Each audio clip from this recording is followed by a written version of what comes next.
Welcome back to what is probably going to be the most daunting part of this whole thing, which is desoldering the switches out of this DOS keyboard for professional.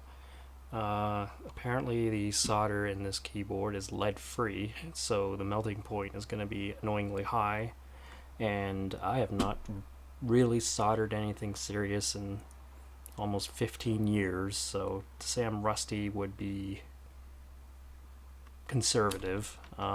So we'll see how this goes, and hopefully I don't break anything. Yeah, so this is the keyboard here. These keycaps are not the original keycaps. These are PBT keycaps from KP Republic.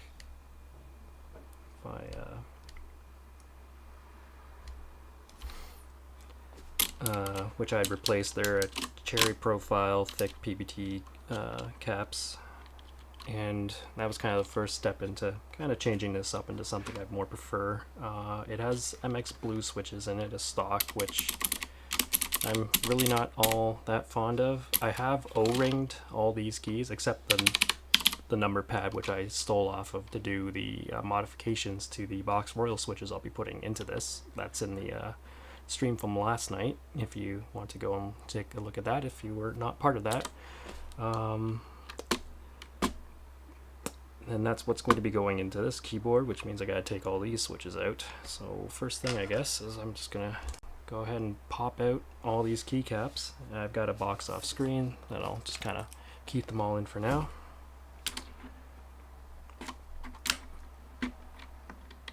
And I wish I had one of those nicer wire cap pullers, because plastic ones really suck, particularly for those kind of caps that don't really have much gap in the plate for me to really get the feed of this key cap holder. And also I'm gonna have to remember to remove all the O-rings I'd put on the stems of these caps, since I'm moving to box springs. These will no longer be necessary, and I actually spent all last night cutting these in half and then placing them into the bottom housings of those box Royal springs to get the same effect. So we'll be just kind of collecting these, I guess. I didn't really think of where I'd put those. Guess into this bowl will do.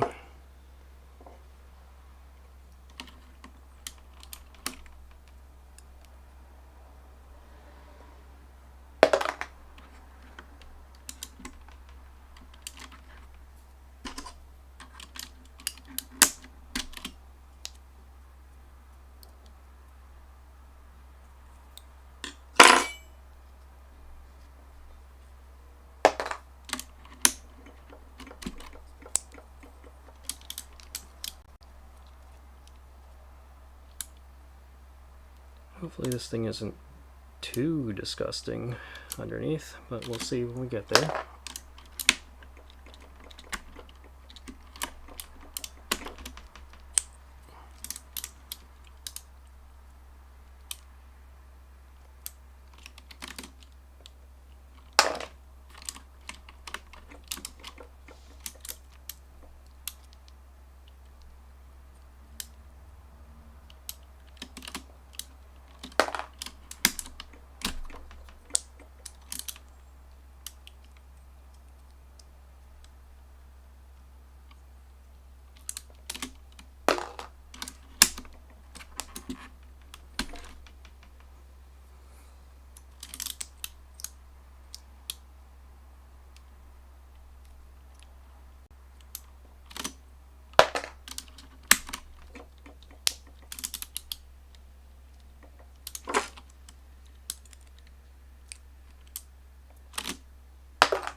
These keycaps are older, I would probably take the time to throw them in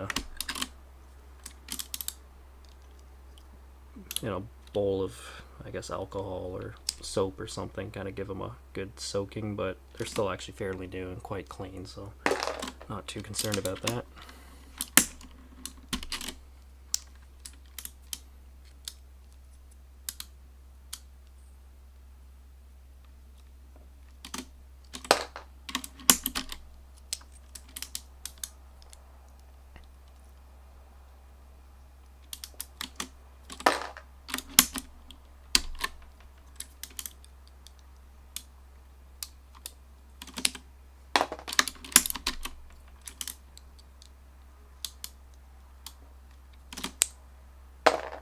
Guess before I get too carried away, I guess this is the last time this keyboard will feel like this.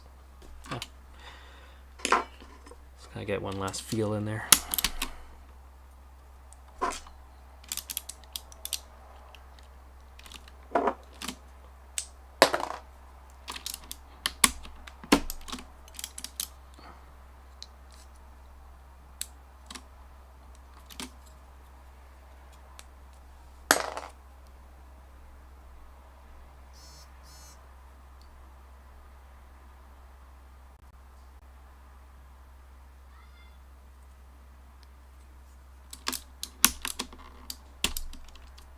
Oh, hello there.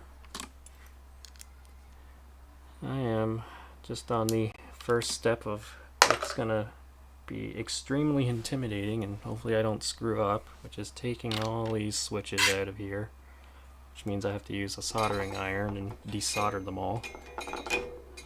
First step is just getting all these keycaps off and taking out all the little O-rings that I had put on their stems, because I spent all last night cutting these in half and putting them into the switches, making this unnecessary. Not that it would make any difference on a box switch anyways.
Essentially, so I mean, these are the keycaps, and these are all the switches in here. The switches mount into this metal plate, and that's kind of what mostly holds it in, but then underneath that plate is a PCB.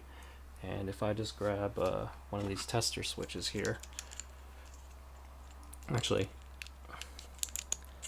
so if it'll focus, if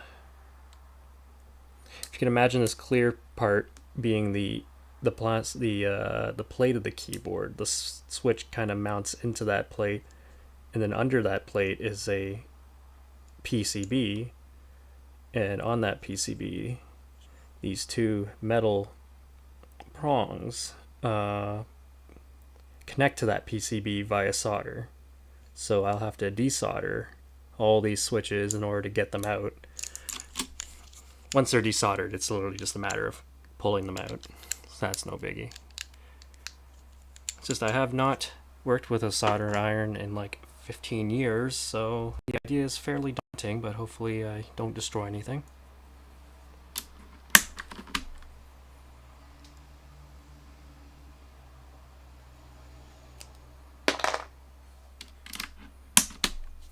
Oh, yes, I had already taken O-rings off of these. Thank you, I appreciate the support.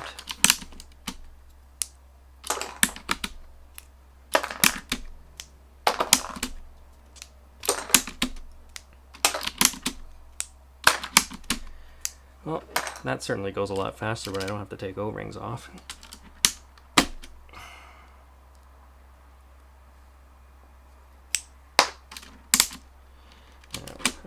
I'll come back to these larger switches because they have co-star stabilizers in them and they're kind of annoying to take apart.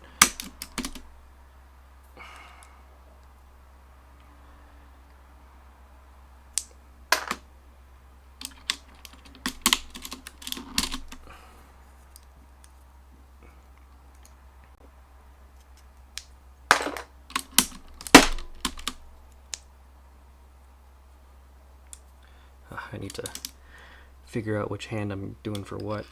Otherwise I'm just gonna slow myself down here.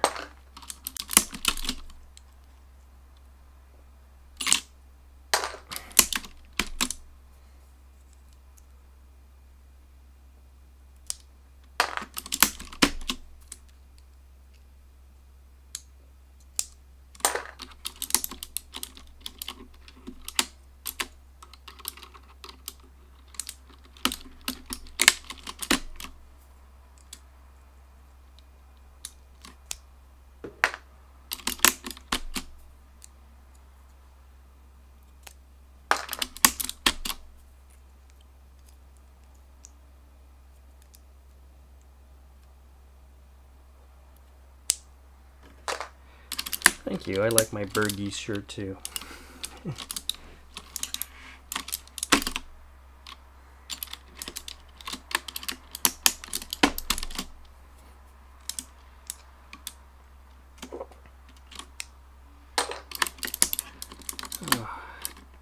Hopefully this doesn't take as long as modifying all the switches did.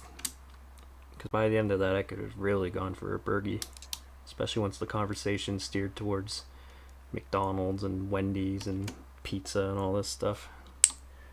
That went a lot longer than I would have liked, but I got it done.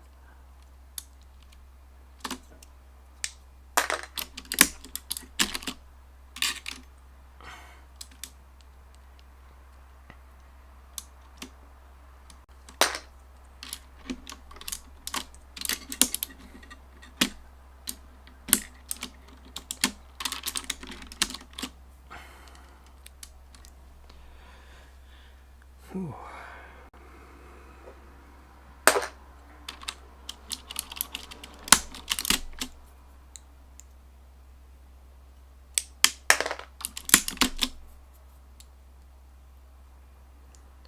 Now, I remember looking up earlier about the disassembly of this thing, but I wasn't really able to find very much.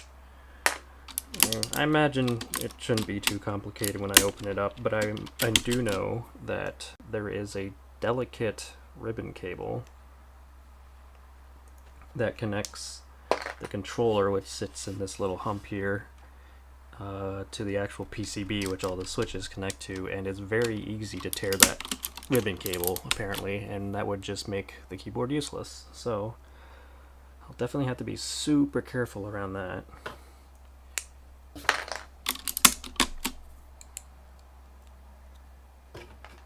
Oh, could have mixed myself up there.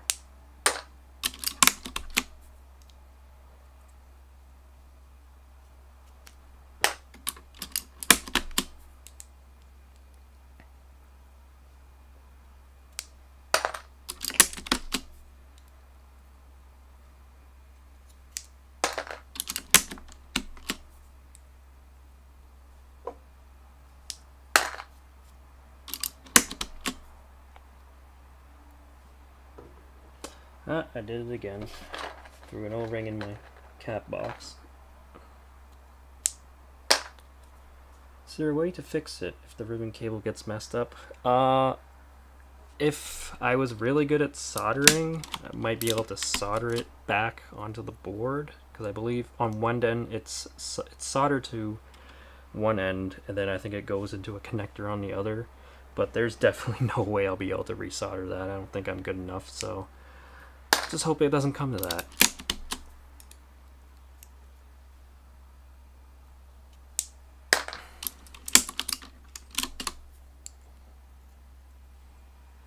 And I don't really have anything great in the way of backup keyboards either, so hopefully I don't screw this up. Otherwise I'll be using a really crappy Logitech wireless keyboard in the meantime.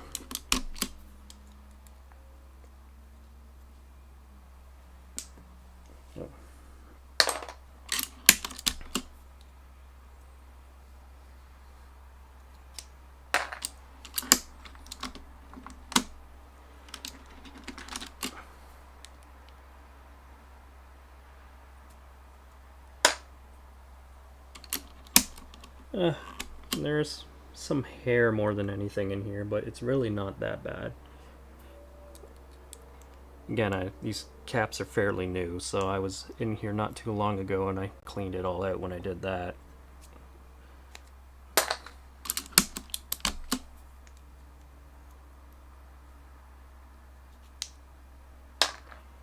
What makes one keyboard better than another, like the bases?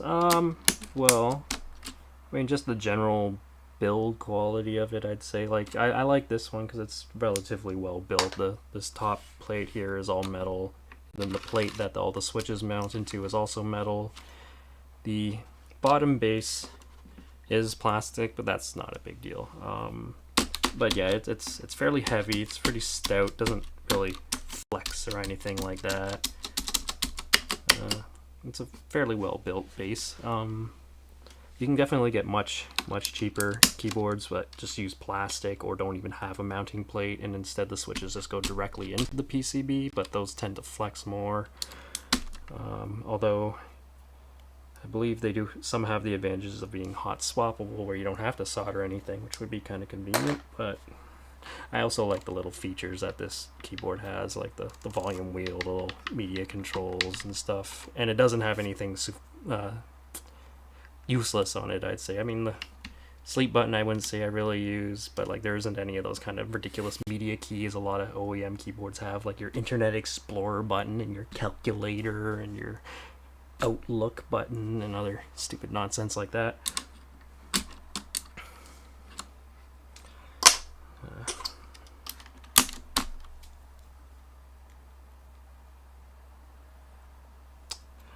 Well, the caps aren't hairy, it's just the board's kind of hairy.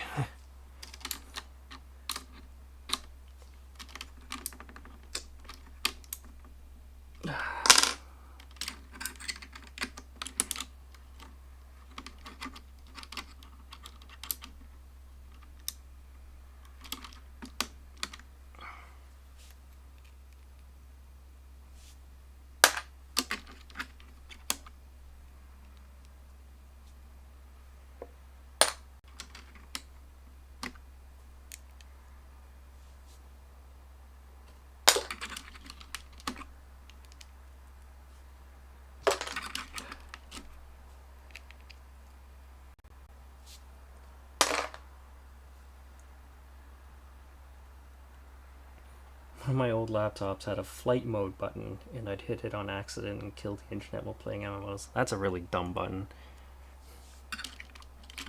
I mean, one of my old laptops also had an internet kill switch, but it was like an actual switch on the side, and it wasn't something that you could easily hit accidentally, so I didn't mind that.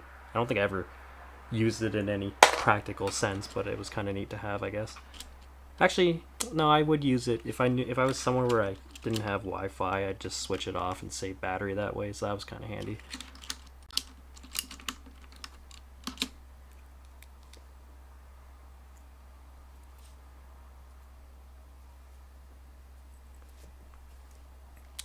bending my tool a little bit. That's unfortunate. I think I got this from the dollar store, so whatever.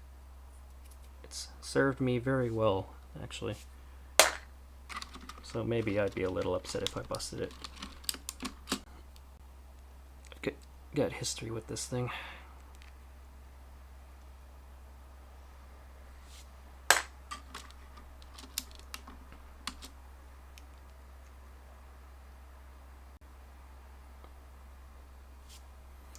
Alright, so now we're just down to the stabilized keys, which are certainly a little annoying, because I'll start with backspace here. And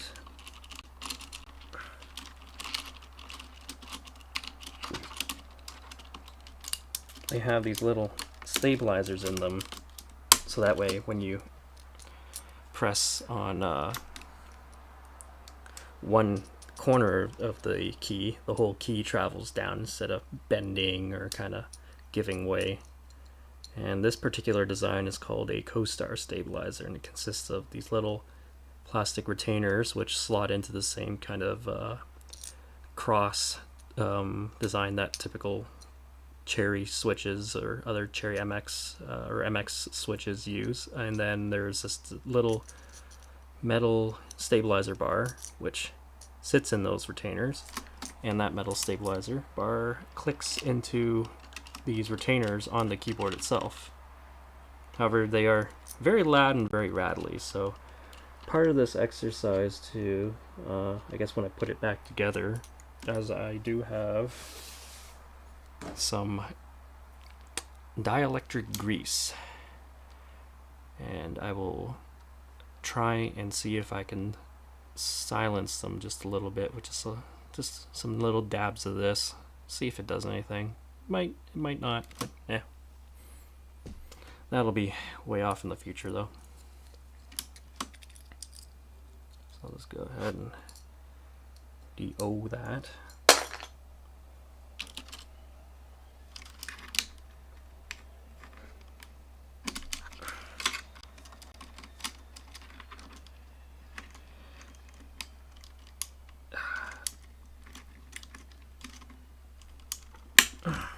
They were nice. DOS was nice enough to make the stabilizers for the numpad black and for the main part of the keyboard silver, so it's easier to remember where they went. So that's kind of nice. Oops, forgot to take the O-ring off.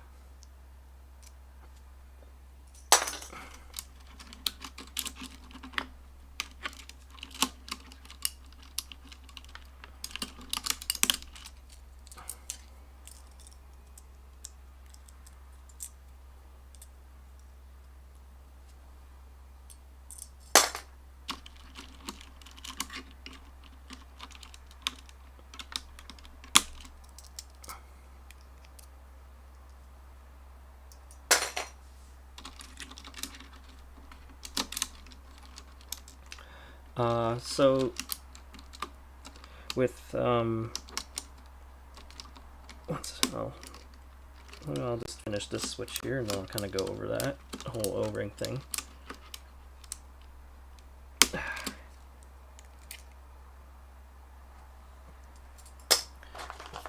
So I had these O-rings mounted into the stems of these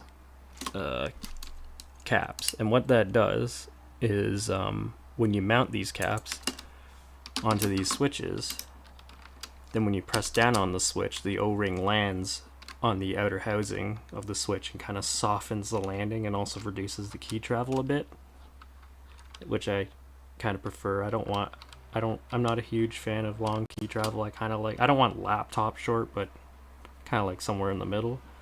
And now, the reason I have to take them off is because with these switches I'm putting in, which are called box switches, as you can see on this stem, it has a box around it, hence the name. But because of that, if I had an O-ring on the stem, it would simply press up against this box and wouldn't do anything when you press the switch down. It would just travel along with it. It would have no effect. So that what I was doing all night yesterday was taking apart these switches, cutting up the O-rings in half, and mounting the O-rings inside the housing at the bottom of it, so that this slider would actually fall and land on it, giving me essentially the same effect.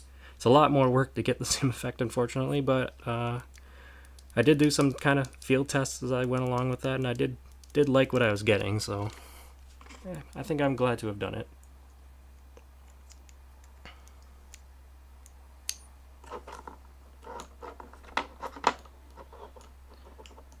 It also quiets the switch a fair bit, which is also nice.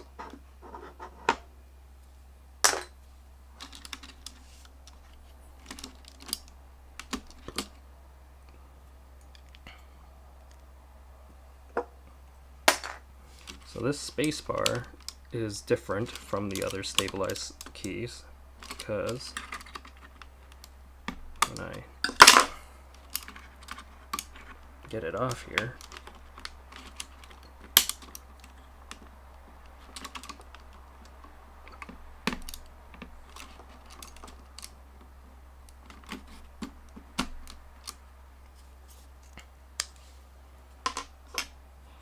this is a cherry stabilizer, and the difference with this is that there is still a metal bar, but the metal bar actually lives in the keyboard underneath the plate, between the plate and the PCB, instead of on the cap itself. So it makes taking the cap off much easier because you don't have to wrestle with the bar. But then if you want to modify it in any way, it's a lot more annoying because you'd have to disassemble the keyboard to get at it. Whereas if I was just playing with the stabilizers on these Co-Star ones, like silencing them or whatever, I'd literally just have to take the cap off, do what I need to do, and then pop it back on. So it's, you win some, you lose some. I think generally the cherry stabilizers, when you modify them for smoothness or quietness, generally respond better to silencing compared to Co-Star. But we'll see when we get there. Oh,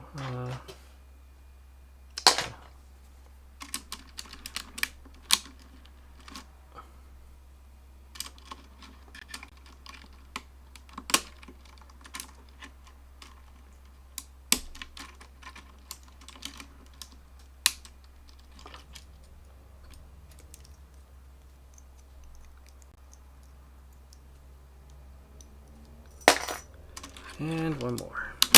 Oh! Oh no. Oh no. Oh, I broke that. That's a good start.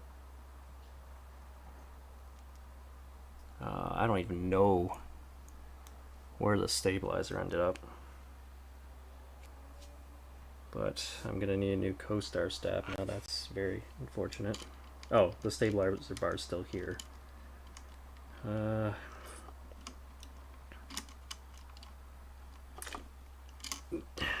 Yeah, that's one part of why these suck.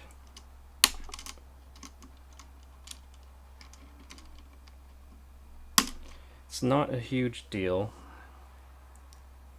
What I broke was the Co-Star stab retention clip thing here. So here's the normal one. And the stabilizer bar lives in this loop, plastic loop essentially. And I broke that loop on this one. So because it just lives in this little plastic, or it mounts the same way as the keycaps themselves mount onto the switches. It's just another cherry stem. So getting these is trivial. It's just I'm probably gonna have to order a bunch of extra stuff with this because I don't think I could order just one of these because it's such a small little tiny part, especially if I want to have it within like 6 months or something. So that really sucks. I'll just set this key aside for now so I don't lose this. That's gonna live over there.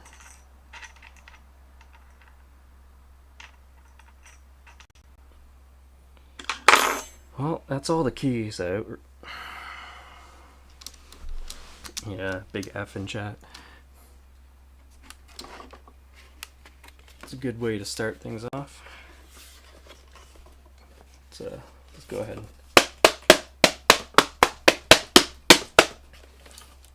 do a nice one of those disgusting taps.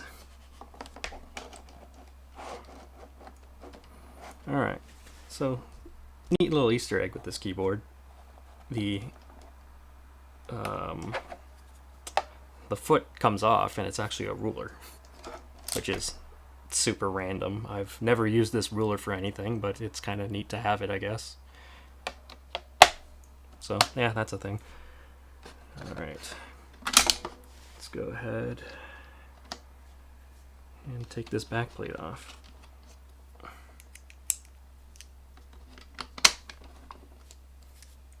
So it looks like 1, 2, 3, 4, 5, 6, 7, 8, 9, 10, 11, 12, 13 Allen screws.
What did I have for dinner? I had some potatoes, some pork, some salad.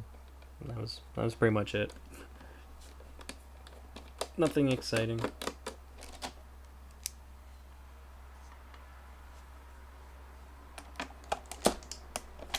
Yeah.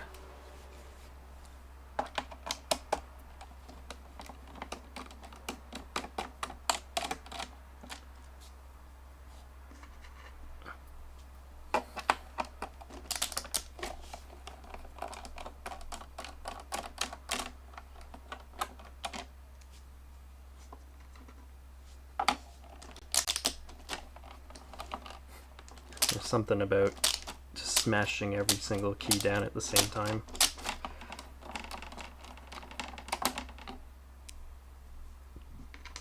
So it looks like this is detaching the top metal cover.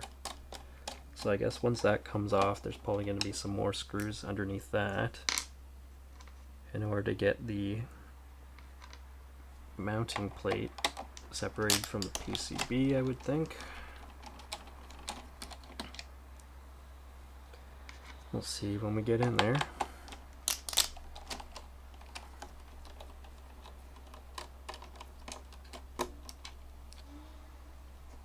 So I believe that's all of them.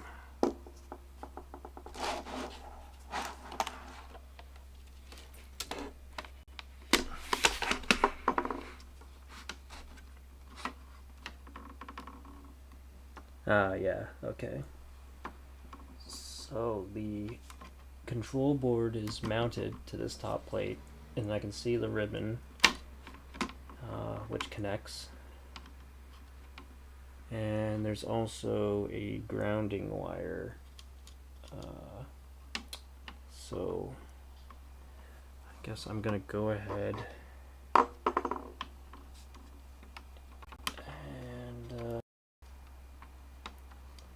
disconnect that grounding wire first to give me a little more room to play here. It's just a little Phillips. Let's do this guy.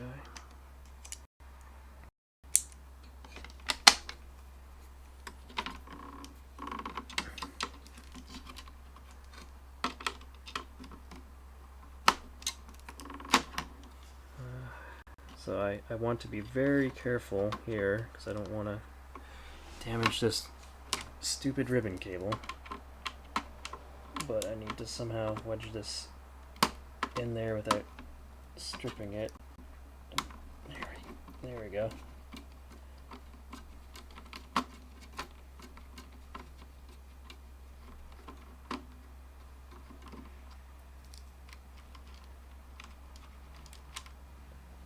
It's a very wide Phillips. And now I can kind of fish that out, maybe.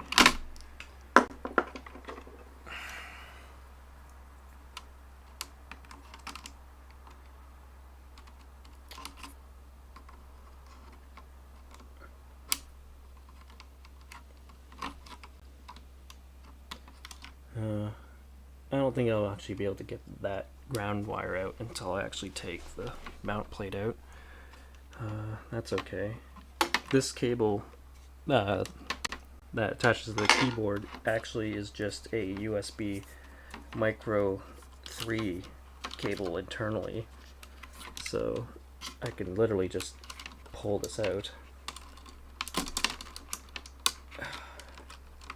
carefully, of course, and get that out of my way. As you can see, it's literally just a standard mini or micro USB micro B 3.0 connector that you'd use for like a portable hard drive or something.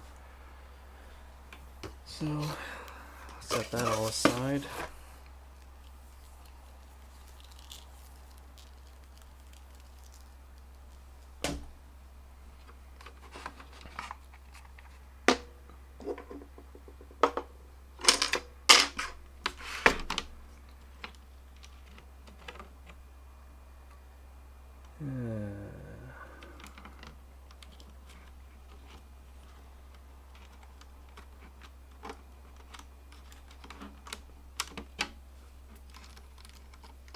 Oh, okay, I got the ground wire free, so now I can very carefully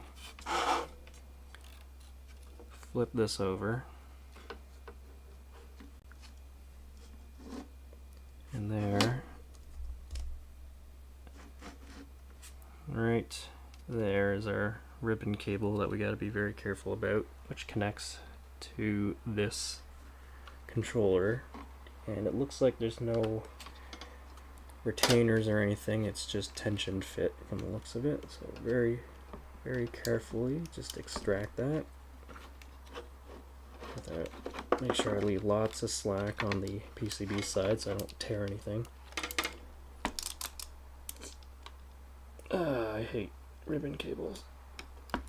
And it's not going easily, so I don't want to pull on it too hard and have something bad happen here.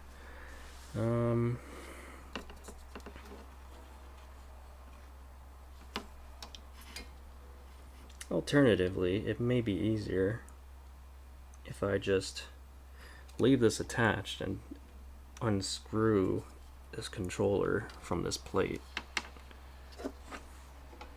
So I'm gonna go ahead and do that. I'm gonna need a bigger Phillips now.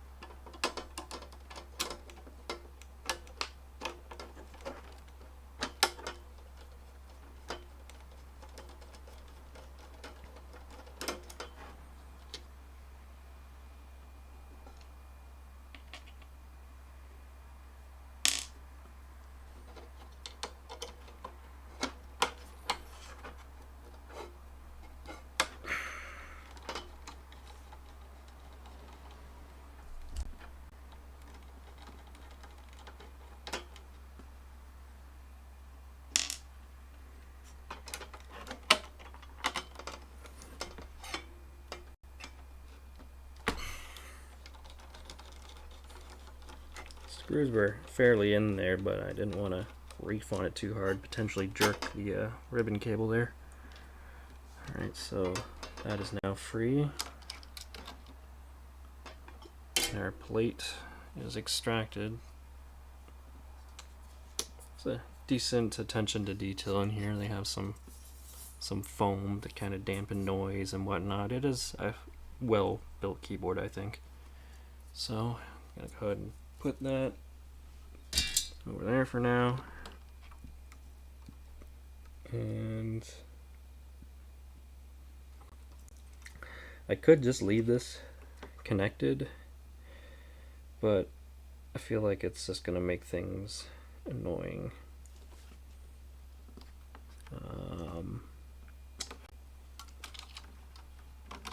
Oh, there's a little plastic shroud with the buttons and whatnot on that, so I'll put that over for now.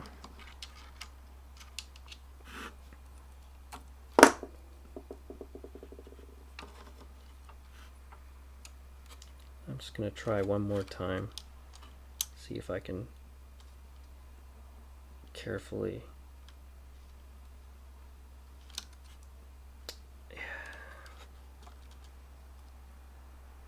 Yeah, I'm just too anxious about damaging this, so I'm just gonna go ahead and unscrew this plate here, which I believe is holding both the plate and the PCB into the bottom housing here. And it looks to be 1, 2, 3, 4, 5, 6, 7, 8. 8 plus the grounding screw for a total of 9 screws.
Alright, I think that was all the screws, so this probably should just lift out, I think.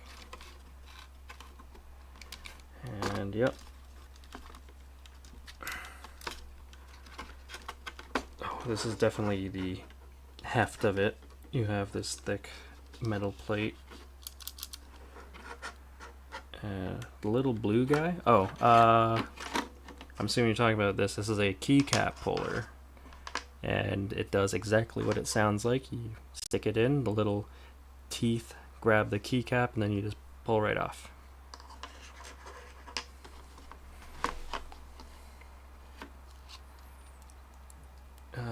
Okay, so we don't need the bottom plate anymore.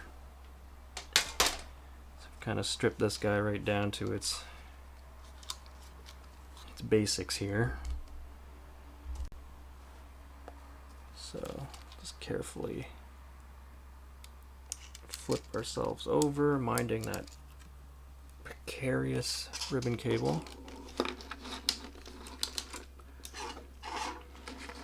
And now we're at the meat of it here. everything looks good there still.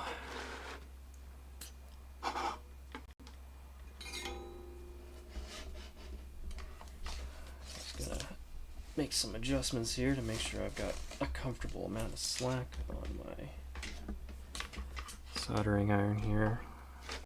I'm using a knife tip and just kind of trying it out. I think it should be okay. So I'm gonna start heating this guy up. I'm gonna try for 350 degrees Celsius, but I imagine it's probably not gonna work and I'll have to ramp it up to at least 380. The switch on this soldering iron is just an inline switch, so I'll go ahead and do that. That's gonna take a little while to heat up. Go ahead and wet my sponge. Oh.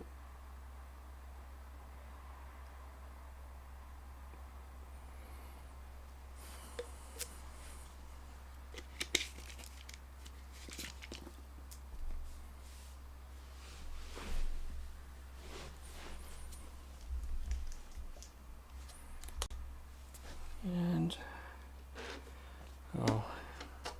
done with my screwdriver. Put that away for now.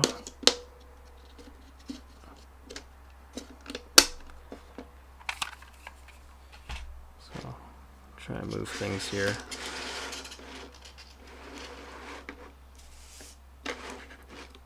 Get a little better angle, a little more comfortable for myself. Something like that should be okay.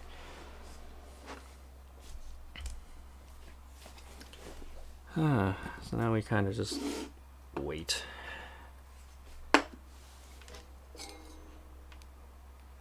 Or maybe not.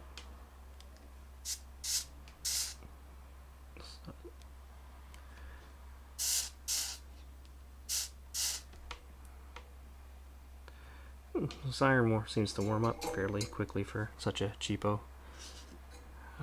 So I'm gonna go ahead. And I'm gonna need somewhere for the solder to go. If I could put it in this bowl, but then I gotta put the O-ring somewhere.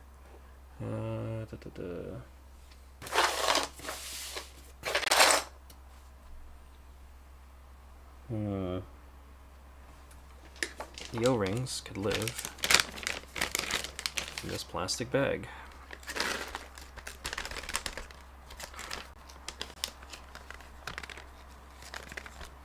Perfect.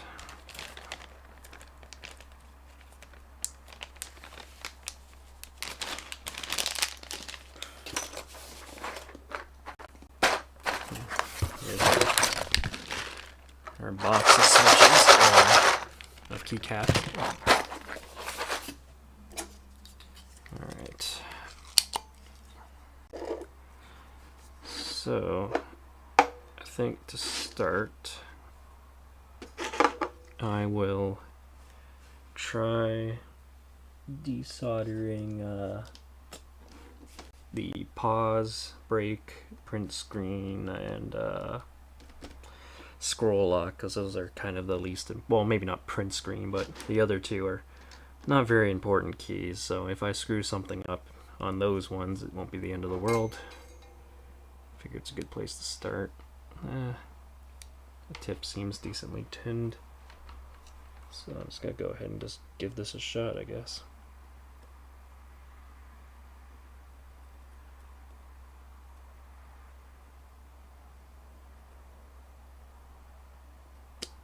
I had way too much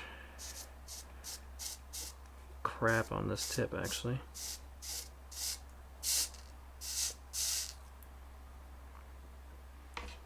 So I'm going to bump this heat up to 380, and also it'd be a good idea to throw a mask on because solder is not a good thing to inhale.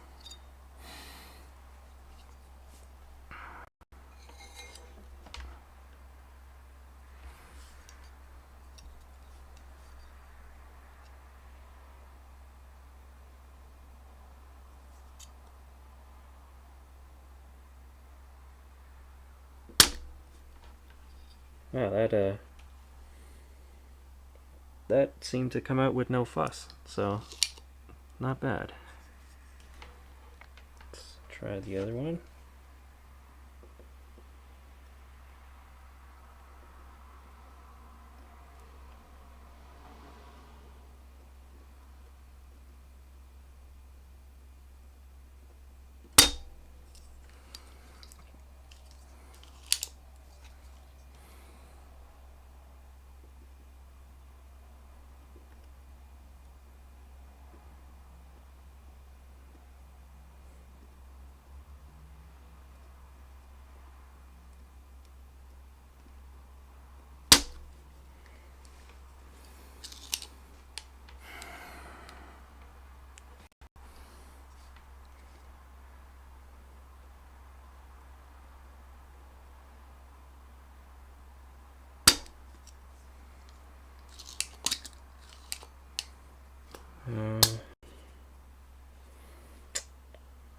I may need to tin my tip a little bit, maybe that'll help.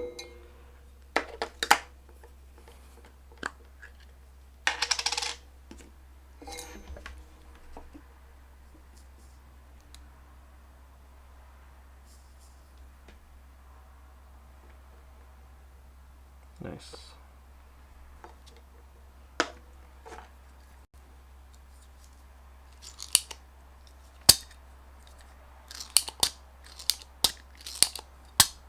This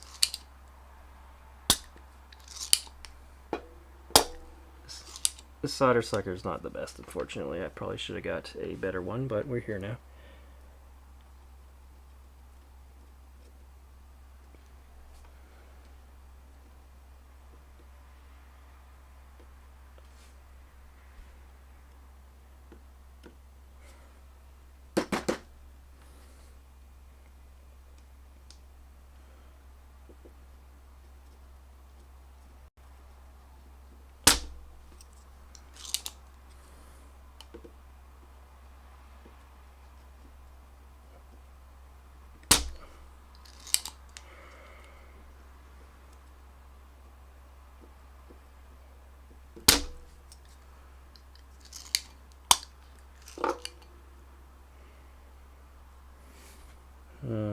That first joint seemed to come out all in one go, but the second one's giving me some trouble.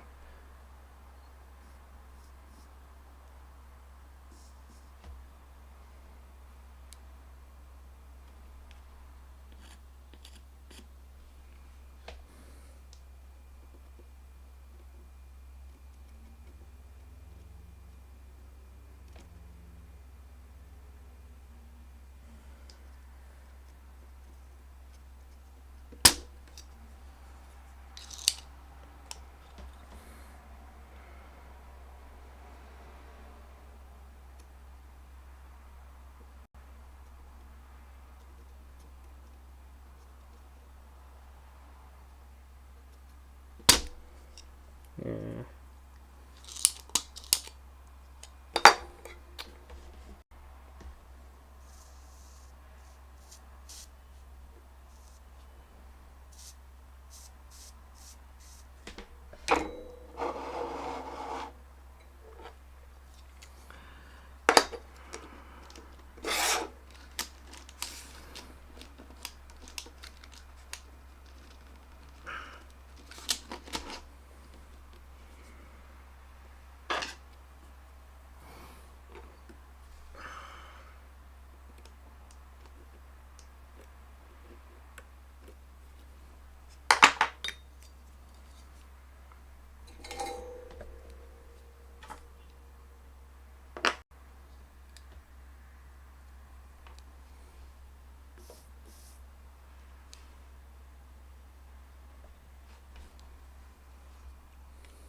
This is proving to be very annoying and difficult.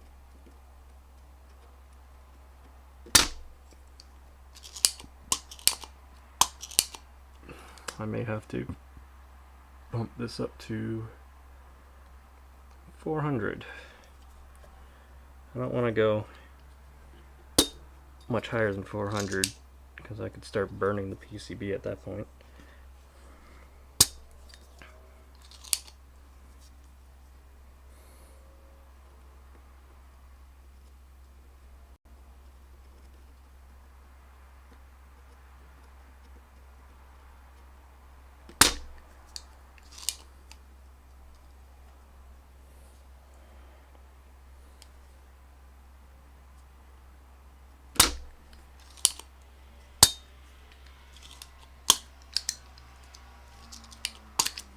This thing always keeps going off on its own, which is super annoying.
That's more like it.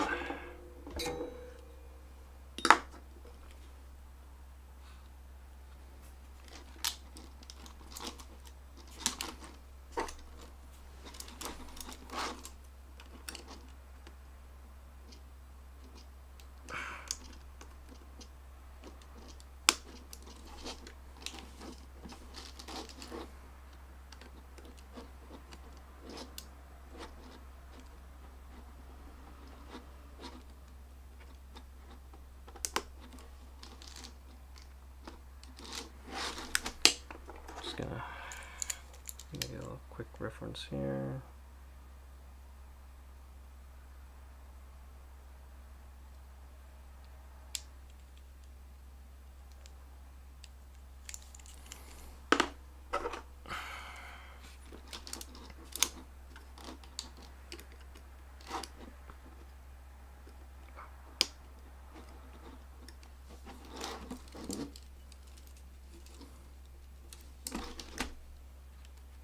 Oh, I guess the whole time that was actually the arrow key, but oh well.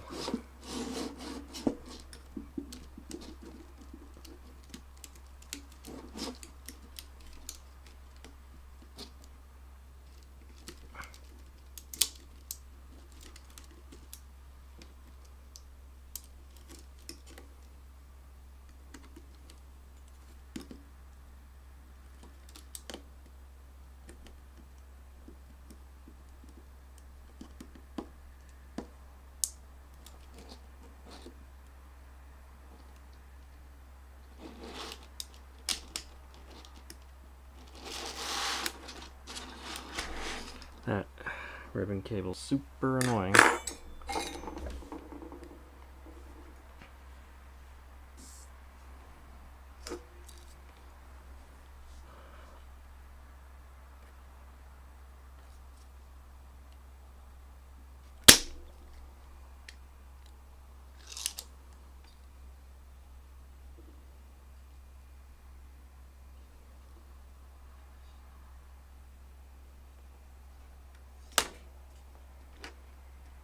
Ah, looks like I somehow bent it. That's why it's giving me so much trouble.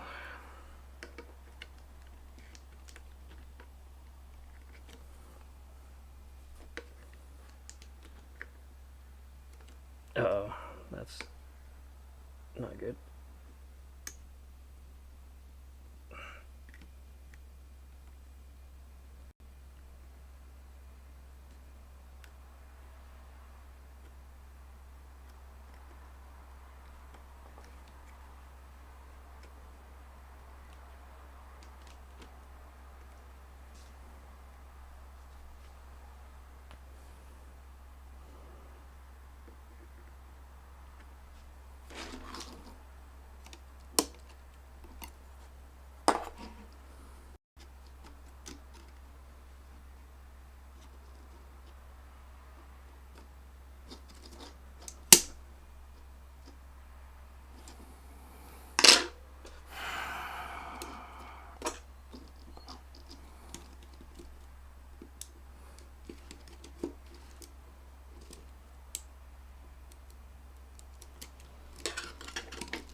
There we go, finally.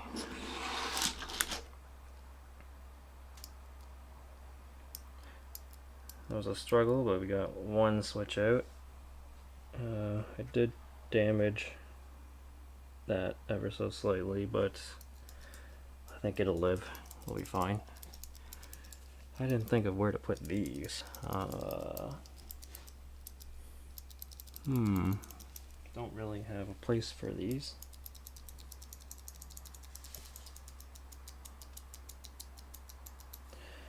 Suppose I will just put them in the bag with the O-rings for now.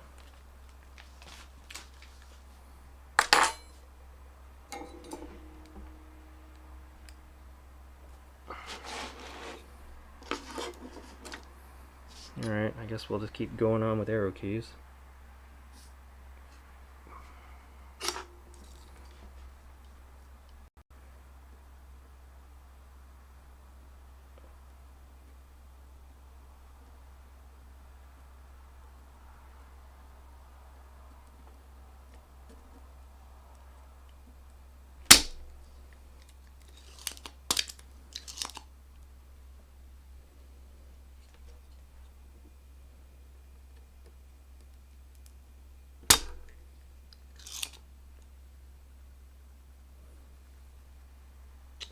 I do hear a little bit of sizzle, so I'm going to turn this down back to 380. I think that's probably the sweet spot for this thing. I don't know if I'd call this fun yet. Getting that first one out was mighty precarious. So hopefully things kind of get easier as we go along here.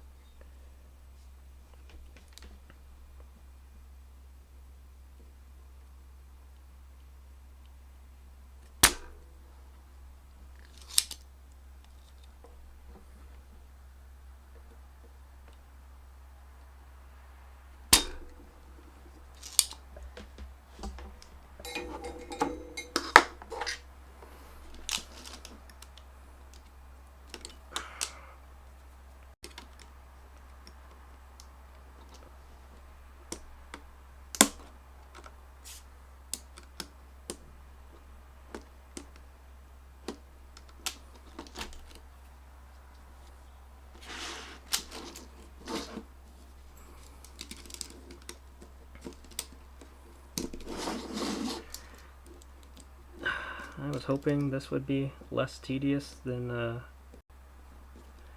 doing the O-rings on the switches, but I think it's going to be more.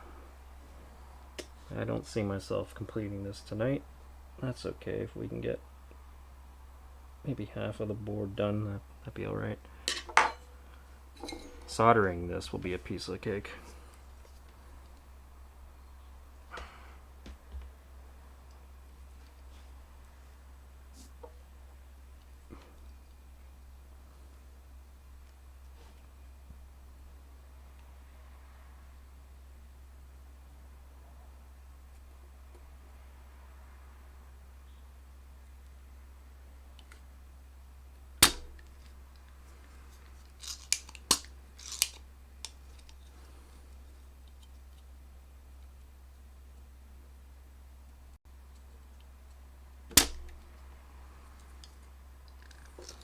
I hope it's worth it in the end too.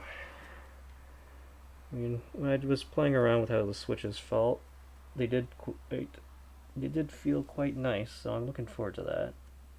It's just the process of getting there is a little arduous to say the least.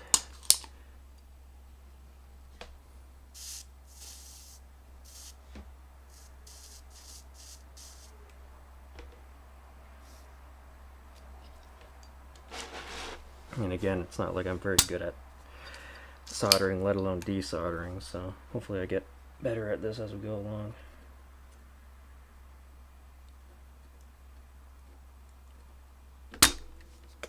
But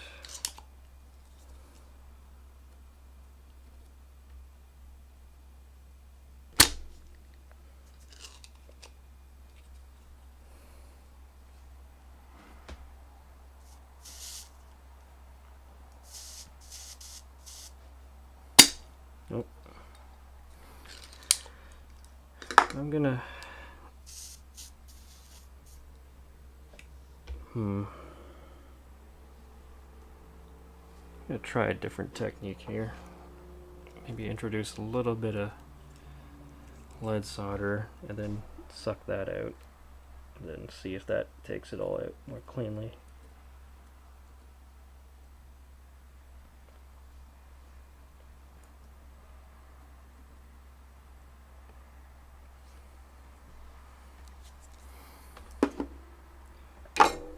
So, knowing that we're working with the lead here, I'm gonna just stick my little fan.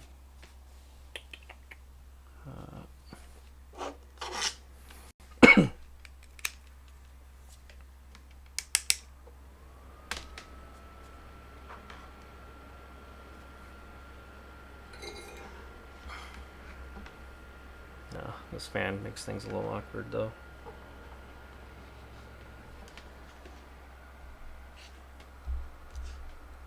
There we go.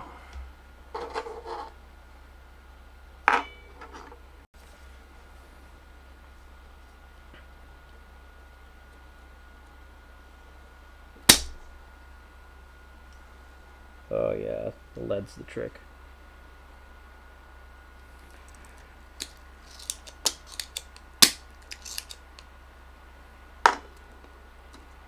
So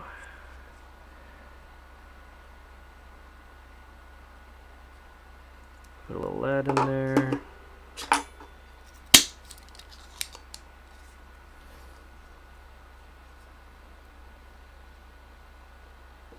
Then take it right back out.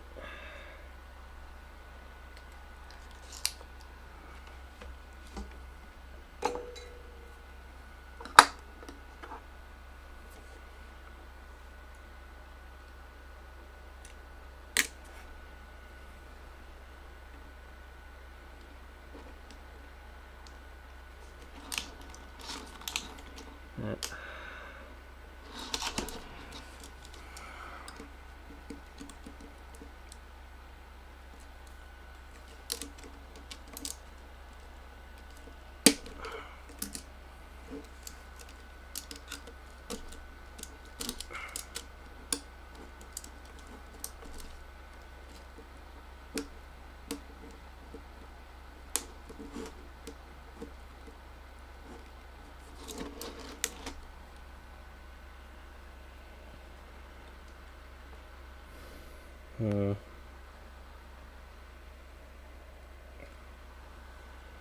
think I have some complaints about the way they mounted these tabs in here. I'm gonna need to like push it over with the soldering iron.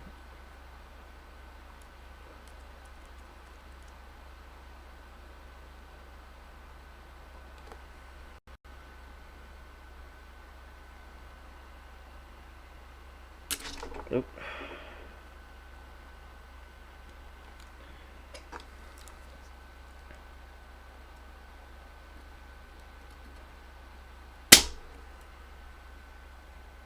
That looks mostly free.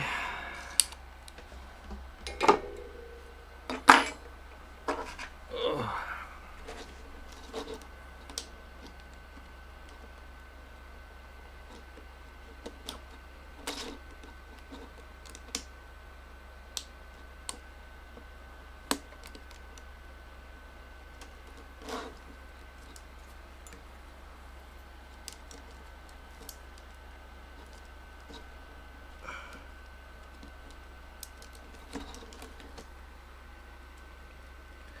Being stubborn. I think it's, yeah, that one's completely free.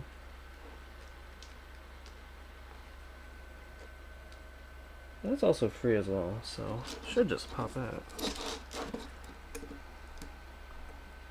Oh yeah, there we go. Cool. In the bag. Alright. So now we know our strat. Let's give it well, just a little, just a hair of lead, I guess. Or no, let's just suck it and see where that gets us.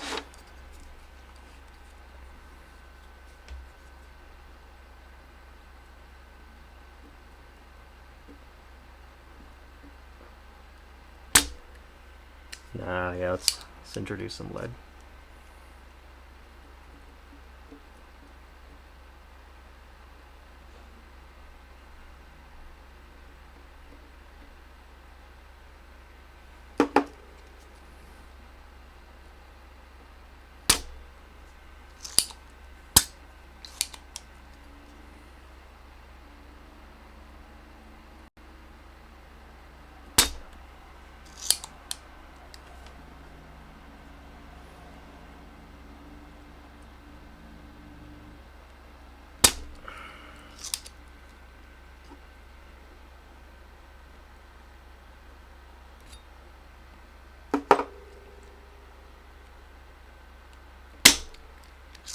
Ooh, now we're talking.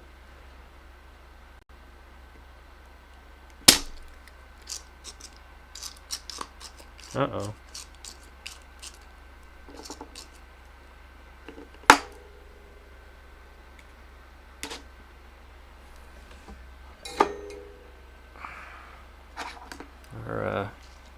That might...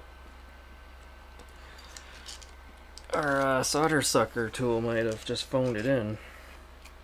Oh, nope, there it goes. It's just being crunchy. Alright. Oh, it's full of junk. It's losing this thing.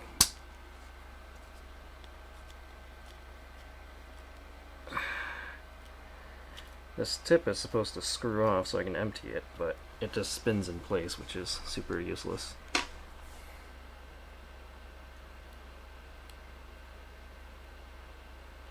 It's all jammed full of crap here.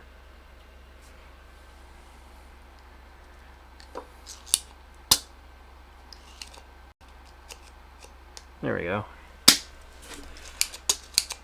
Good as new, which is to say it wasn't very good to begin with.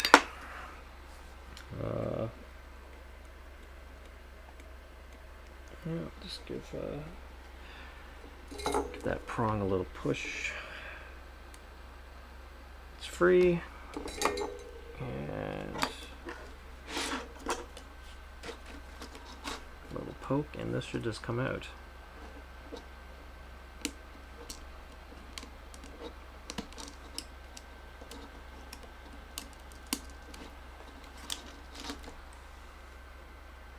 Nope, it resoldered itself.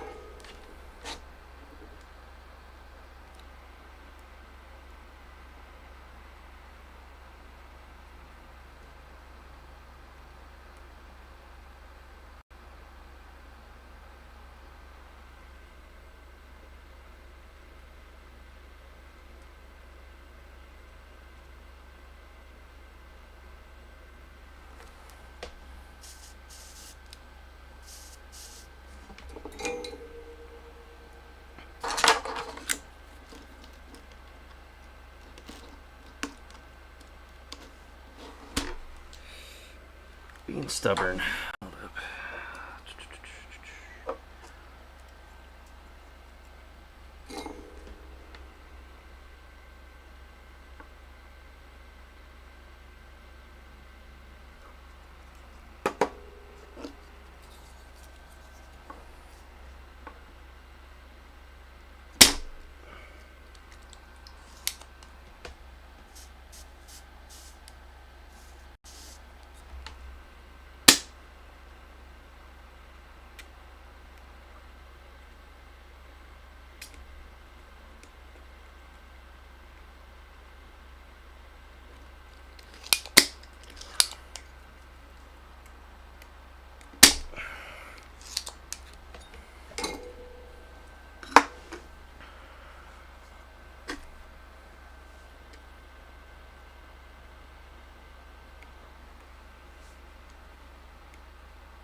So the problem I'm running into here is DOS. Or maybe it's just me doing it, but the tabs are getting all bent and then sticking to the pads. And it's making getting it out of there very difficult. I can use the iron to very carefully push it away from the contacts without burning myself, ideally.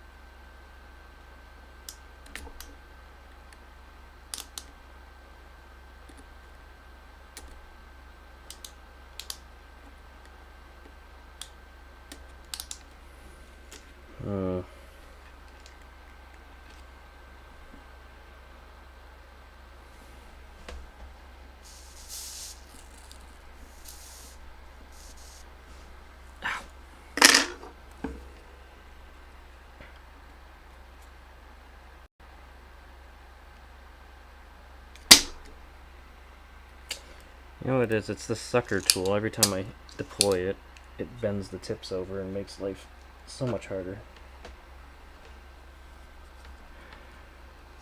So maybe I'll just change it up and do it the other way.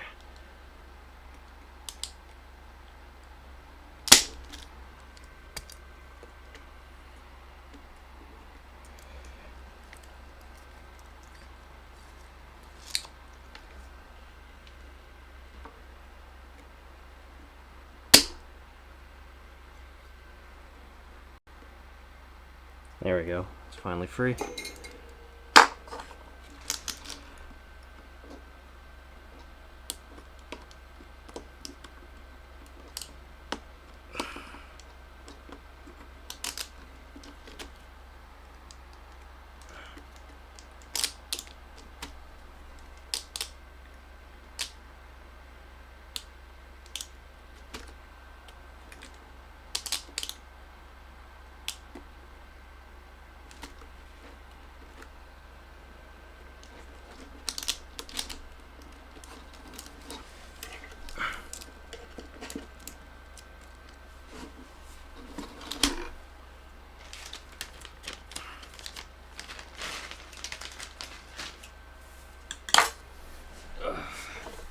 Alright, one more arrow key. Yep, no problem. I'm probably going to be here a while, so by all means, hop in and out as you see fit.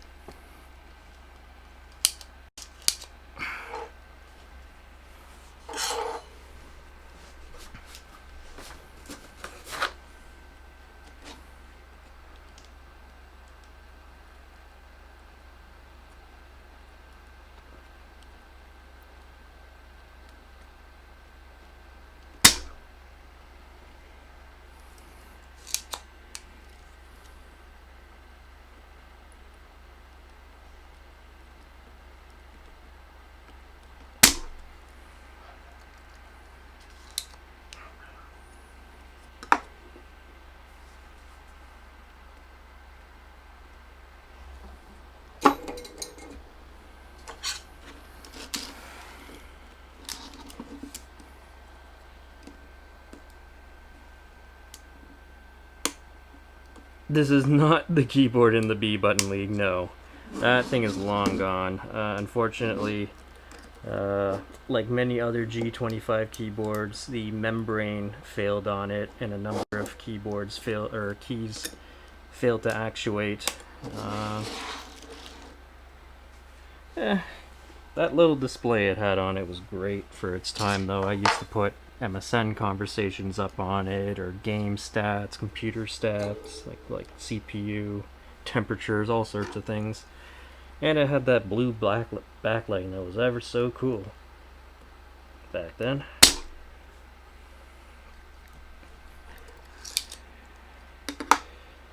But eventually it gave the ghost, and I think I just tossed it. This is a DOS keyboard for professional, a actual genuine mechanical keyboard, which is exactly what allows me to literally pull the key switches right out of it, which is what I'm doing now. This thing has Cherry MX Blues in it, soon to eventually be replaced by Kaiwa Box Royal switches.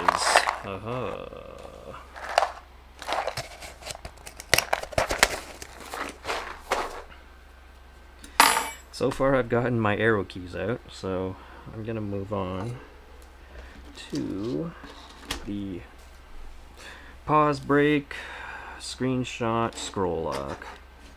I think I'm starting to find my groove here, so hopefully this is not so bad. Uh-oh. As I say that, this one decides it wants to give me some trouble. Yep. I really wish I got a better sucker than this dumb thing.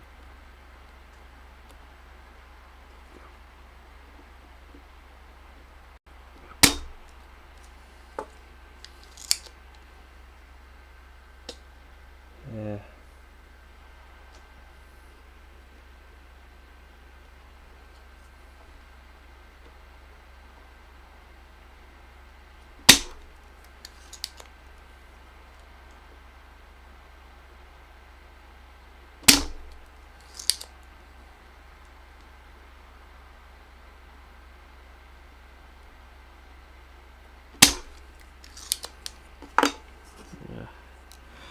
I'm gonna add some lead here. So I selected the Box Royal. Actually, so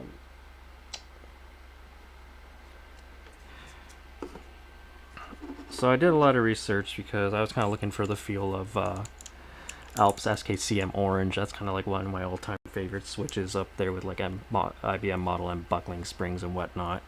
So a lot of research led me to the Kaiwa Box Royal. So I decided I was going to get this little tester and just kind of give it a shot along with all their other switches, see what it feels like, and if I was going to prefer it. And I can see where some people are getting at with how it feels kind of like an Alps SKCM Orange. It's known for having this kind of rounded tactile hum to it, which this kind of does as well. However, I didn't really like the travel post tactile event.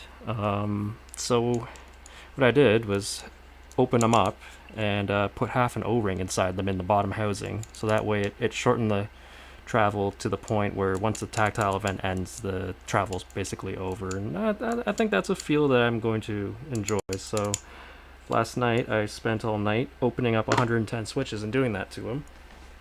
And now I'm getting these bad boys out so I can put those guys in.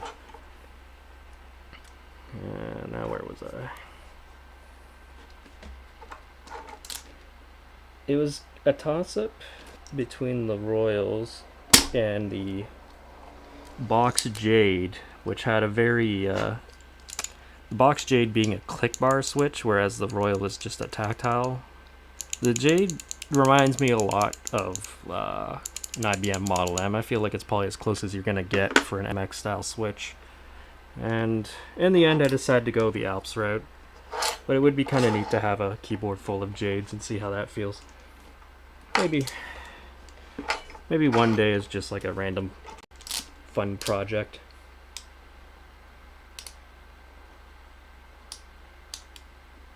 Depending on how this goes, of course. When I'm done with it, I may never want to deal with keyboards again. Who knows? Oh.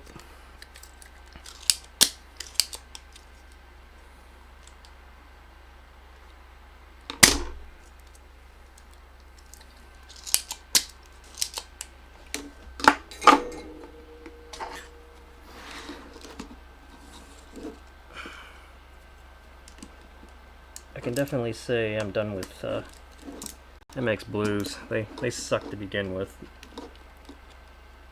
I don't know why Cherry's so popular. They make the worst switches.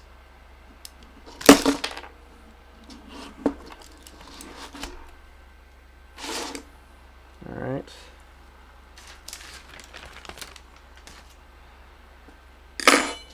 So I gotta watch out for is this stupid ribbon cable.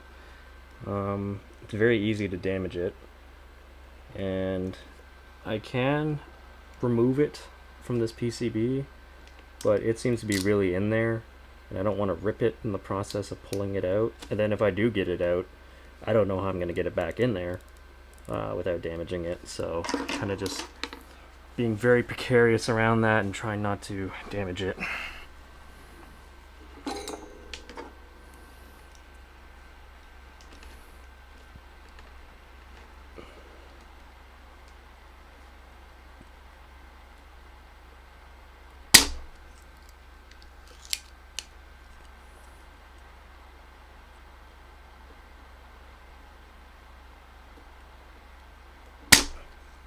Oh, that's what I want to see. That was perfect. 2 shots done.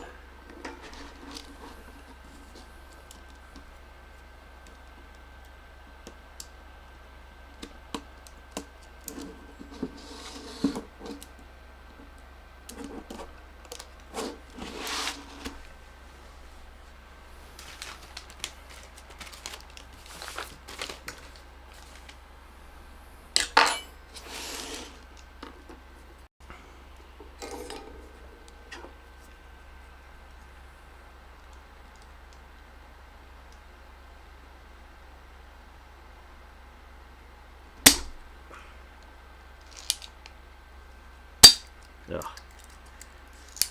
Yeah, I really regret not getting a better solder sucker. But we're here now. We'll make it work. As long as I don't break the thing.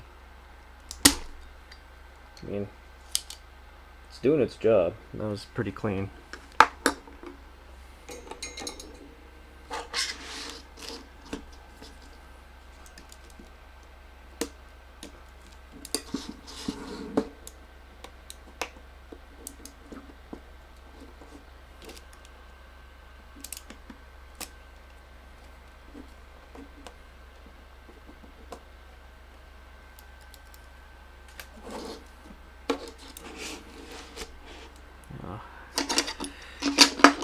Making a nice mess.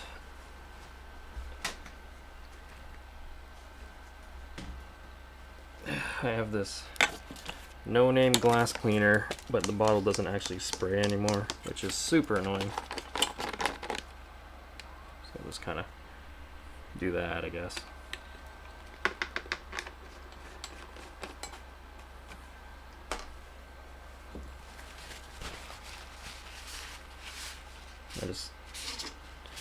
I just need to be wet to pick this crap up.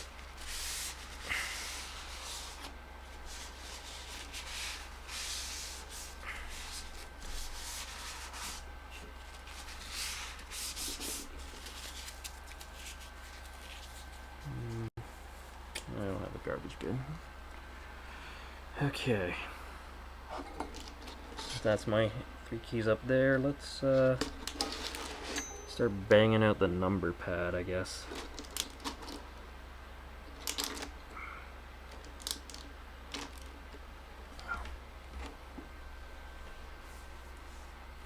So what have I got?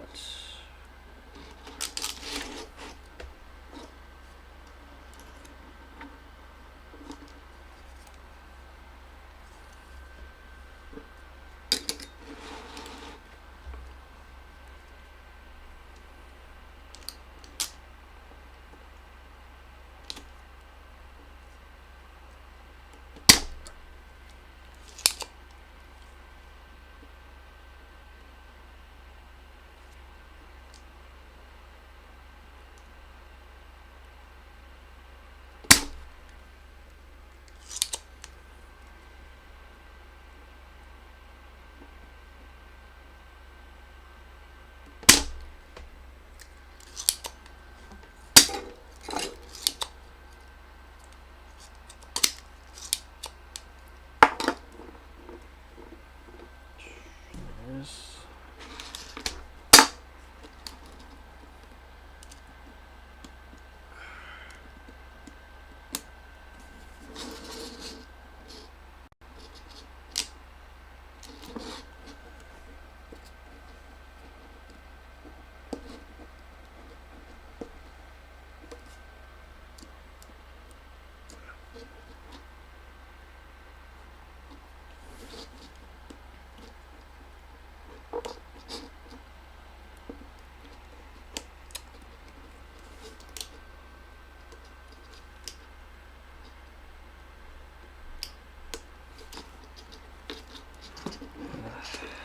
This ribbon is the bane of my existence.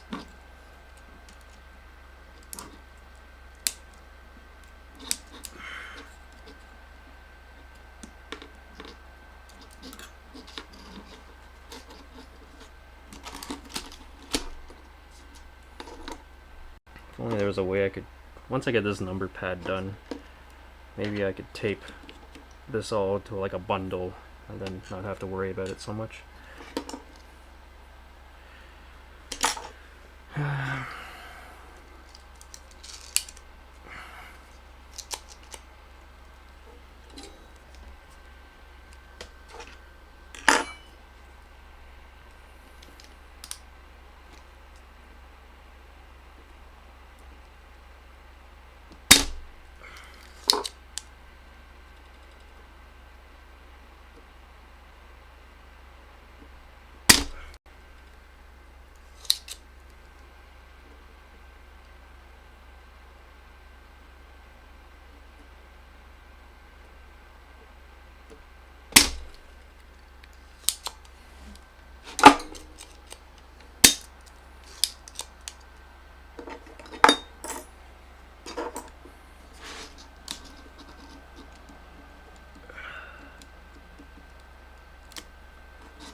Well, if anyone wants Cherry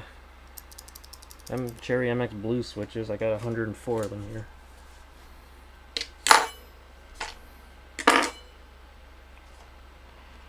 Don't think the tip tinner's gonna do me any favors for now. Seem to be going alright.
A little sticker here that I'm almost definitely going to burn, so I'm just going to go ahead and remove that.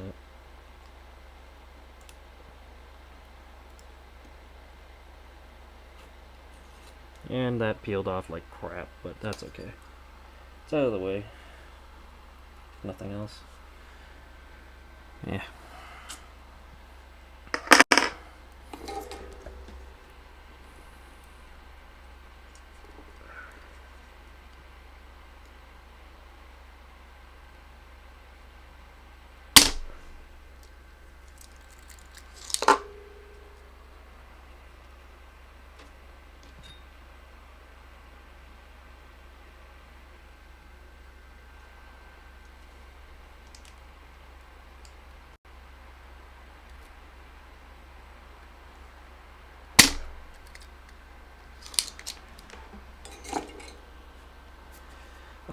This keyboard does not have RGB lighting, and these MX blues are just standard black housing MX blues in here because this keyboard does not have backlighting.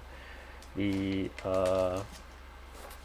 box Royals I have do have clear top housings, and they have the provision for the window where your LED backlighting would go. So I could use these with a backlit keyboard. I just don't have one.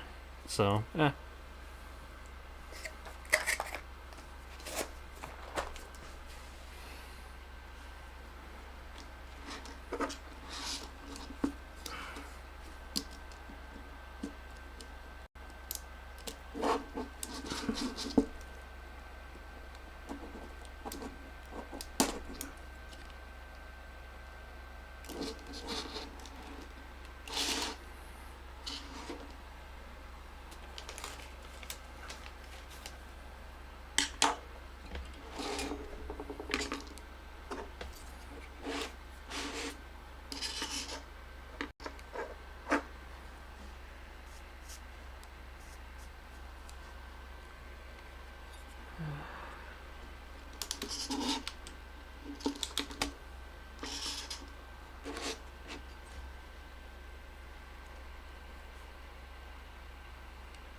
too slow.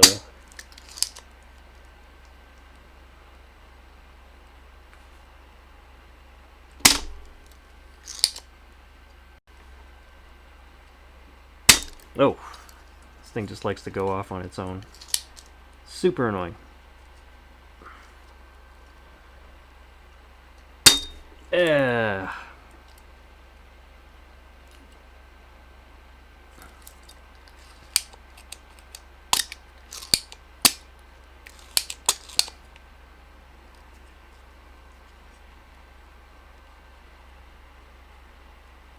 Don't do it again, you piece of crap.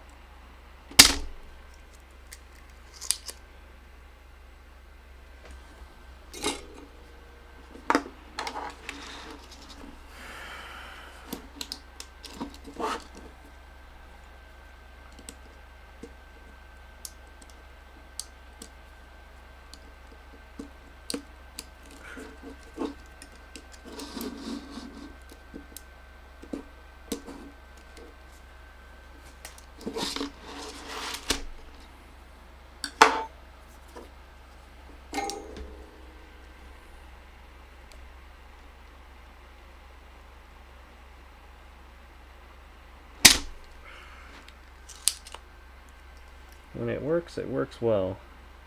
When it goes off on you randomly, not so great.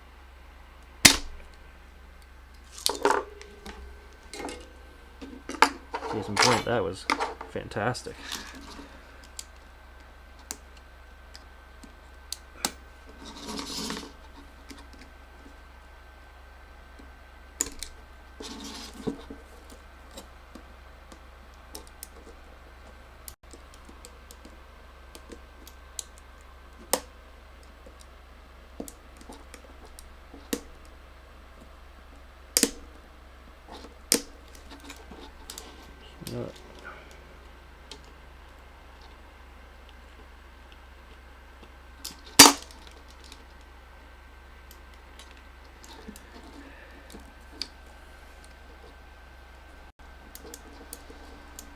This switch is being a little stubborn for whatever reason.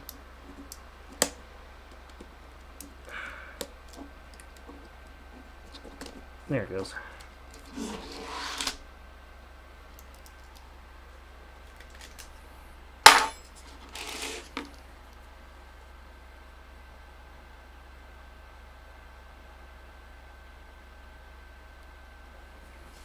Okay.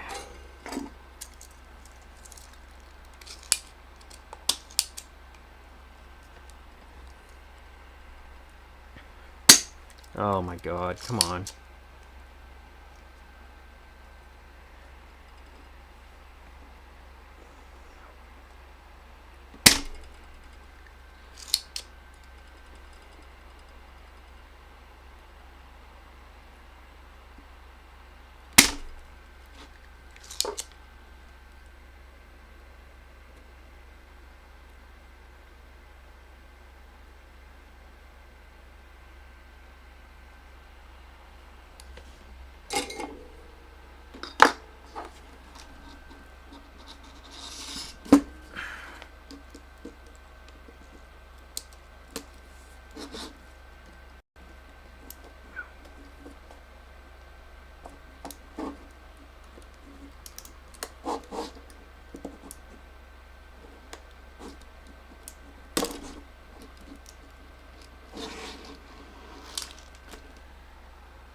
starting to wonder it might be faster if I just desolder this whole numpad and then just pop them all out. So I'm just gonna go ahead and do that.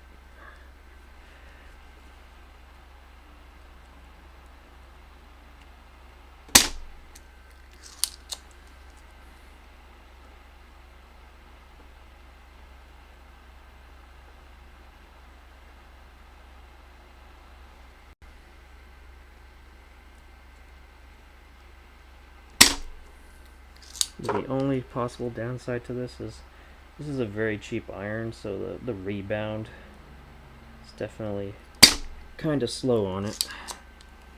But I'm not very fast, so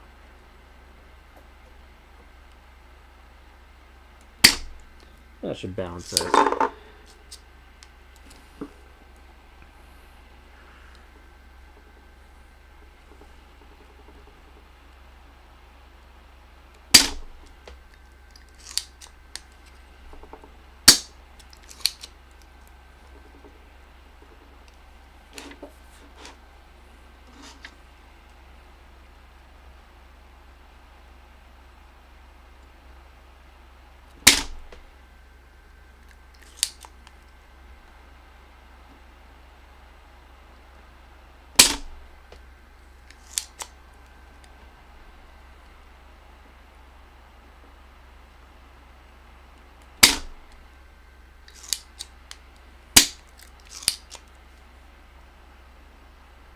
Oh, there we go. Come on.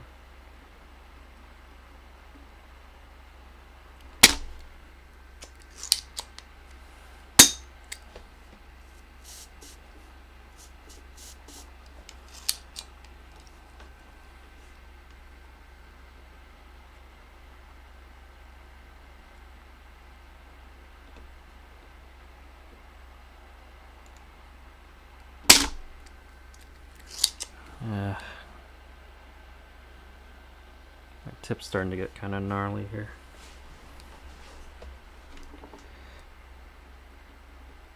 I think I actually broke the tip off my soldering iron here.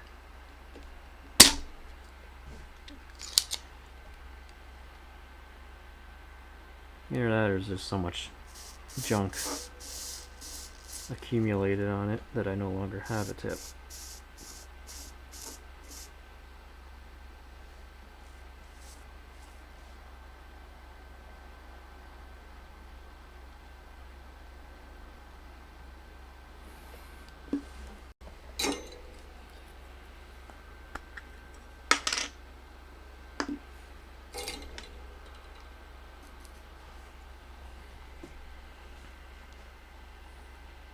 Yeah, I think I actually did snap the tip off this tip off somewhere along the line. Don't know where I did it.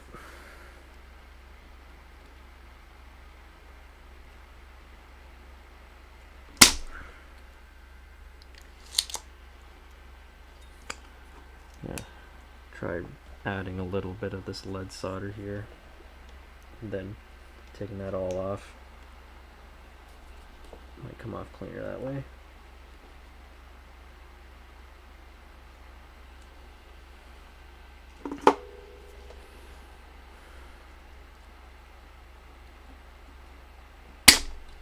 That's more like it.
Once I'm done with this number pad, I guess I'll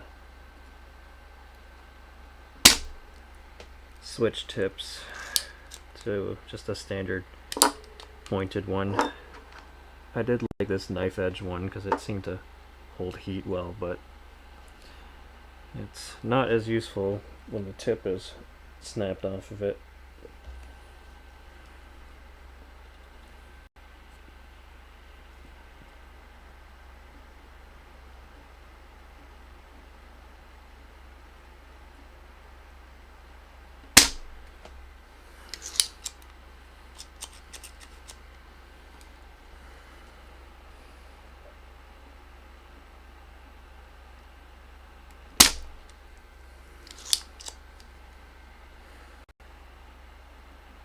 I don't know.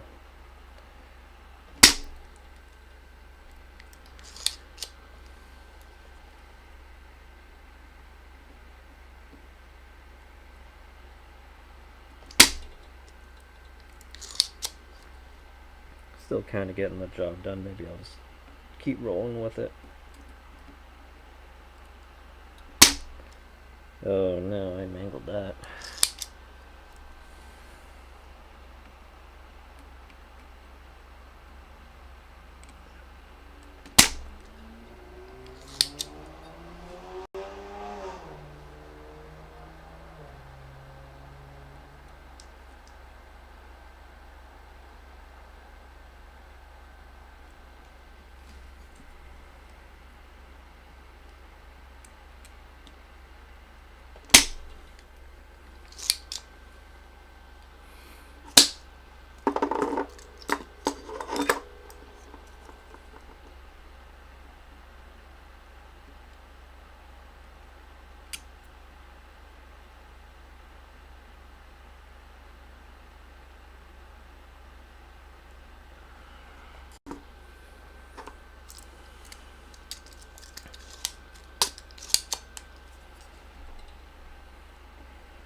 Oh, that solder I have is just so much nicer than this whatever garbage DOS used to put this thing together.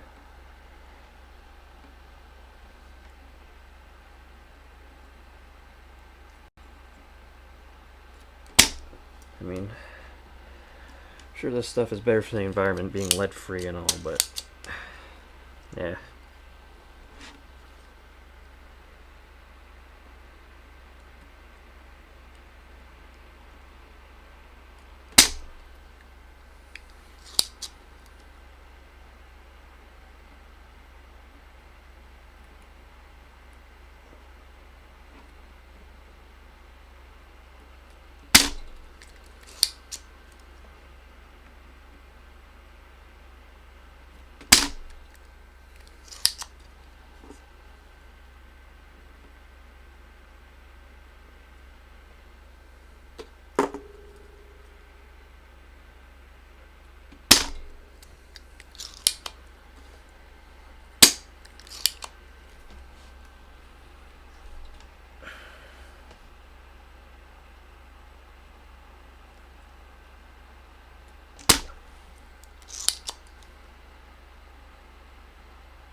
Okay, that's the numpad done, I think, so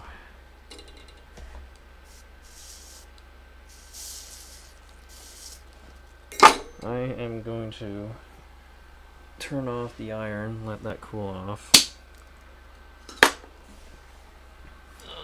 I need to go bring the switch. And there's tons of stuff in the way.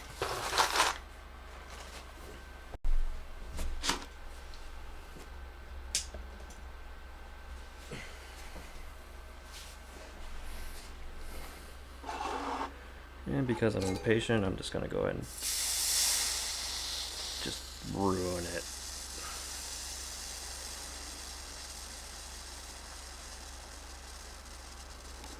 Just maximum oxidizing.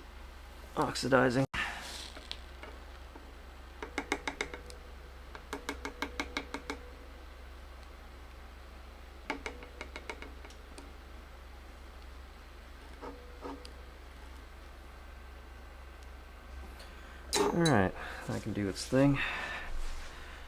While that cools off, I will extract these switches.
Oh, where'd that go?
This one's being stubborn. There we go.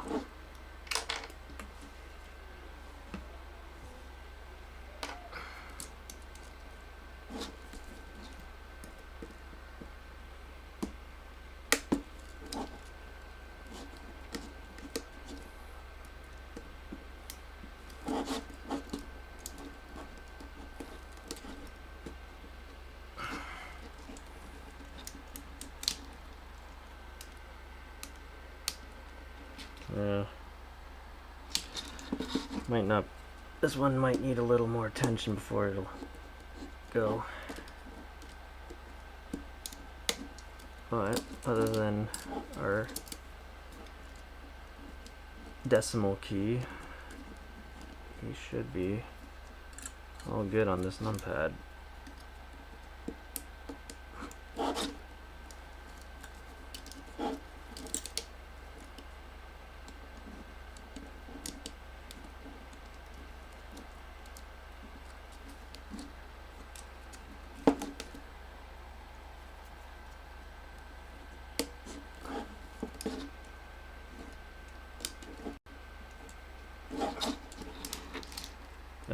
Yeah, this one's a mess too.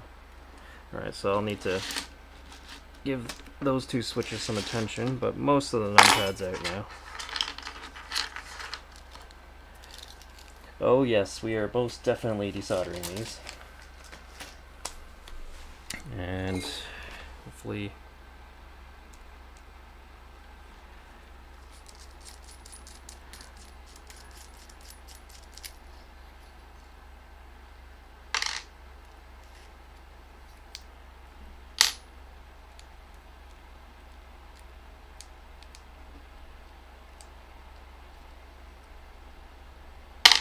alright. Let's try a new tip. I snapped the tip off my knife edge one, which is unfortunate because I was quite enjoying that tip. Yes, absolutely. Oh, is the iron hot? Yep, it's hot.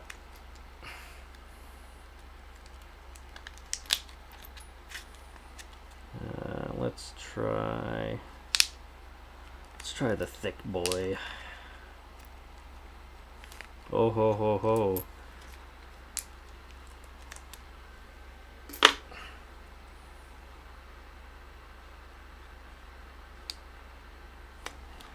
And about enjoying the thick boy too, I'm sure.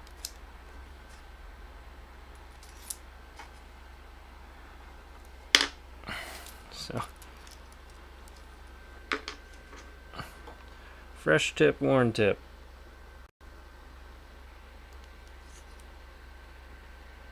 Yeah.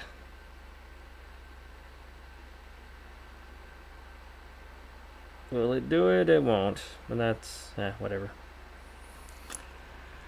Good old Logitech webcams. Can always rely on those.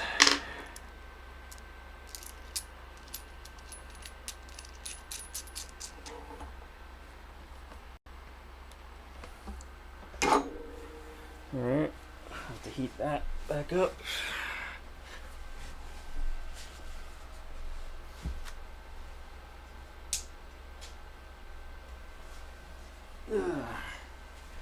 Hopefully that shouldn't take too long for how cheap this iron was. It actually seems to get up to temperature and stay there pretty well. Although I imagine this tip is probably not gonna hold its temperature as well, just because there's just less mass to it compared to the knife edge. But we'll see. Whoops. So I just need to clean up some of the solder on these two switches, and that'll be the numpad done. The arrow keys are done. Pause, print screen, and scroll lock are done. So I guess after that we'll do the nav keys, I guess. We'll just keep making our way across. That was fast. Oh, it was enough to boil water, but we're not up enough to tin our tip yet, so I'll just wait a little longer.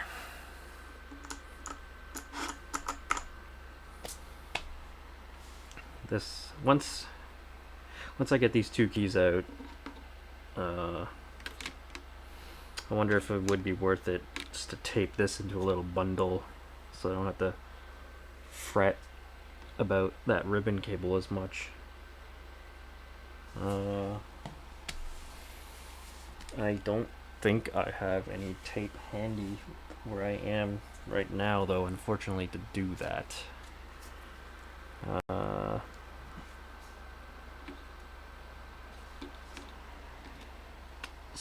So I'll just kind of let that sit there and do its thing for now, I guess. Fun fact about the DOS, the controller board, the cable that comes from the computer and into the keyboard and then into this controller board internally connects with a USB micro B 3.0 connector, the same one you'd find on like an external hard drive. It's literally just a standard connector. So if I ever damaged that cable, I could just get another one. So that's kind of neat.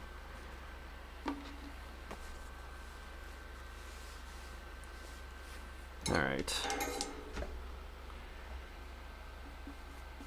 Alright, we're just about there. Let's get back to it.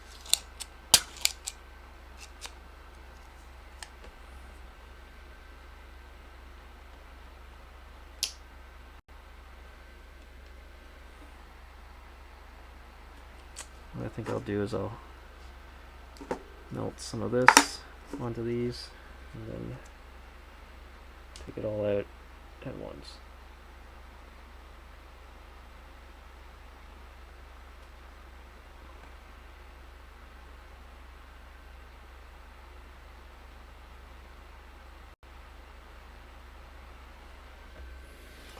I think I definitely preferred that knife edge, but oh well.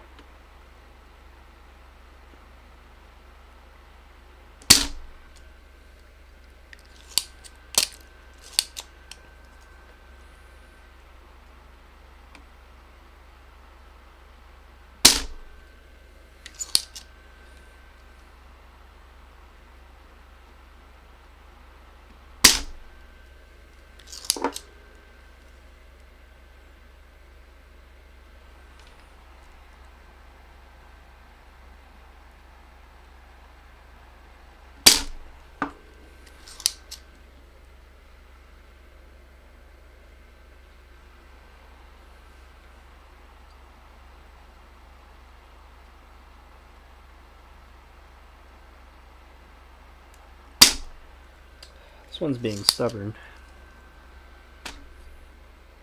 I think the other one I did looks more or less good to go.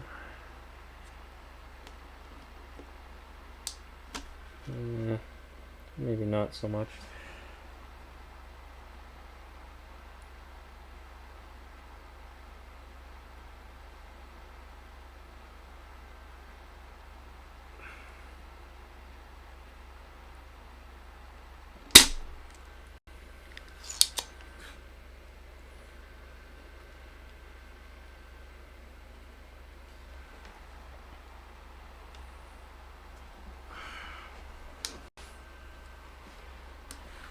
Patrick was good at soldering, wasn't he? I don't know if I ever remember actually seeing him solder. I just knew that he was. And probably still is, yes. What did he even solder? When did we ever solder anything?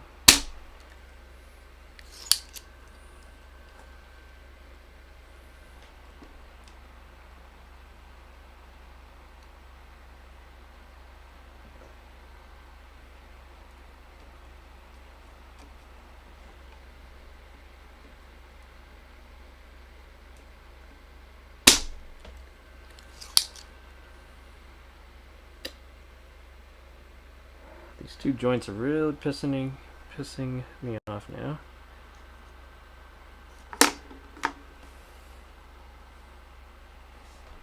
I bet we used leaded solder, right? And just breathed it in. Because what's wrong with that?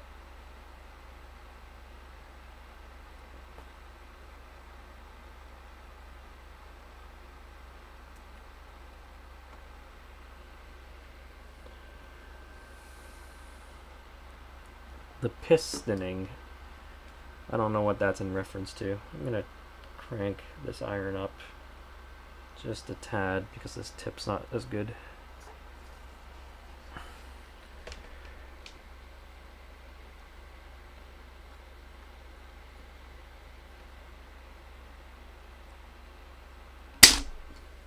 Yeah, that's more like it.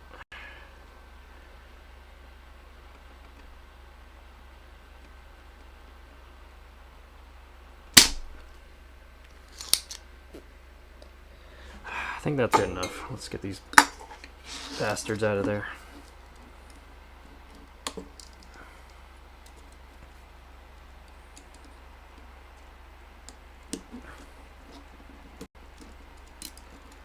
One.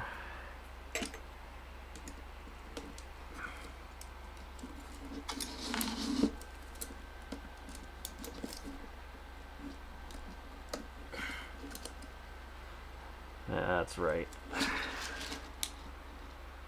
This is no longer your home. the top of the PCB. Yes, so carefully. So it's a plate mount system. So we have this metal plate. The switches mount into the plate just using their simple plastic retainers, and then it's soldered to the board, the PCB underneath. Interestingly, this PCB actually has the provisions for PCB mount switches, which is actually what these MX Blues are. I don't know if MX Blues come in a plate mount version or if they're always PCB and that's why DOS had to do it that way. But typically when you have plate mount keyboards like this, it does not have these little holes to the sides of its guide hole. So if I grab one of these blues and then my Kaiwa tester, and this, I know this won't focus of course, but so on the Kaiwa here you have the centered guide and then you have the two pins that you solder, and that's it. Whereas this is what's known as a plate mount because it simply mounts into the plate and then you solder those two pins. However, on this MX Blue, which is a PCB mount switch, in addition to those three prongs, there's two extra little plastic guides here, and those are meant to fit into the PCB and just aid in staying in there essentially, because soldering it to the PCB is literally all that's keeping it in there. So that just kind of keeps it from wobbling around too much and kind of guiding it in.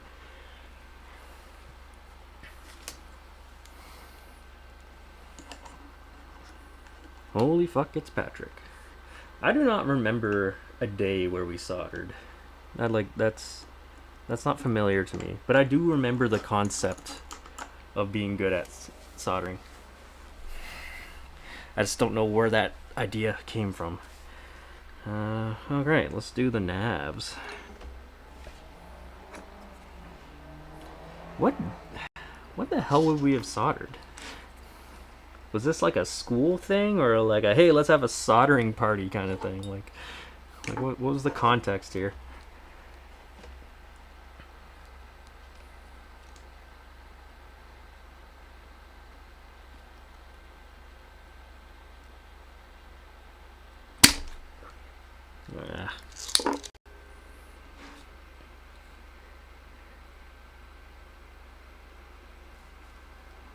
Burning the shit out of the pine things. You mean like the rosin or whatever?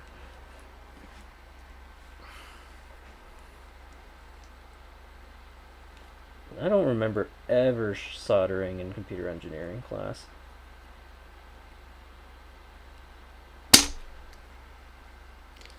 Maybe I wasn't in the wood.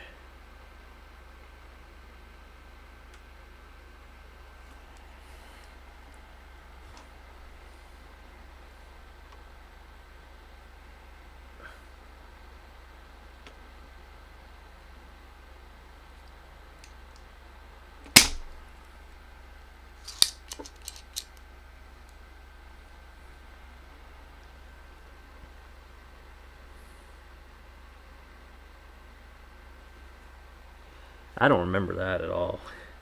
Was I not in that class maybe?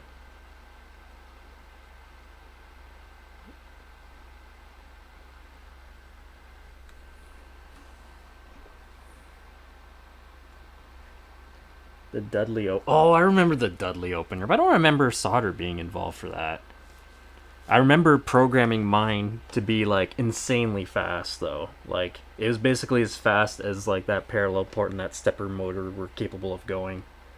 Like everyone's would kind of just go and then mine would be like kind of wish I had like a video or something because I was impressed how fast I got that thing going.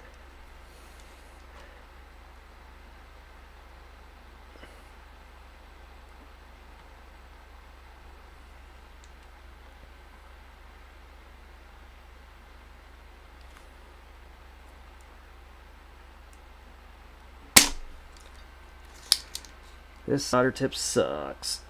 I should have put one of the sharper tips on.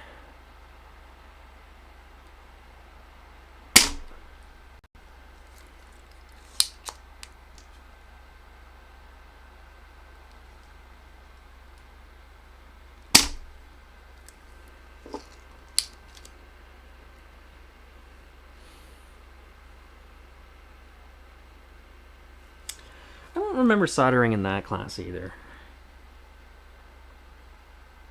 I feel like I would remember soldering if we did it, because like it would certainly be helpful to remember those skills now.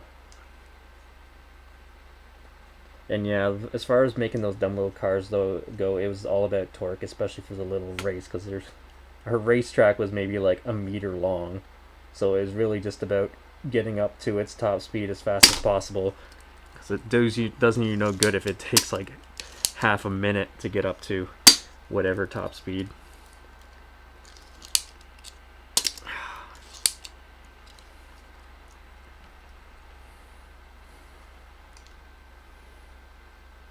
Where was I?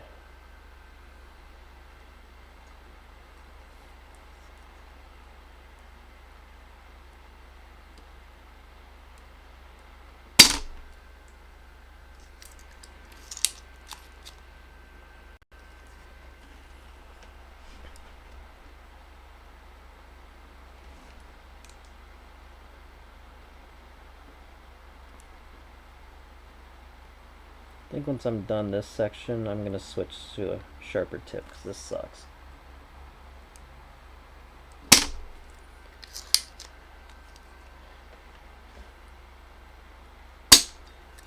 The knife edge was better, even if it was busted.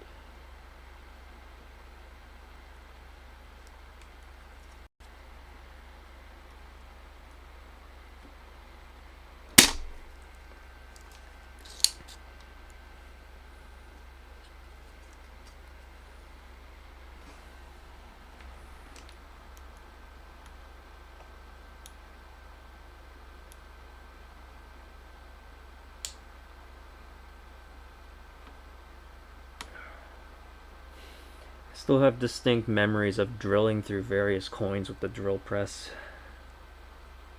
Mostly pennies. Man, those things got hot. Certainly we were probably ruining those poor bits in the process that were meant to just cut wood.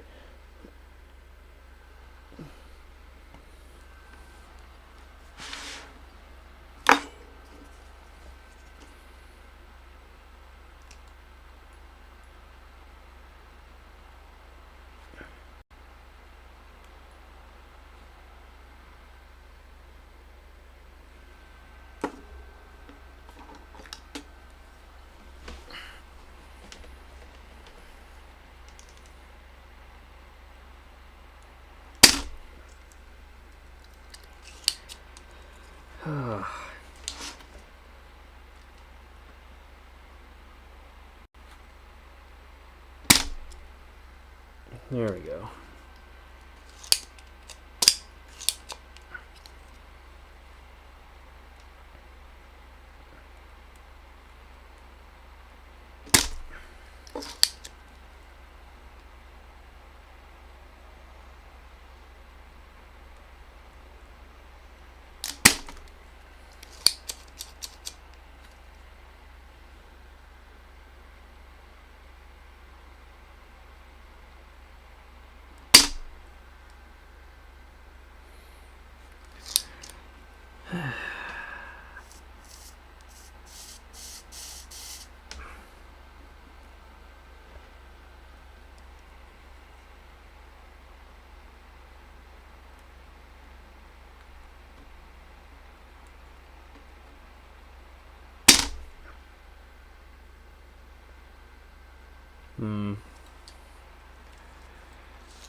Yeah, that sucks. Switching tips was a mistake, I think.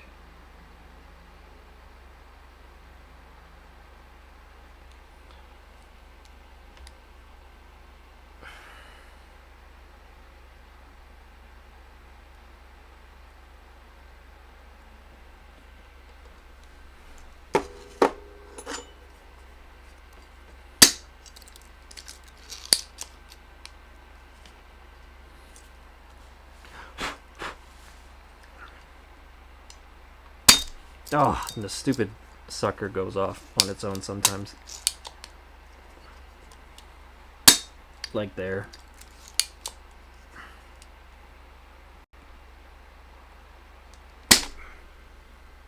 Good enough. Fuck it.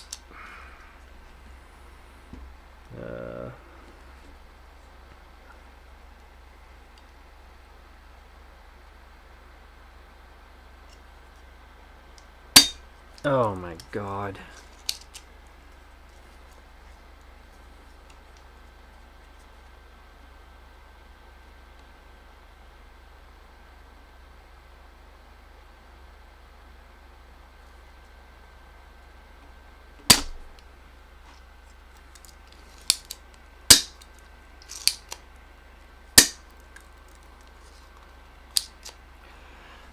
I had my car from engineering class for the longest time, but I think I finally either lost it or it was thrown away or something, which is unfortunate. Or I might have torn it apart and used the parts for something else. I also had like a weird design because I tried to make it like a truck.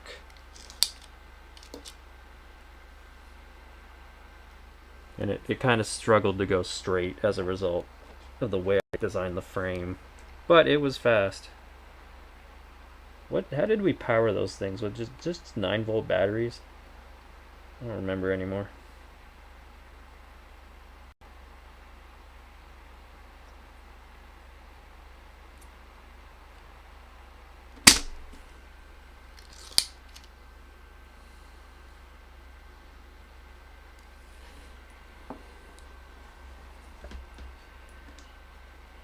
Nice.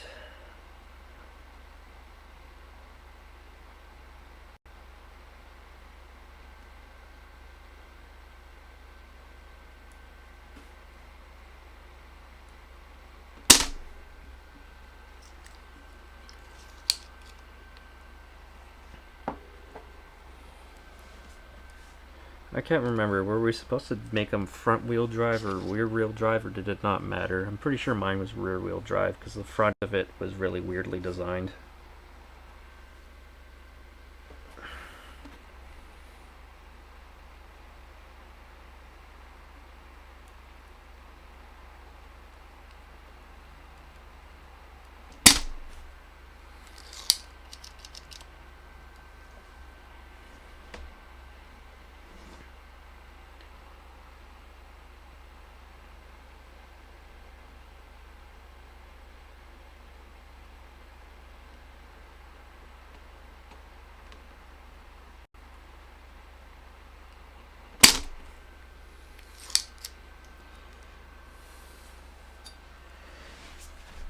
I think my car ended up being like the fastest car. It just didn't go very straight.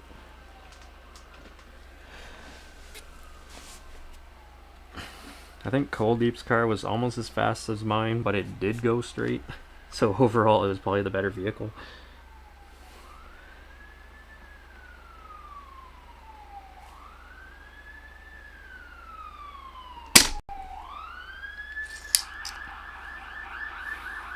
Alright, well,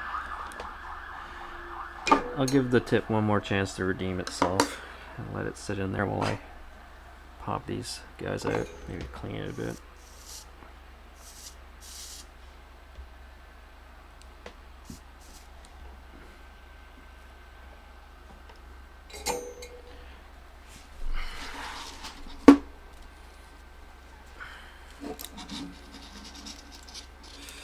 If I tear this ribbon, it's all over.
I'm absolutely gonna break this poor tool at some point. It's held up way too well for a dollar store tool.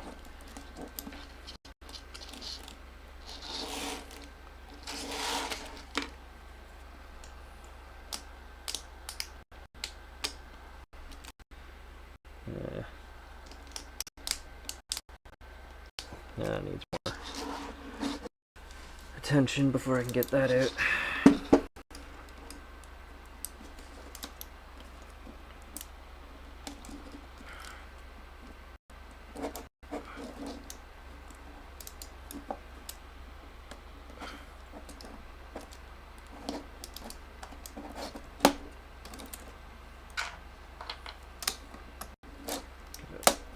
There we go.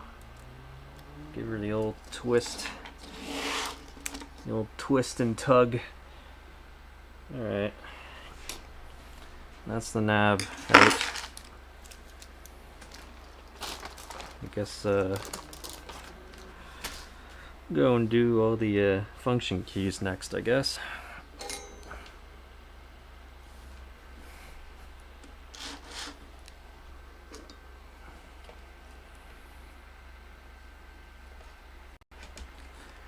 Starting with F12.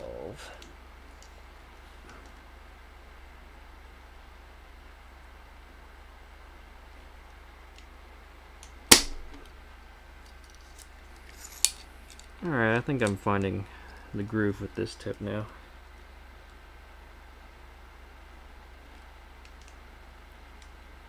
It just doesn't have as good a rebound as that other tip did.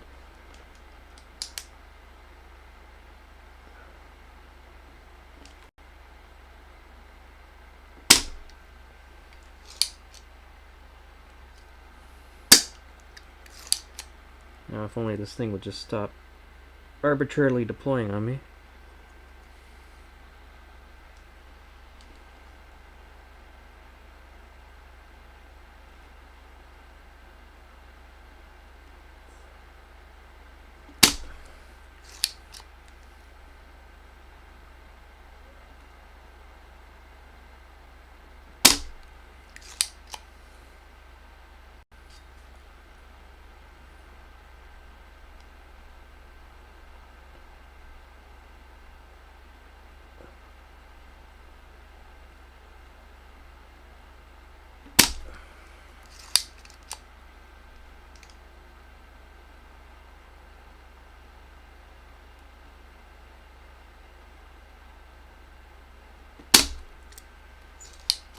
Yeah.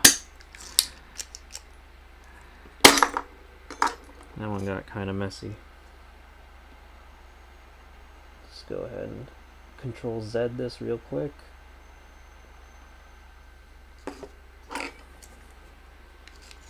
And now let's try again.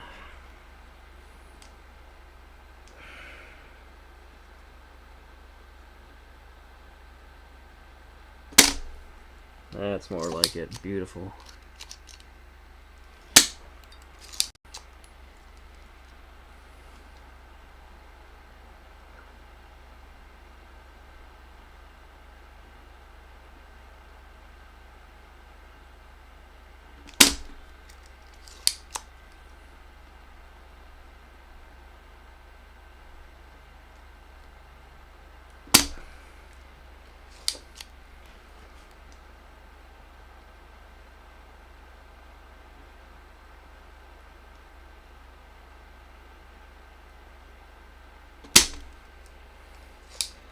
Definitely going to... Oh, I'm totally bumping the mic, I realize. Apologize.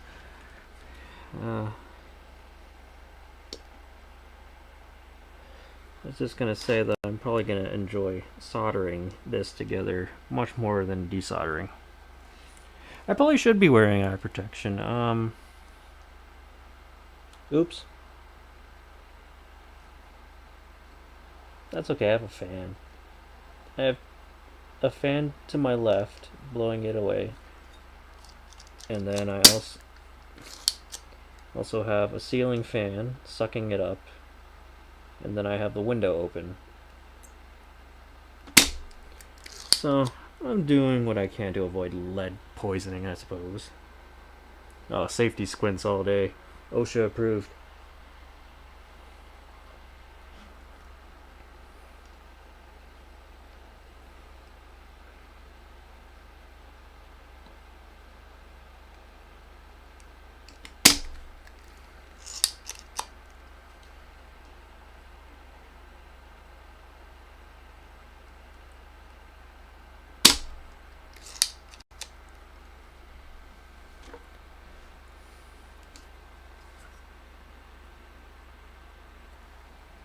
Exactly.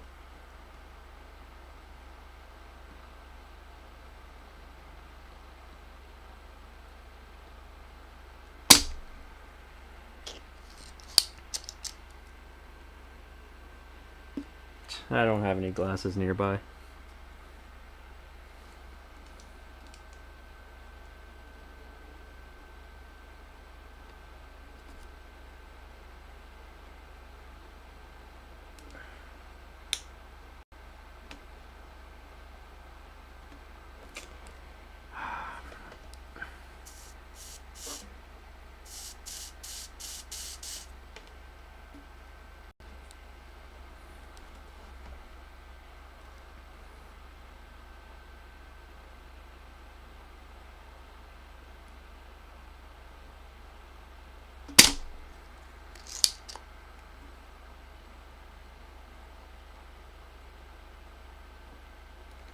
Alright, these are pissing me off.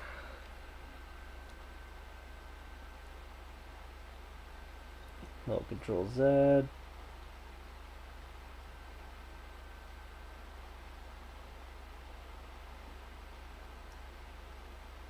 Control Z.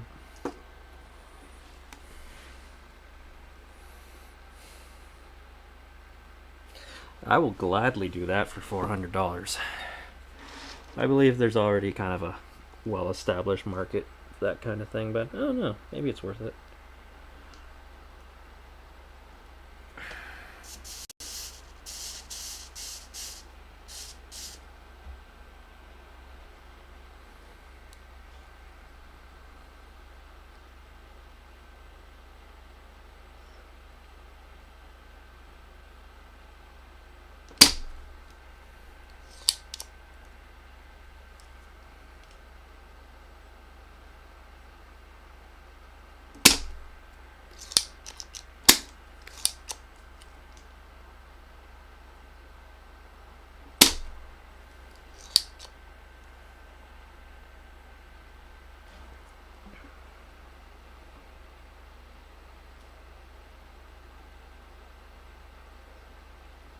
Oh, wow. It went off on its own and it actually did a perfect job, so I'm not going to complain about that.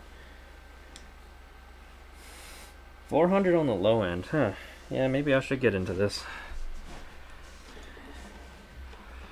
Beat live events, because there's just no live events right now.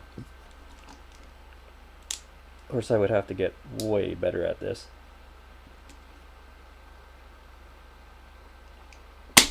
Maybe upgrade from my $10 soldering iron to a $20 soldering iron.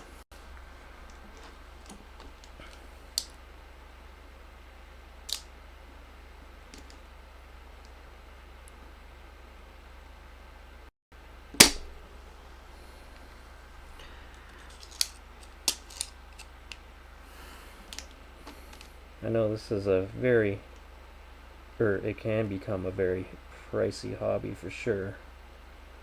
I feel like the kind of people who spend the big bucks on these things do it themselves. Otherwise, what's the point? Oh, I mean, I guess you have collectors. Oh no, it's not something I've really looked into.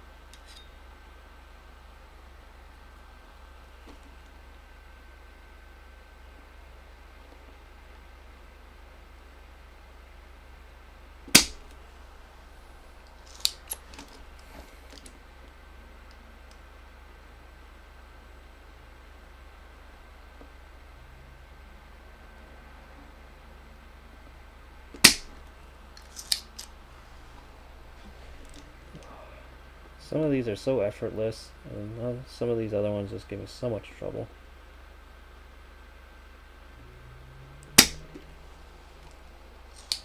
It's very inconsistent.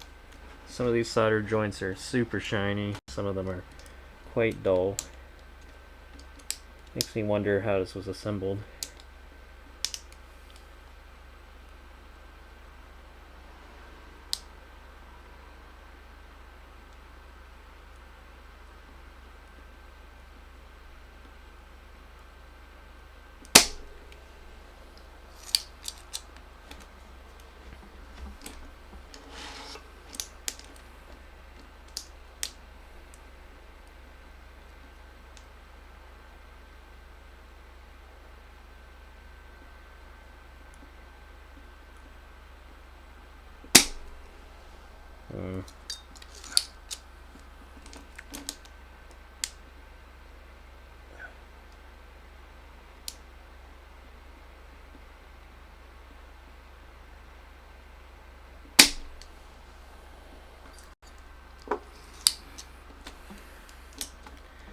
Well, I'm on the F3 key now.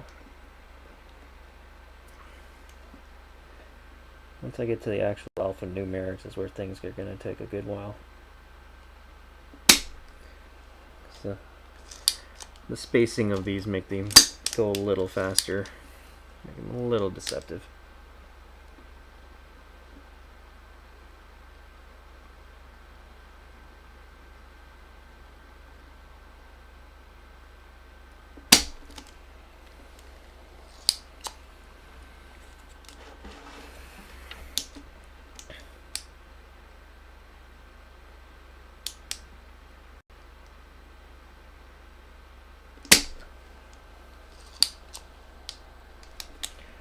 That one more hit.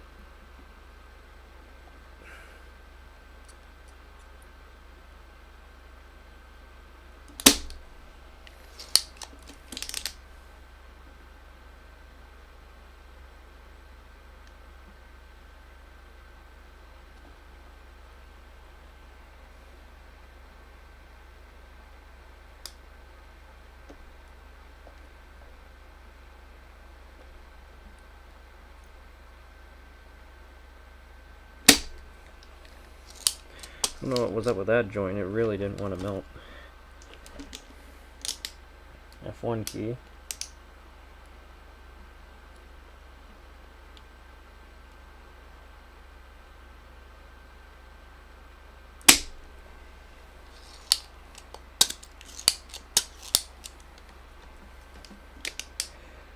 My left hand's starting to cramp up a little bit. Luckily, I'm almost there. Just do the escape and then we'll pop these bad boys out.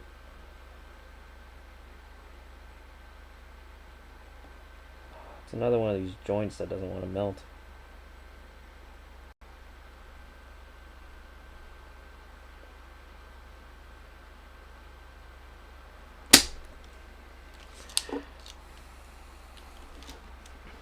Yeah, 410's a good deal, right? Just like the highway.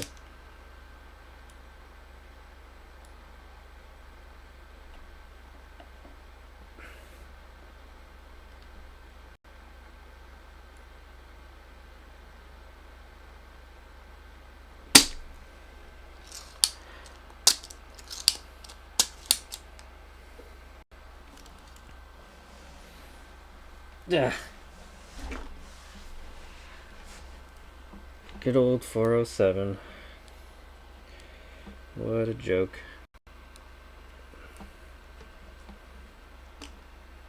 My hand is definitely starting to feel it now.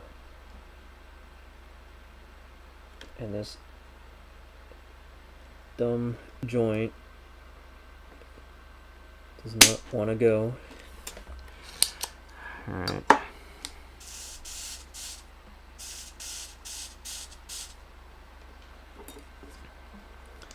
Let's introduce some of this stuff to it.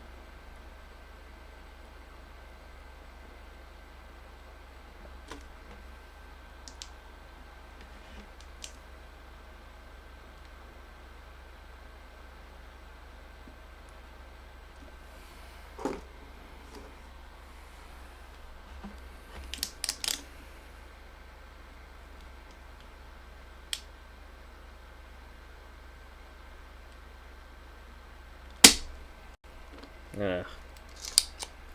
Bad shot, but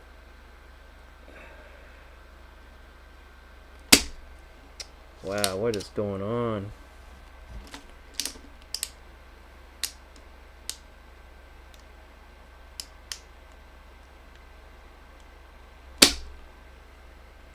That should be okay.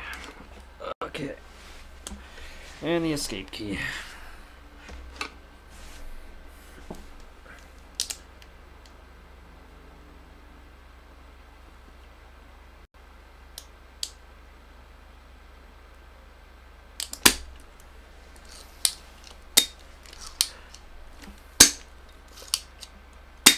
Oh my god. There we go. Oh, stupid thing.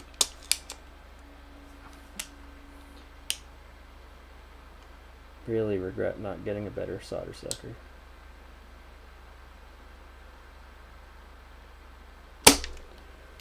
Alright.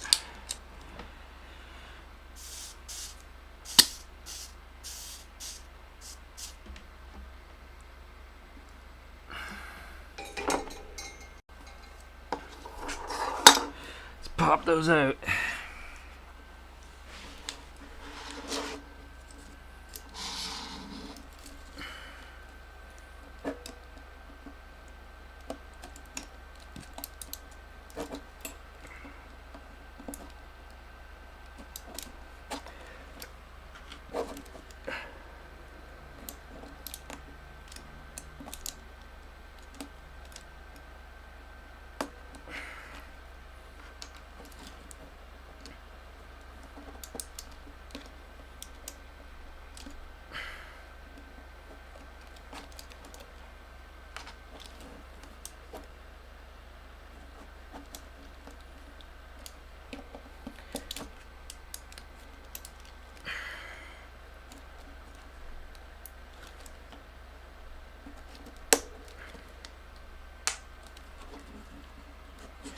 Gotta make sure I'm not damaging this dumb ribbon cable. Still looks okay. Make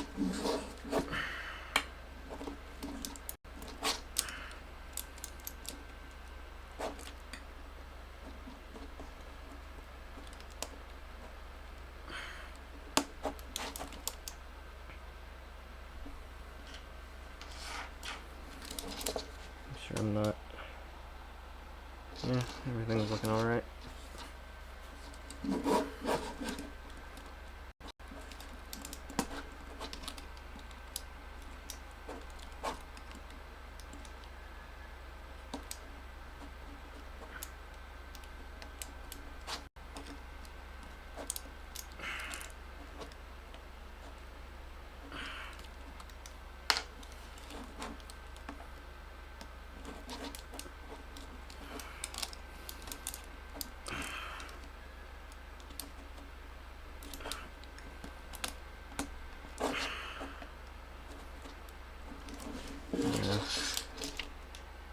Yeah, that one's gonna need a little more attention before it goes.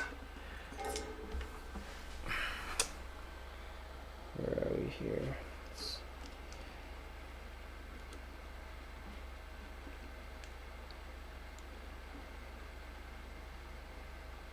Hold Control Z.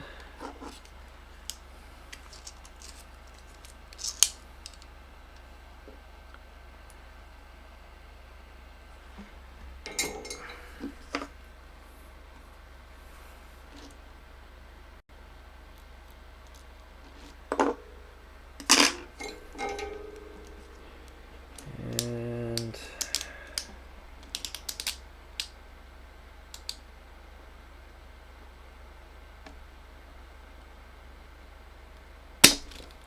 there we go.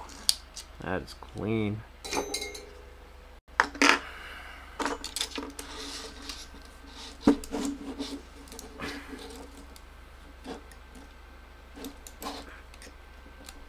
Oh, effortless now.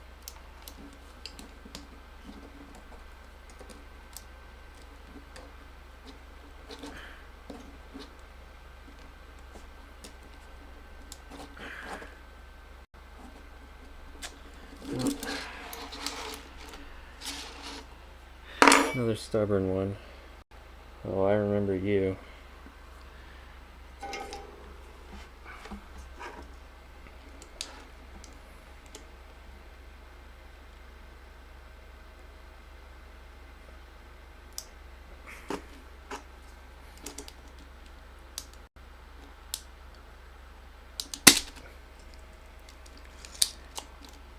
Alright.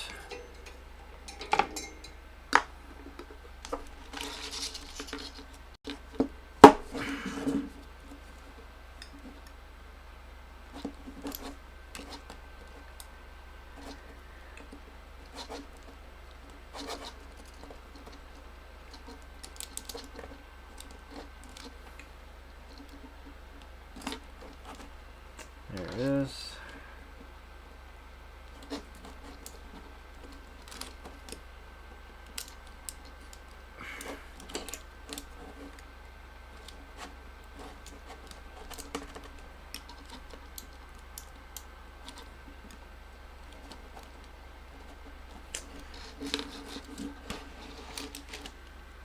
Yeah.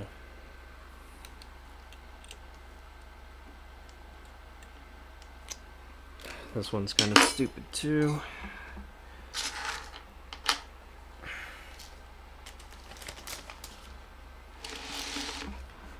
Let's go ahead and kind of undo everything.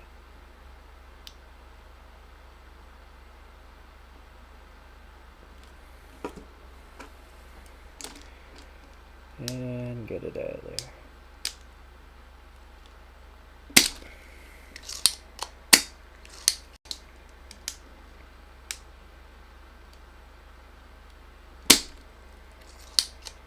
Beautiful.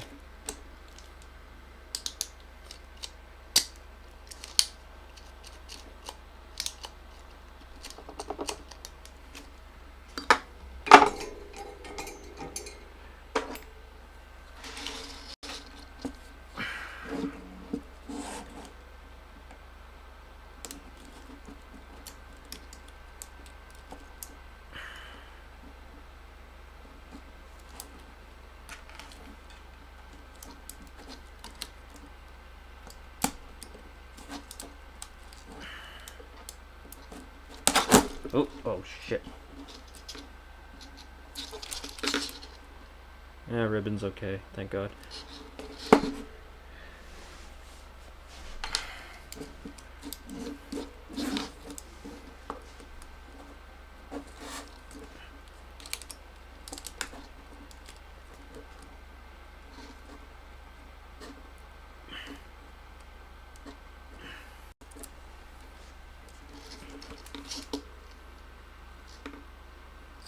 Yeah, it's not gonna come out without a little extra help.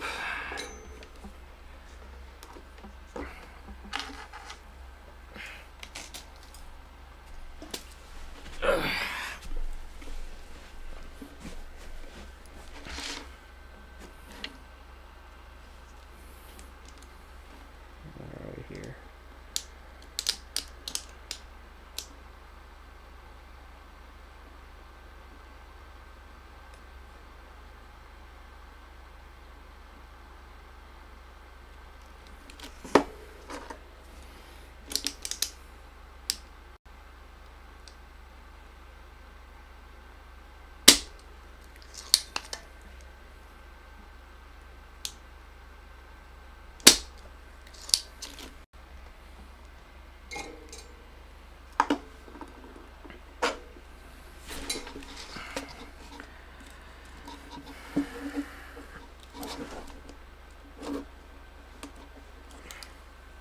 That.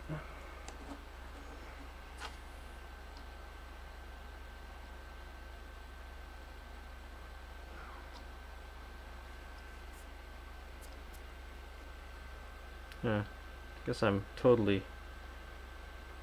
damaging the hell out of these MX Blues as I pull them out, but that's okay because MX Blues suck.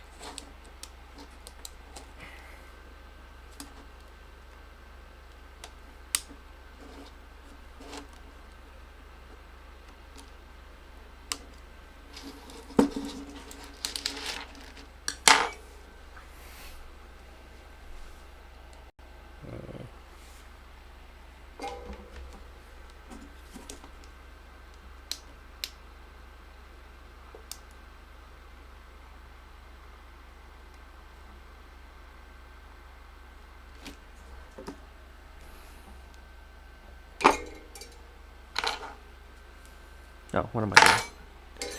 Still gotta take the switch out. Duh.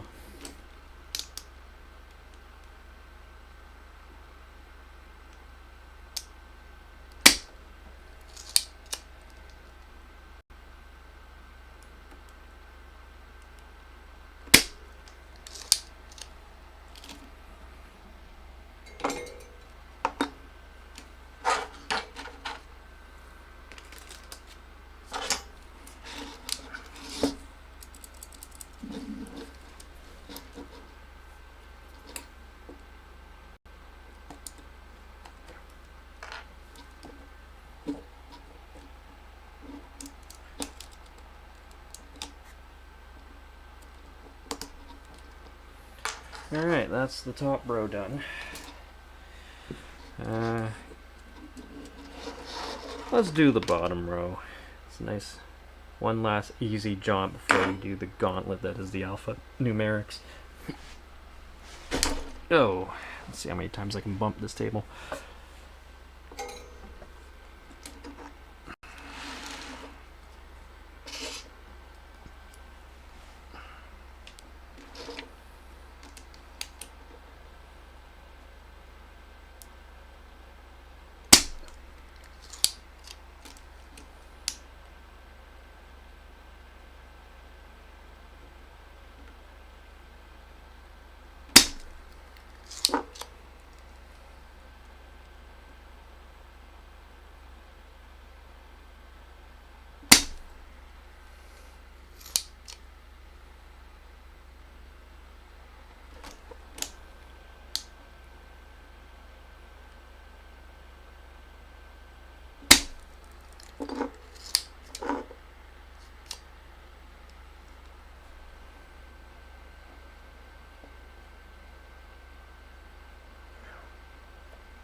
I made a mess of that, I think.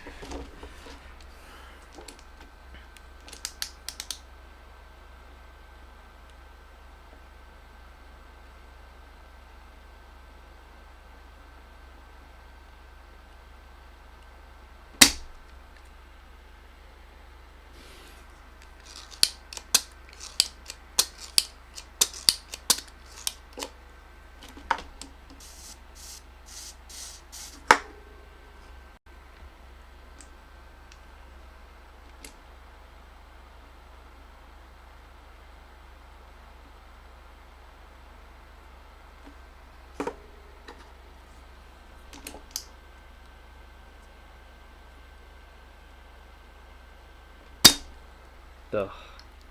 That just makes it so much easier.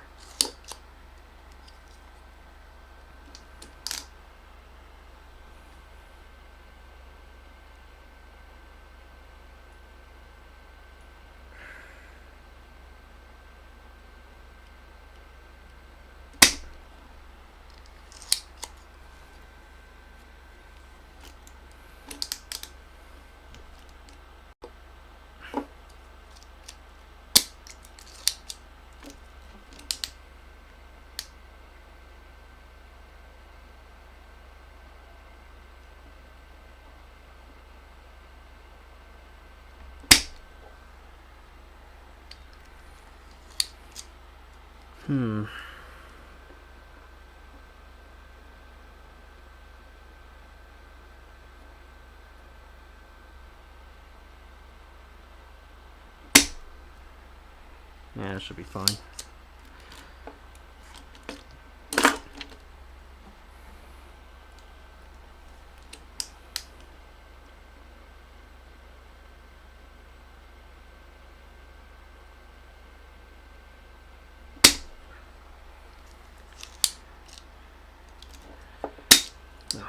Soldering this is going to be so fast compared to this.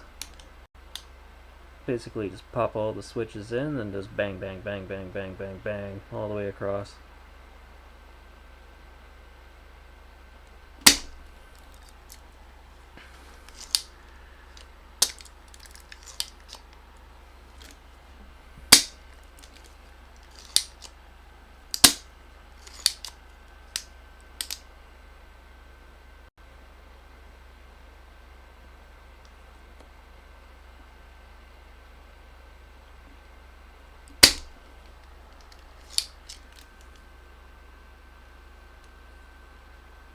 Yeah, if you're driving in Michigan, that's pretty accurate. Those bloody roads.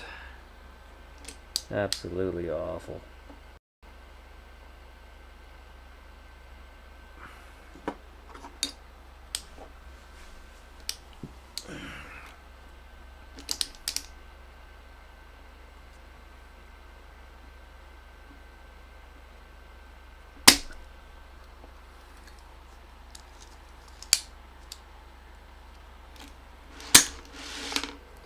Speaking of Michigan, I found a random YouTube channel where a guy has put a lawnmower engine in a Honda Insight and has been driving that around.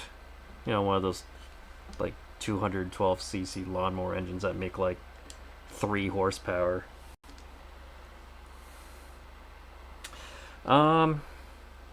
Depending on how fast I get through this, if I'm not tired and it's not well into the night, maybe I'll just bang it all out. We'll have to see how this goes.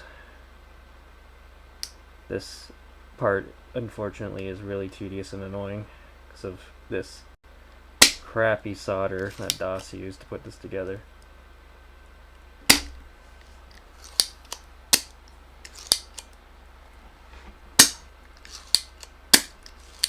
Because really, soldering this shouldn't take very long at all, especially compared to this.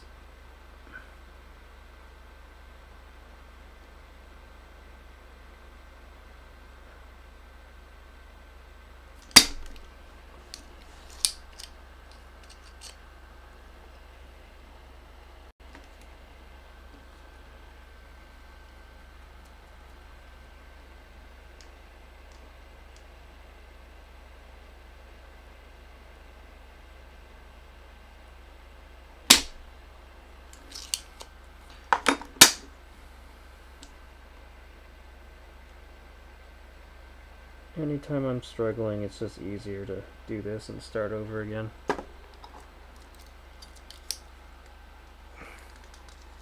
Oh no!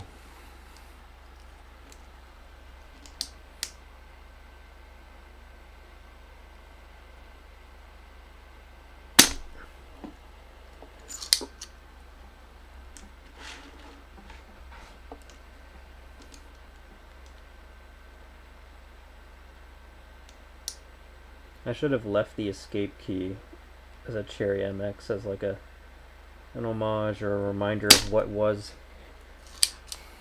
But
there's like residue left on this board from manufacturing, so I think it might have been like hand soldered.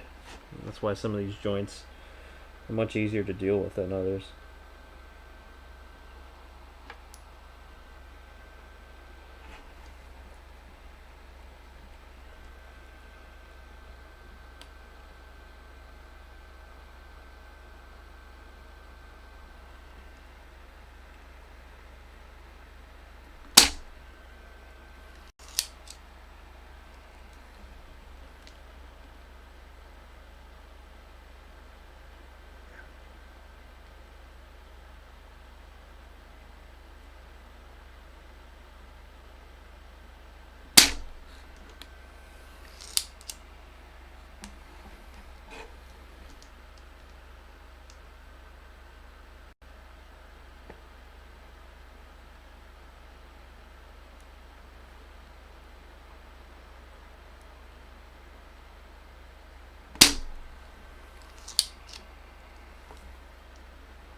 we'll see if those were good enough to get those out.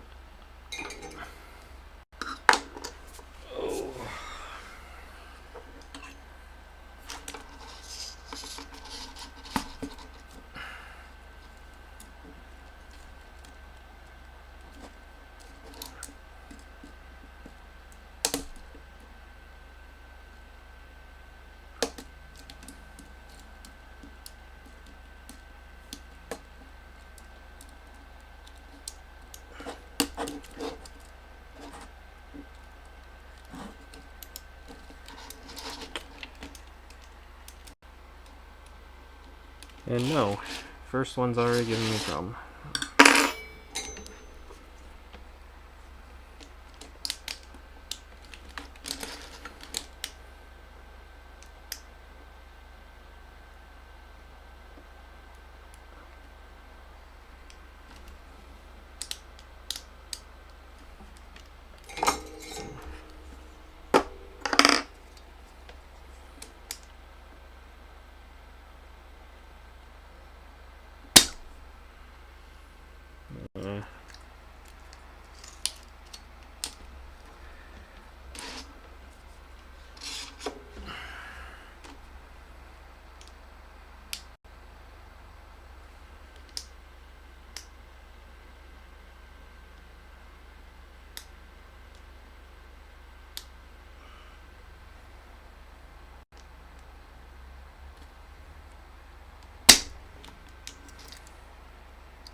It's more like it.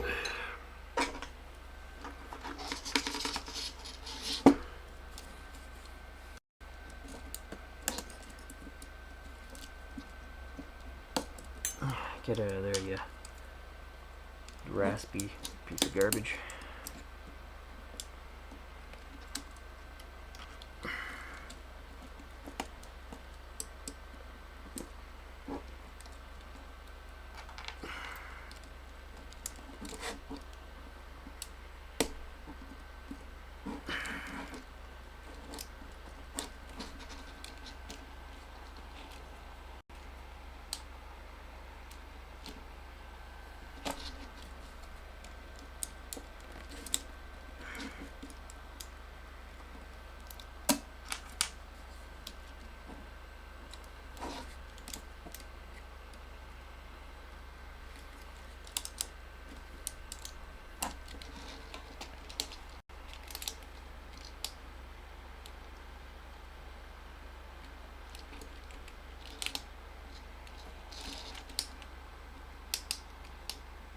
That bastard's still holding on.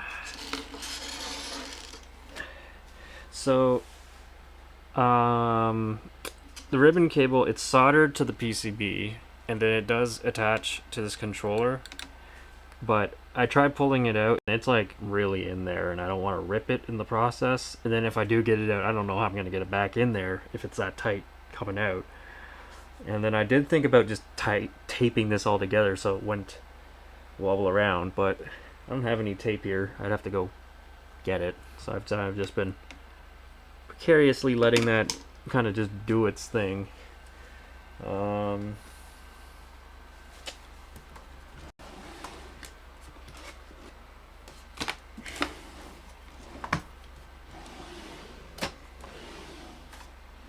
Yeah, no tape. It's been okay enough so far, right?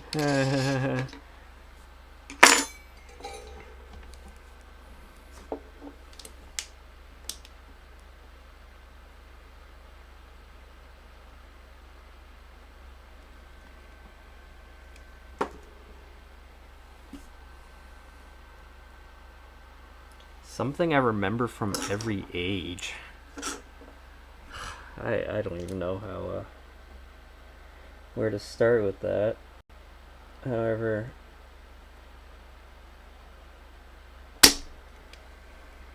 I guess the earliest thing I can think of, I don't know, I was crazy young, like 1 year old or 2 year old, or whenever it is you start having memories or whatever. Playing with some toy RV car in our apartment of the time. And that was my favorite toy for whatever reason. I just really loved that toy RV. And when we moved, I don't know what happened to it, but I never saw it again. I guess it just didn't survive the move somehow. So that was unfortunate. Then when we did move to the first house, my fondest memory of that was sitting in the completely barren kitchen and eating McDonald's on the floor. There's just something about when you move into a place and you eat McDonald's on the floor.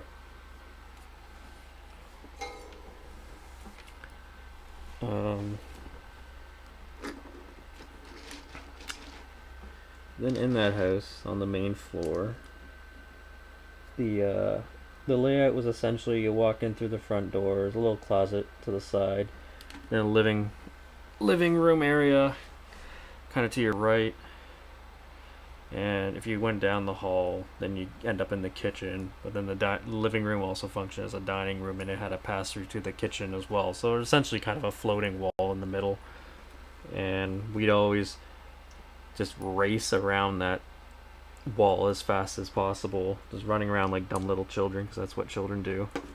And eventually got to the point where my dad boxed up the passageway from the dining room to the kitchen, so we'd stop doing it. Ended up making it into a cupboard that was recessed into the wall, so that was actually kind of cool, but definitely bummed us out because we couldn't be idiots anymore.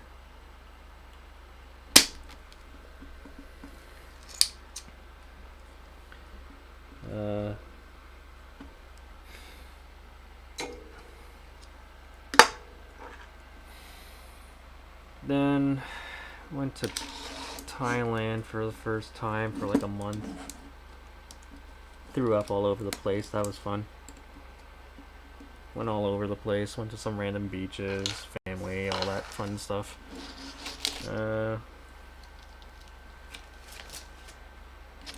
My brother fell in an alligator pond and lived to tell the tale, so that was funny.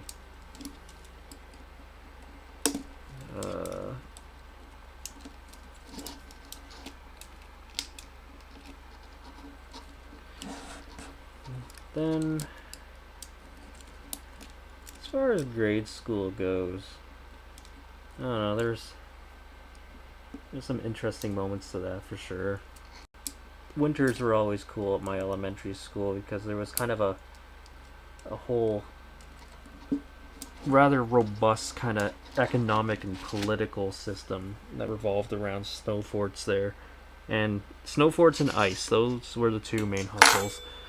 People would kind of form their factions and they'd start building these snow forts, and then these snow forts would align with other snow forts and become little factions, and they'd war against other snow forts, whether it be straight up war or sabotage or whatnot, which led to the creation of security firms that would guard your forts. And that's kind of where I played in, whereas by protecting someone else's fort you could safely harbor within their fort without having to deal with the maintenance of it, so that was always convenient.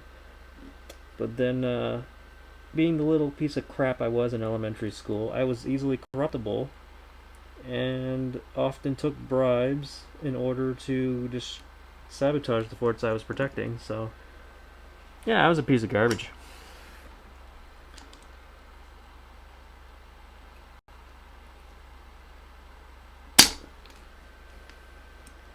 Then eventually, I was determined to be too smart for that school, so I moved to a different school. And as far as that school goes, it was close enough to my house that I no longer qualified for busing, which meant that I had to either walk or ride my bike there every day.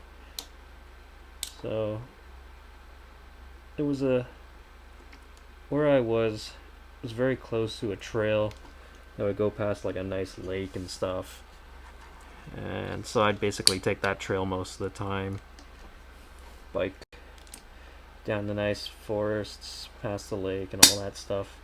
But the geese that would occupy that lake were quite annoying. Always very aggressive, especially when they got their little tiny geese, cute as they are.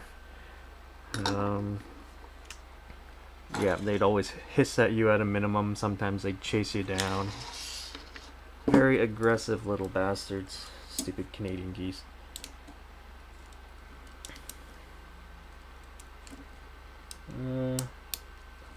Then middle school. My middle school was very close to that school, so I was basically taking the same route again. That was kind of convenient, I guess. And that school was where I first and I guess last got suspended for kind of the dumbest thing, really. So me and a few other people being dumb idiots, we were in the library doing some kind of a class assignment or whatever. The whole class was there, and I guess one of us discovered the find replace feature in Corel WordPerfect or Microsoft Word or whatever it was the schools used at the time back then. And so we realized it was super funny to take common words you would normally write in an essay and then have it replaced by fart or bum or whatever.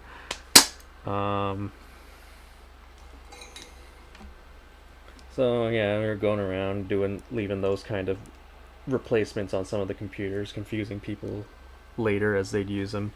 But then someone thought it'd be super funny to add a replacement thing from the to fuck. So obviously once someone started writing an essay and fuck came up like 20 times in it, that was a huge problem. And eventually it was traced back to us, and we all went down for it, even though it was someone else that did it.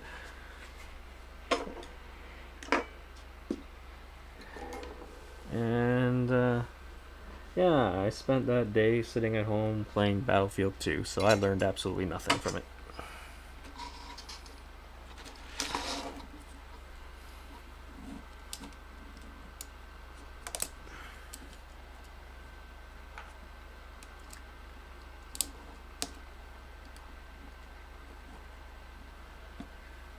Then high school, I don't know. Don't know what there is to say about that. That probably isn't already kind of common knowledge, you know. After middle school, I moved houses again and basically split off from the friend group I created in middle school and had to start fresh all over again in high school. And also my bike was stolen like 1 month into moving into this house, so that kind of sucked. Because I was still not being bussed. So I ended up just riding public transit most of the time. Got pretty friendly with the guy on my route. He was big into PS2, so before I was basically one of the first people we pick up on that route, so I just kind of stand up at the front. We just talk about random games and stuff until he started picking up more passengers and I had to actually go sit in a seat.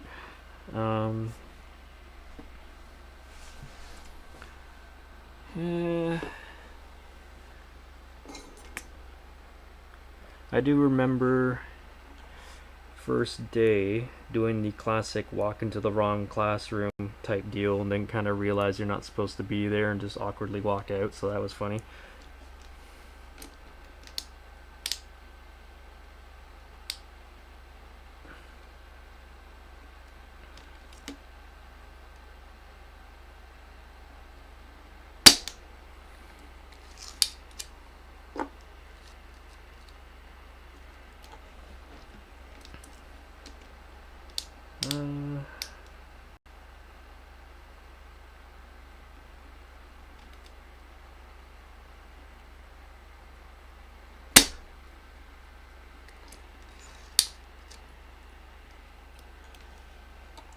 Oh.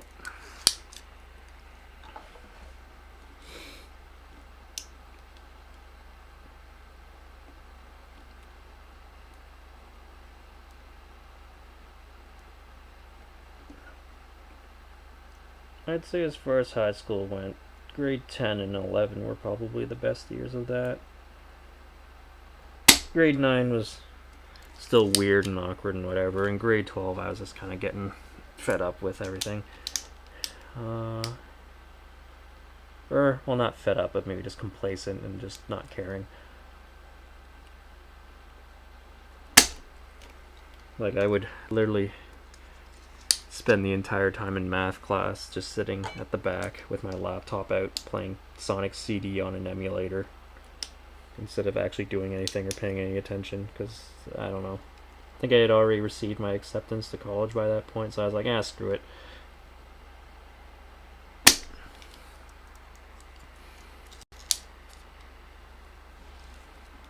As far as college goes, I'd already told my weird train stories and how Via Rail always seemed to kind of find a way to screw things up, either by their own admission or something out of their control.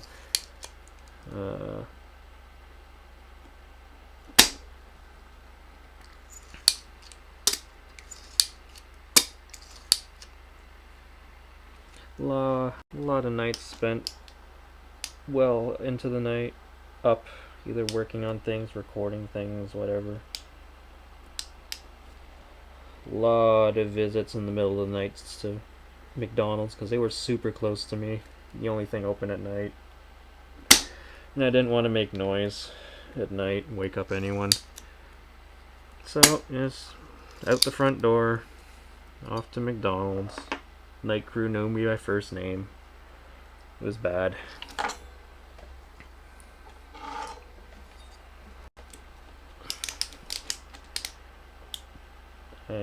Sometimes I'd show up about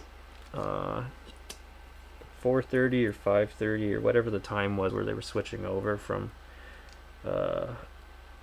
regular food to breakfast, and the girl there would just give me whatever fries they had left in a bag. Just literally fill up a McDonald's bag just full of fries, these old stale ass fries, and I'd take them with me to the studio and just sit and eat those while I'm working on whatever, like the sad human being I was. Yeah, when you're in college, you're not going to say no to free crappy fries.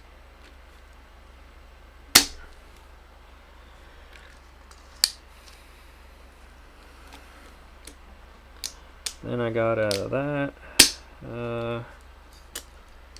Went to Thailand again for the second time.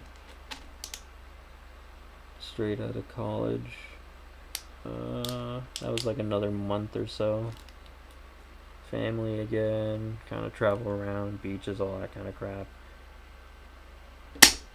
Getting super drunk, going to some random dive bar, taking over the house band's instruments and playing with them on stage. That was amusing.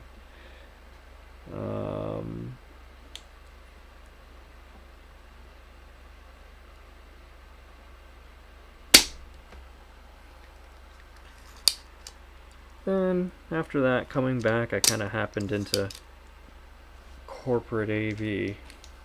Basically, I sold out, which is fine with me, because that's where the money was.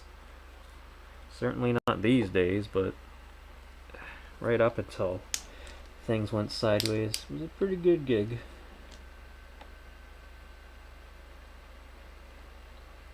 Now here I am, desoldering keyboards.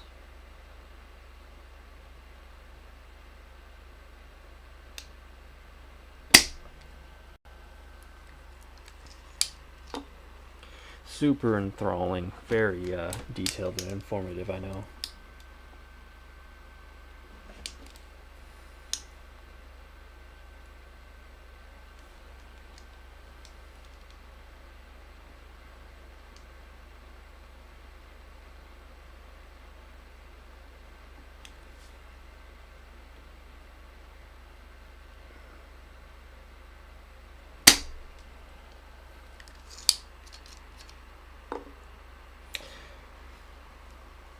Yeah, college was 10 years ago. As far as that gap,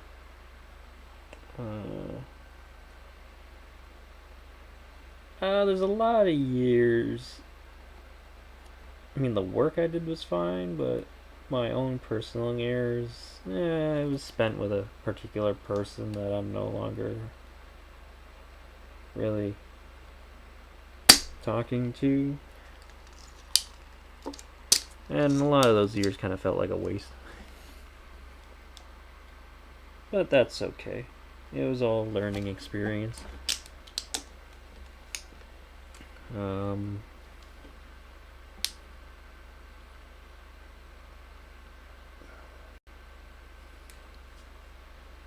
After that person, I did end up with another person who's just been phenomenal. And we've went to Japan 2 years ago, and that was excellent. Such a gorgeous countryside. Beautiful hot springs. Plus just all the wild stuff in Tokyo and whatnot.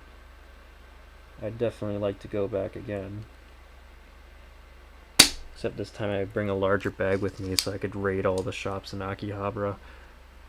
So many interesting stores there. Electronic stores, vintage game stores, all that kind of stuff. I've always been a huge fan of the Dreamcast. I never owned one, but I rented one a few times. Then the PS2 came and just completely crushed it, which was so unfortunate because I understand it because you had the name. It was the better hardware, and it eventually did have an amazing selection of titles, but so did the Dreamcast. The Dreamcast had a really, really solid roster of games for it. And it had some unique features. I mean, it had internet before the PS2 did.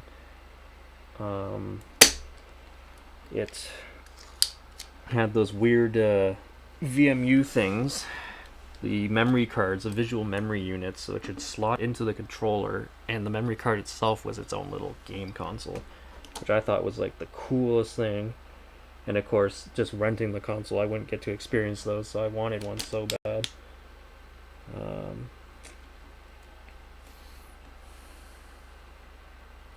That sucks. That really blows. Oh. Hopefully things come around at some point. When they do, I'd like to just go.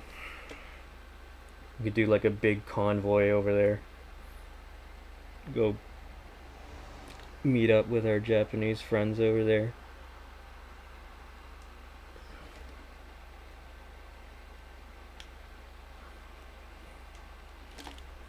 What's going on? My thing's not even right there anymore.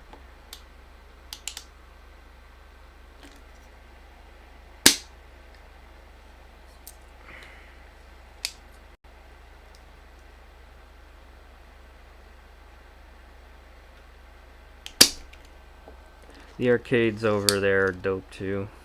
I'm sure those are hurting these days. I mean, it kind of felt like they were hurting a bit when I was there, although I think I was there on like a weekday or something, so understandably it'd be pretty empty. Just all the... I'm not too big into rhythm games other than like Beat Saber and stuff, so I didn't play too many of those. Although I do like Jubeat. Jubeat's cool. But I'm big into Densha to Go, so playing that on like the big cabinet with the 3 displays and the actual like controller and stuff was pretty dope. Densha to Go being a train simulator, of course.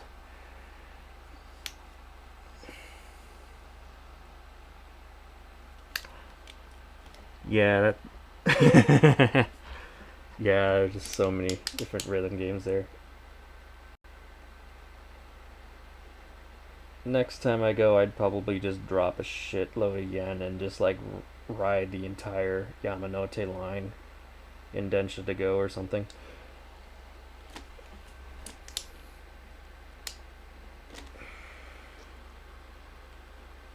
Oh.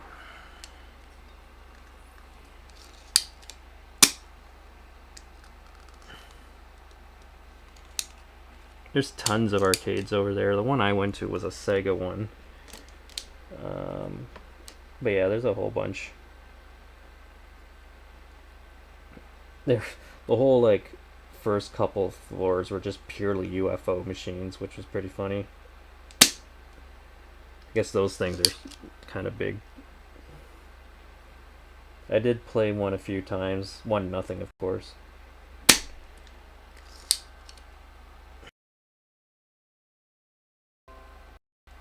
Oh, I miss Future World. I think I have. If I look, I might have some pictures of it too. I don't think they're ones that I took. Just I guess ones that were sent to me or something.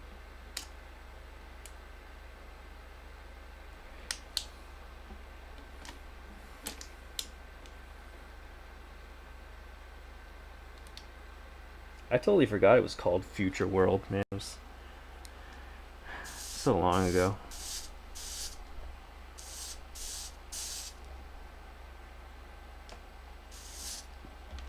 I miss the pool tables there too.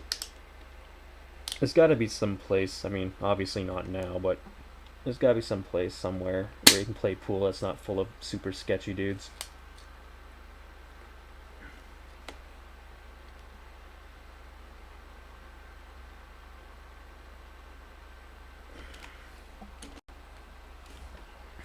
I don't know what's going on with this iron. Did I?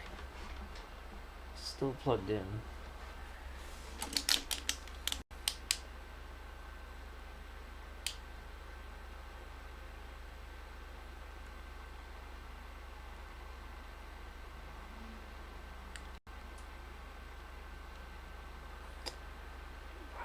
This joint doesn't want to melt.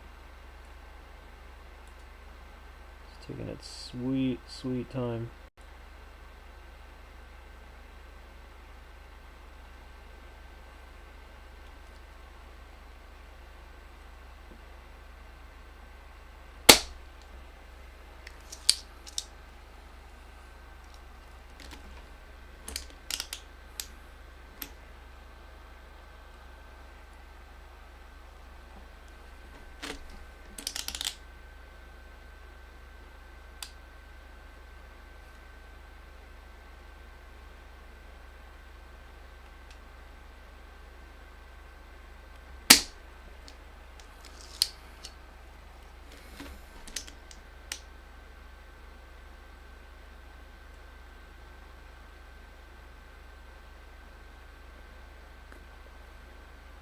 I don't know if this stream is as ASMR as the last one was. One of my viewers fell asleep during it because of the soft, gentle sounds of me cracking open switches, I guess.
Oh, feeling it in my soldering hand now.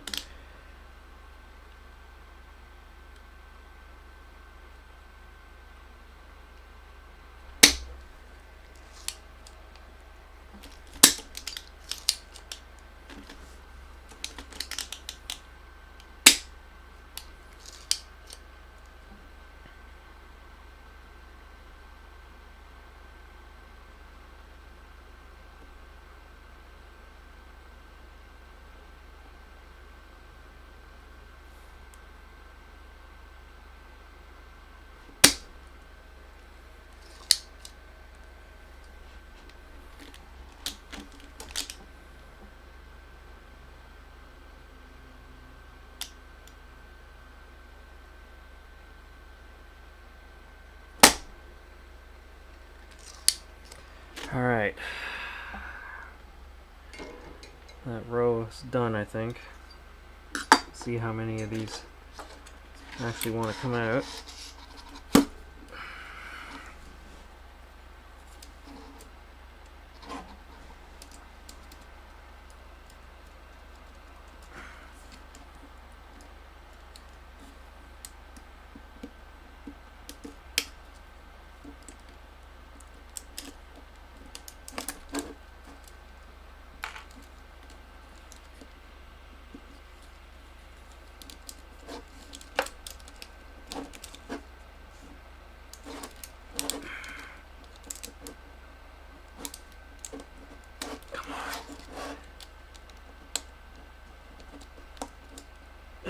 All the other switches are in the way of me prying these out.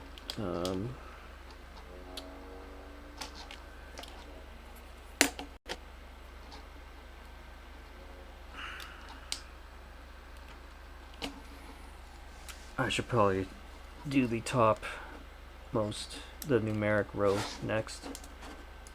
Make life easier.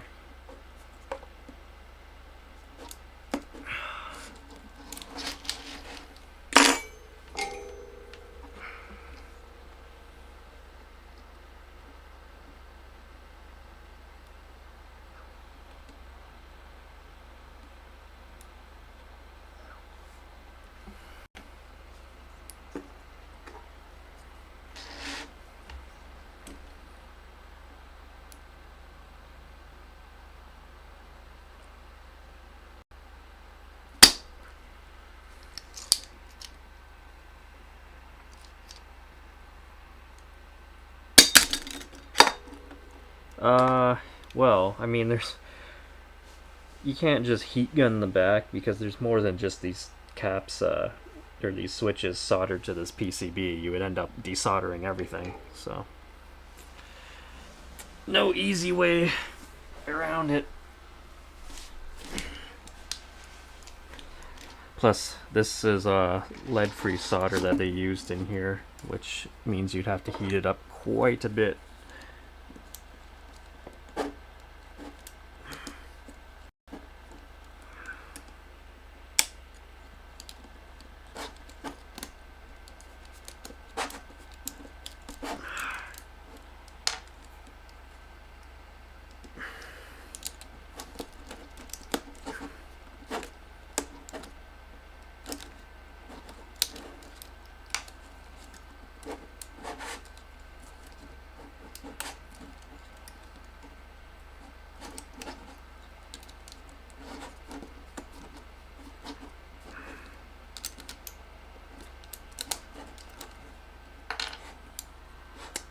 Good old Intel Prescott.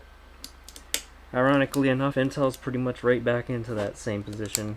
Their latest generation, the Rocket Lake, literally hitting like 100 degrees or more under stock operating conditions with some of the best air coolers on the market. What an absolute joke Intel has become. Which is no good, because it just means AMD can charge whatever the hell they want for their processors because they have no competition.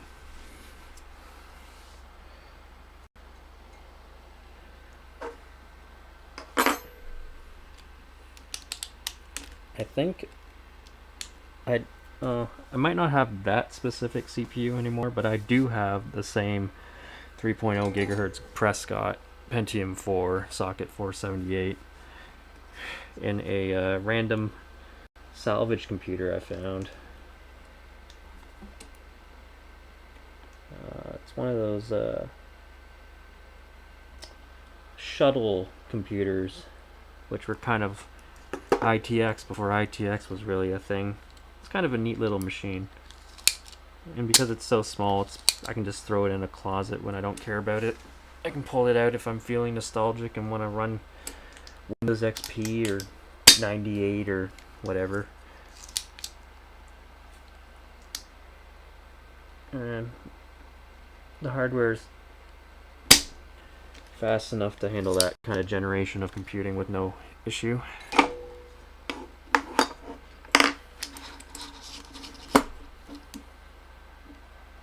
Yeah, I guess the only thing that really holds this PCB to the plate is the switches themselves. So as I desolder and pull them out, the PCB is detaching itself. So that's kind of fun, I guess.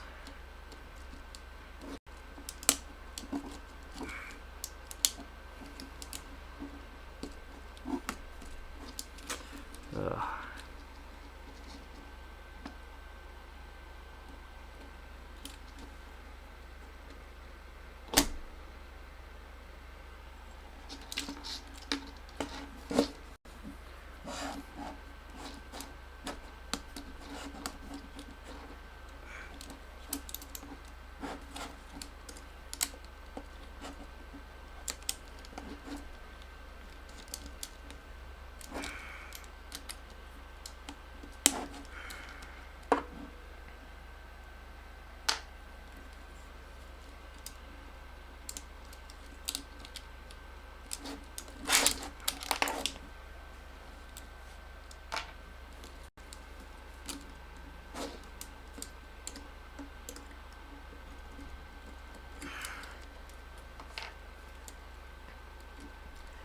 I feel like this is coming along better than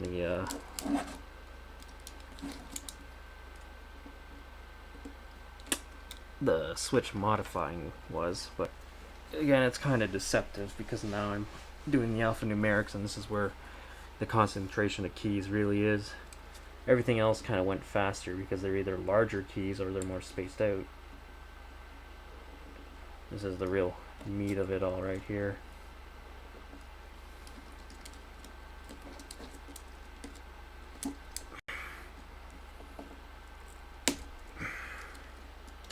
Oh, I didn't like the sound that one made when it came out. But the pads look fine.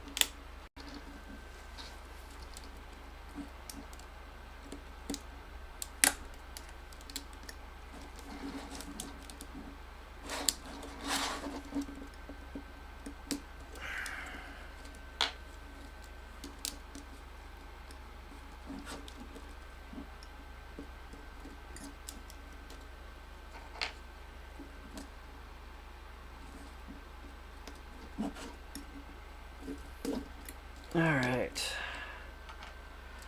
That is the bottom row. So I'm going to move up into the numeric row just to make my life easier when I'm trying these out.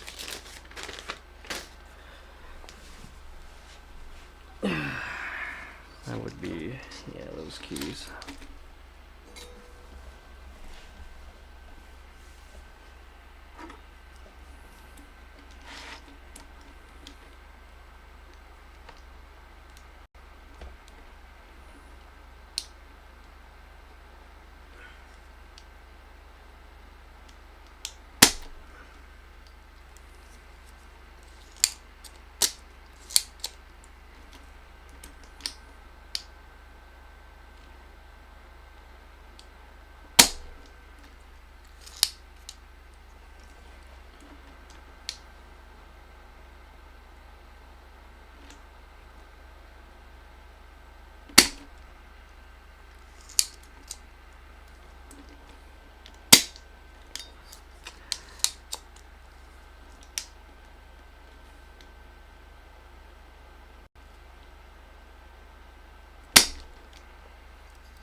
Can't wait to get to actually soldering the switches in, because I feel that's going to be very satisfying.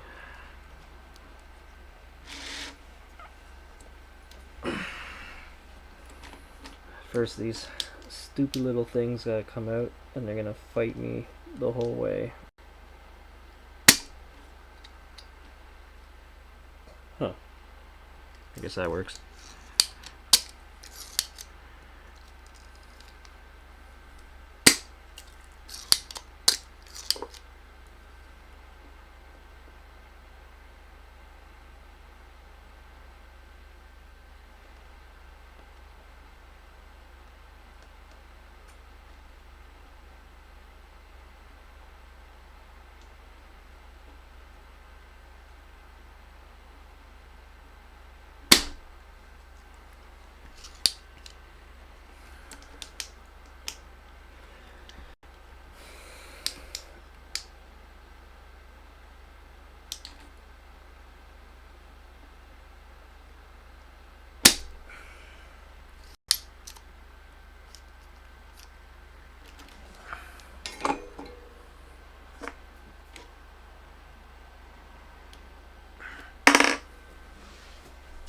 Ah,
damn it.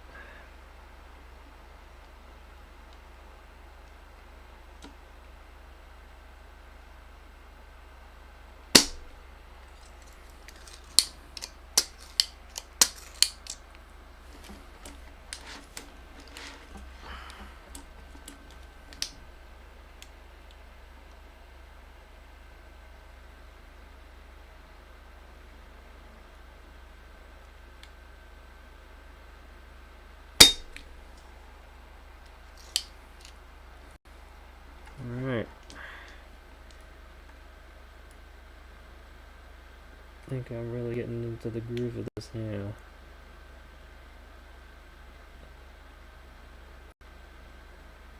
Starting to go fast enough. My soldering iron actually can't keep up.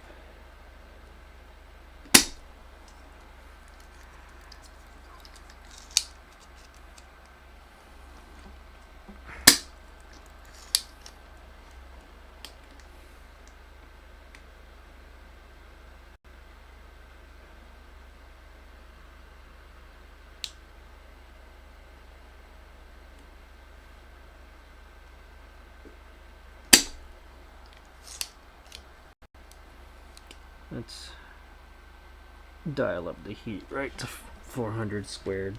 Fuck it. Let's just give her.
Ah, sometimes it's fine, and then sometimes it just wants to act up.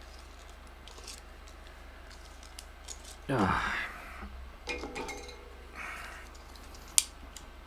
There we go. This thing's starting to really kill my thumb too. Luckily, once I have all these switches out, I won't need it anymore.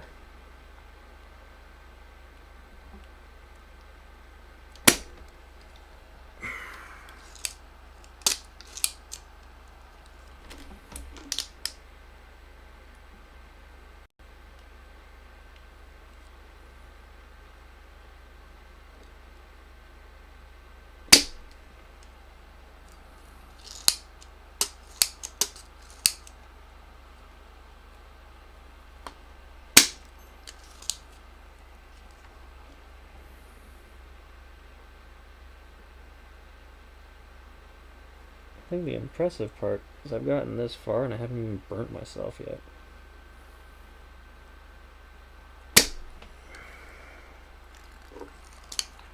Certainly it's coming at some point.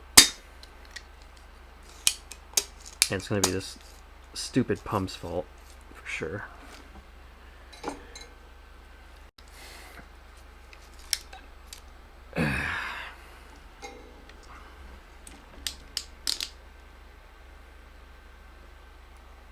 Wow, it's not even midnight yet.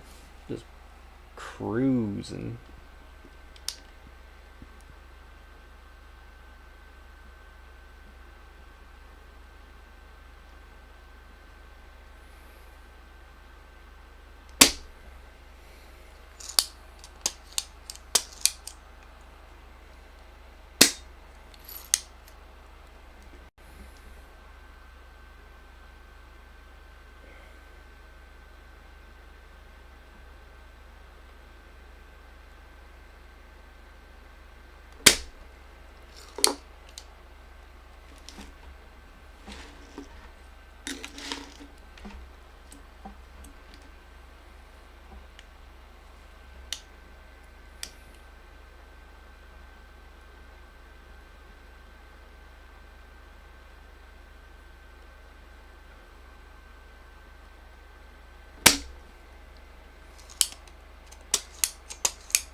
My thumb can't take much more of that.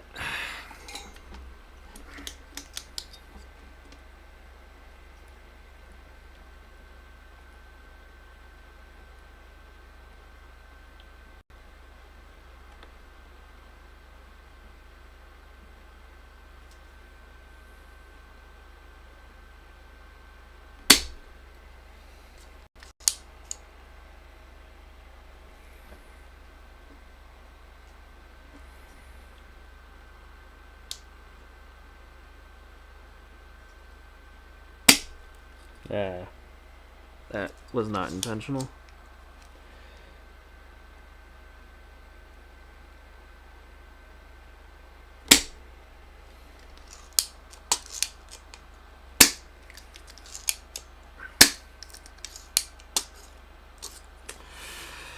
Oh, man.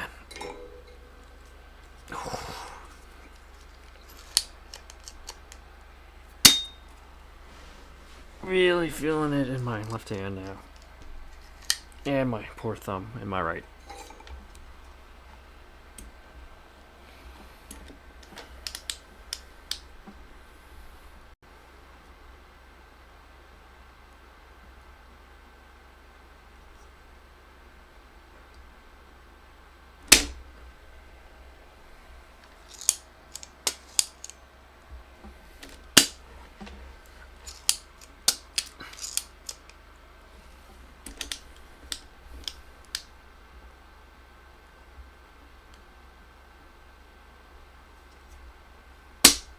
Damn it, this stupid thing.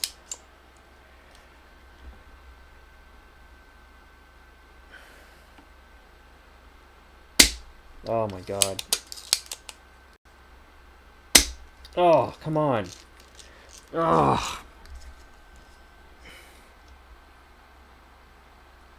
Yeah, I could use a solder wick, but I don't think it'd work well for this kind of application. If I had a solder sucker that wasn't a complete piece of garbage, it would be absolutely fine. And when this does work, it works excellent. I've kind of nailed the technique down, and I can pretty much nail it in one shot. It's just this one is just such a piece of garbage. It just keeps going off on its own, which is super annoying. And my thumb was also just getting tired of charging it over and over again. It wouldn't be so tired if I didn't have to keep recharging it from going off. But that's what it is. I'm calling you a solder sucker.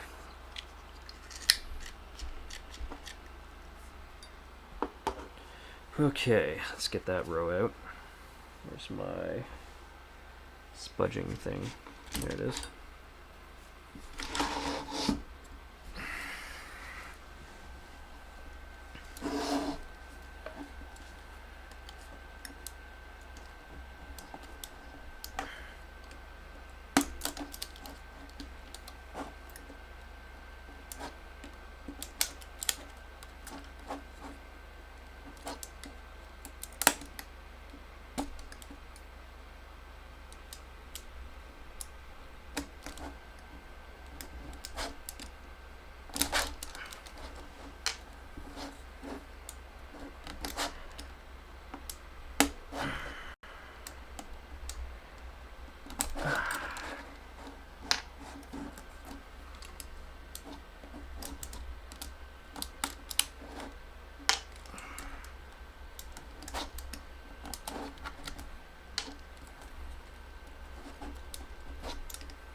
Our dumb ribbon cable's hanging in there.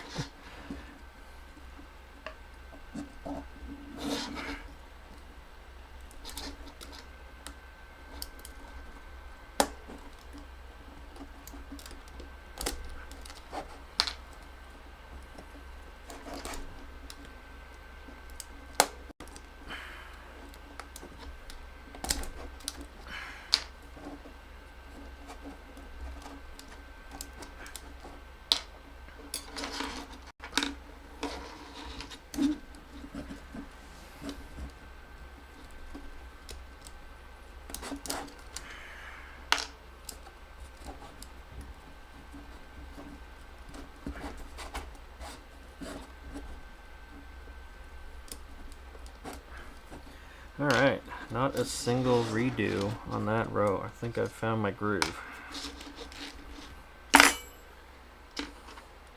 Only 2 rows left. Let's bang out QWERTY. Doing great on time, I think. I can't remember when that stream last night ended, but it sure felt late as hell. And I was very, very tired.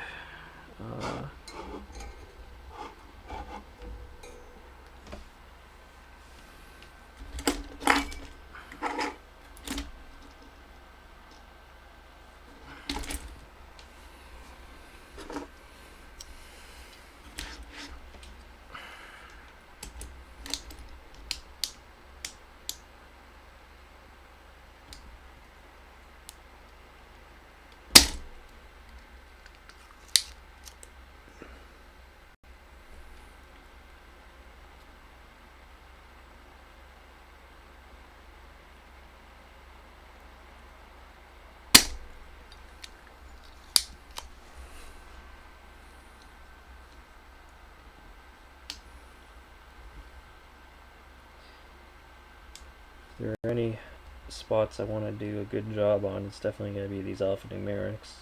So it's kind of a good thing I kept all my screwing up on the less important keys. Because, who needs spacebar, right?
Ugh.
Now, if yesterday felt like a sweatshop, this is definitely stepping it up from that. I'm literally working with a soldering iron now. I feel like I'm recycling iPhones or something.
Oop, oh, there it is. Almost burnt myself. Grabbed a little too low on that. Oops, and then I hit the mic.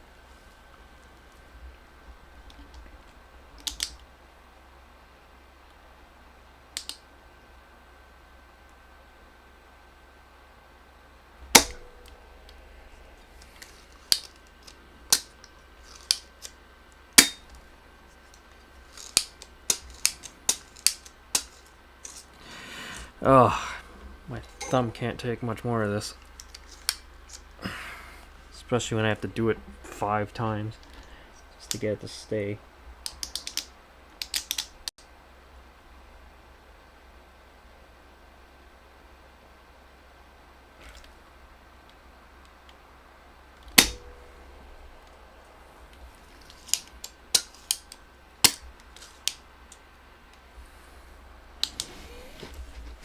Oh,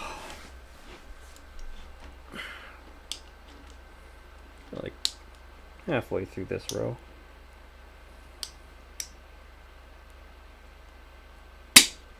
Oh, stop going off on your own, you piece of garbage.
Oh, come on.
doing so well, now things are starting to fall apart here.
Alright, that's the QWERTY row done. And hopefully they all just pop out, no fuss, no muss.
Just lovely.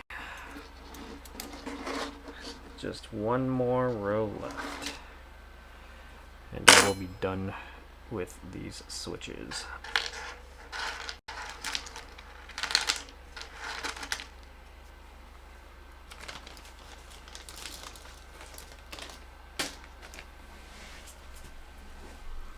Okay.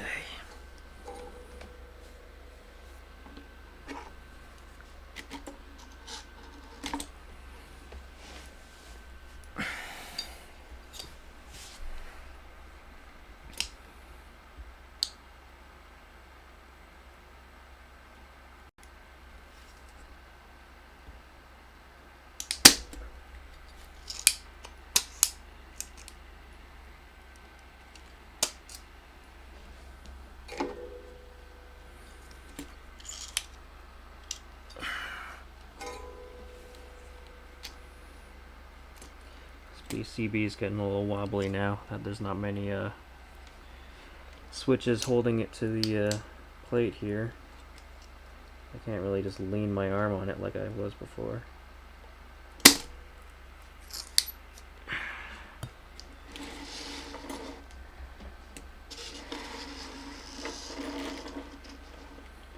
Try and make this more ergonomic for myself to whatever degree I can.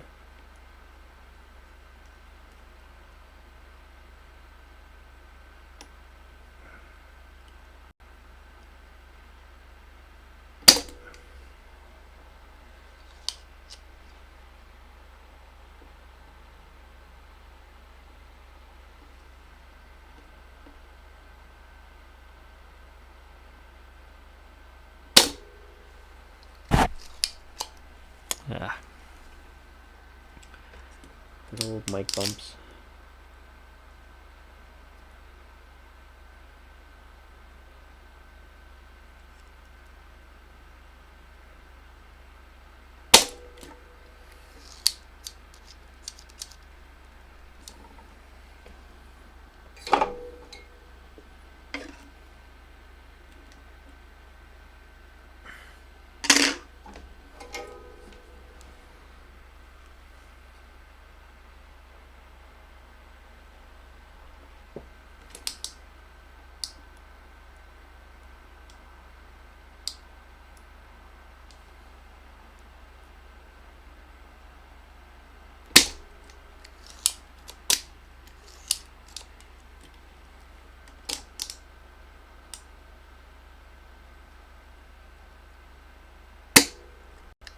Ugh, I did not do that.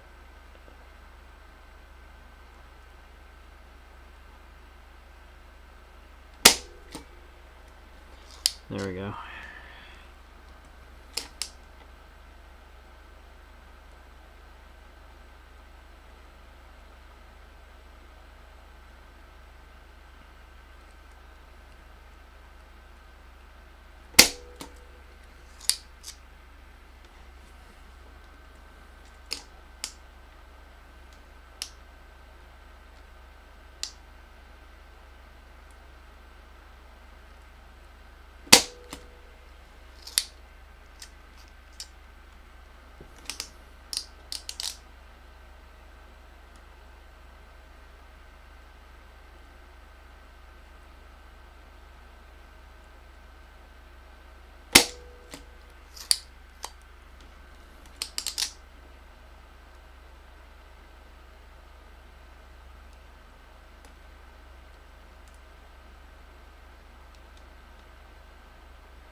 Oh, I made a mess of this.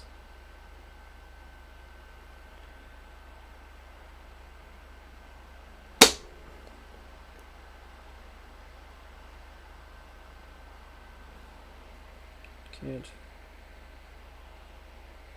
really tell what's going on there anymore. So let's rescue it, I guess.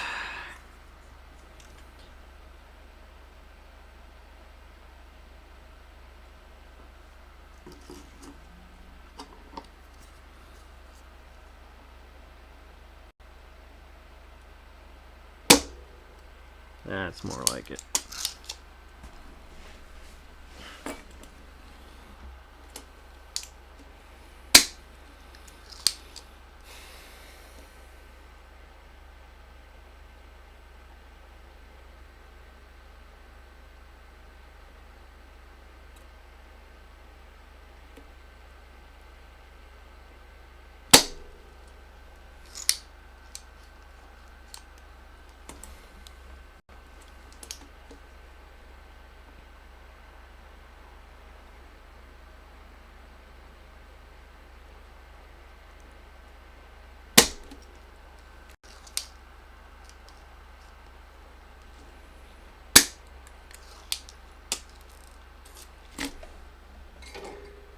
Sounds like there's fireworks going on outside. No idea why that may be, but it is Brampton, so who knows.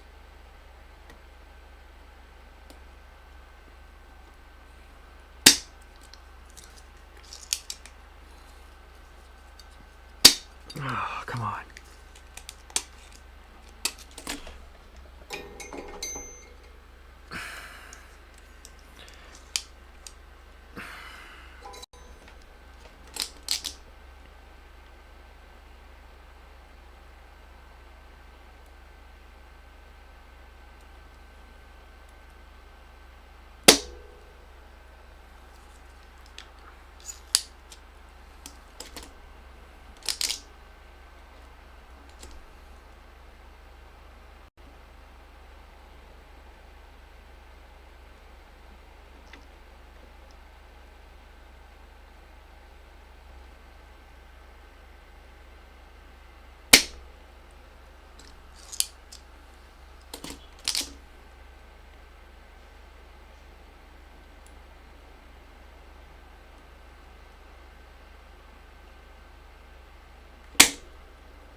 Come on.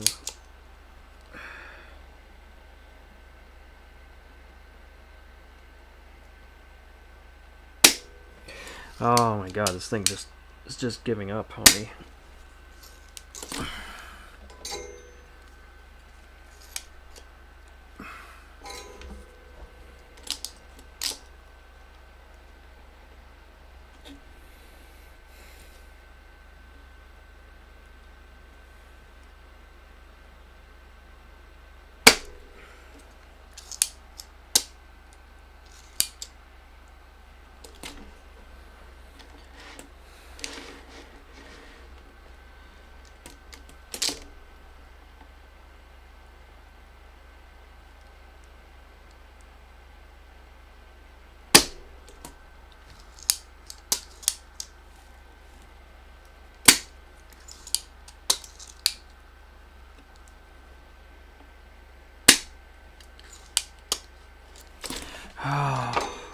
I am ready to just throw this thing out as soon as I'm done with it.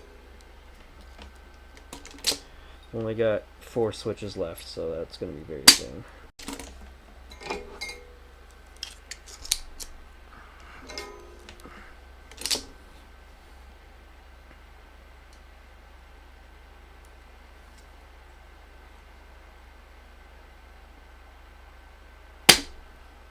Oh.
Now I can't even just aim this thing anymore.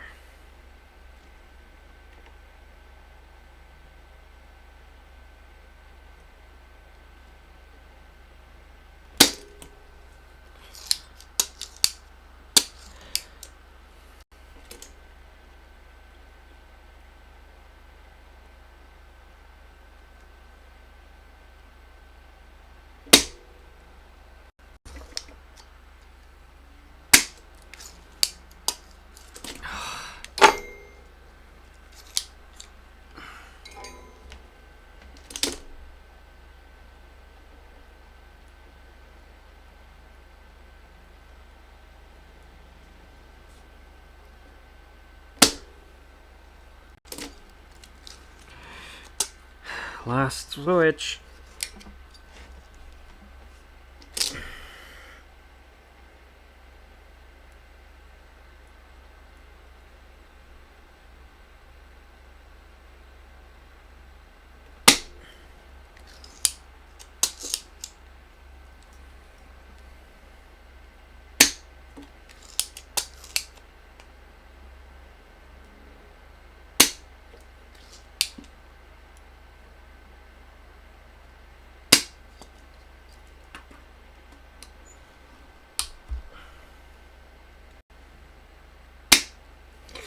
Oh my god. It's making this so much longer than it needs to be.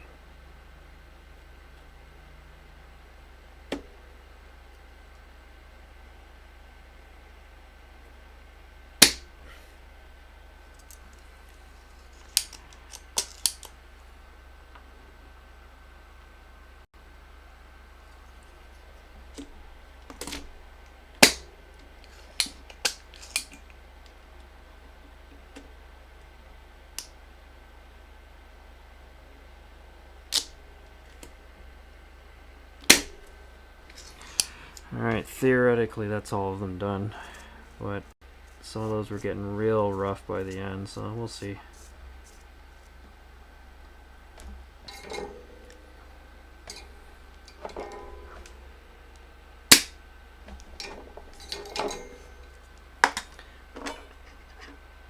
Oh man, this thumb's really killing me. But hopefully that was the hard and annoying part done.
Yeah, this one doesn't want to go, it's kind of a mess.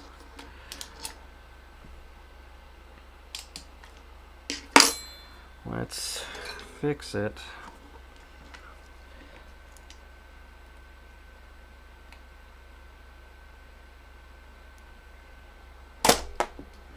The hell was that?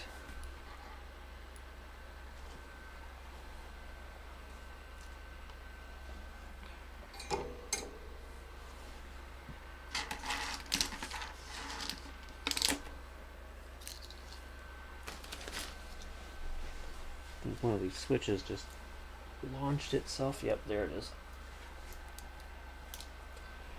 Get in the bag.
So as I take these last few switches out, just gotta make sure I don't drop the PCB here and fold the that poor ribbon switch any more than it needs to.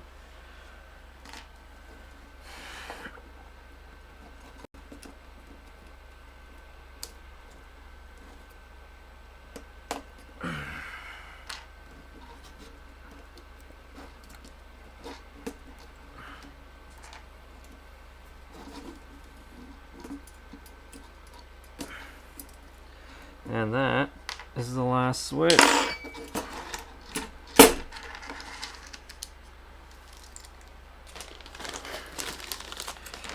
Now we have a nice bag of garbage.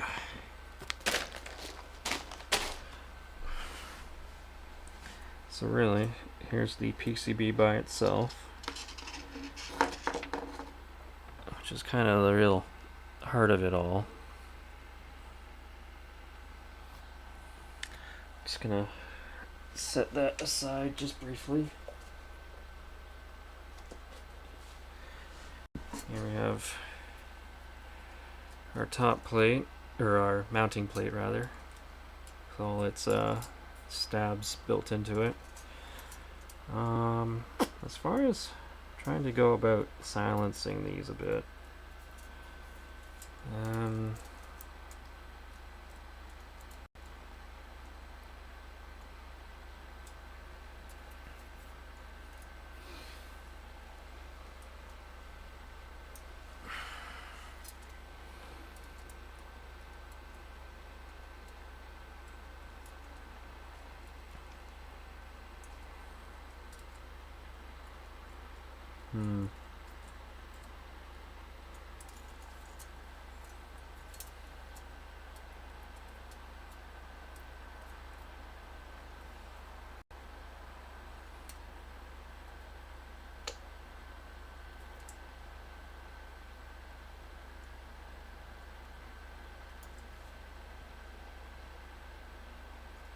oh, I see.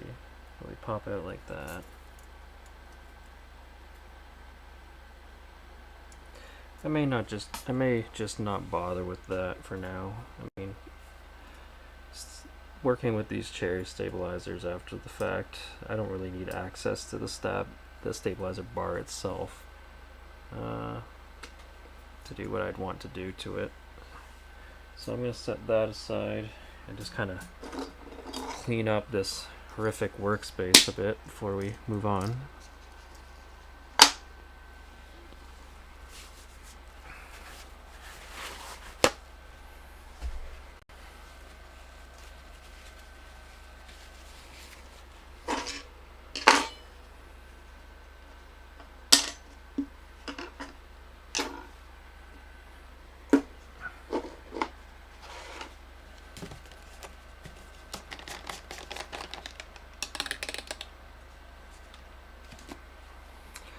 The stupid spray bottle doesn't work anymore, so we just pour it out like that.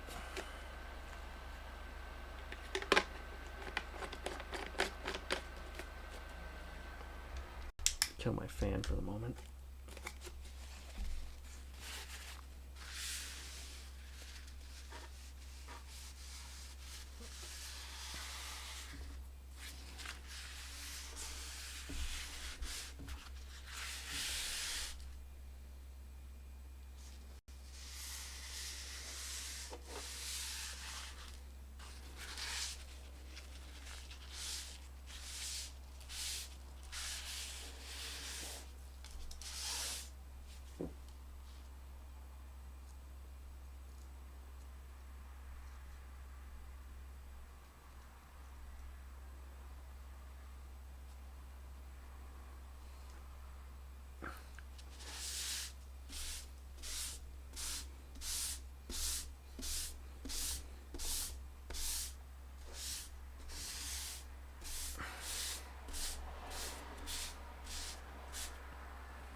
That's usable.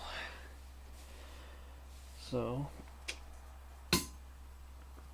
just gonna give this plate kind of just a brushing, kind of get some of the crap off of it.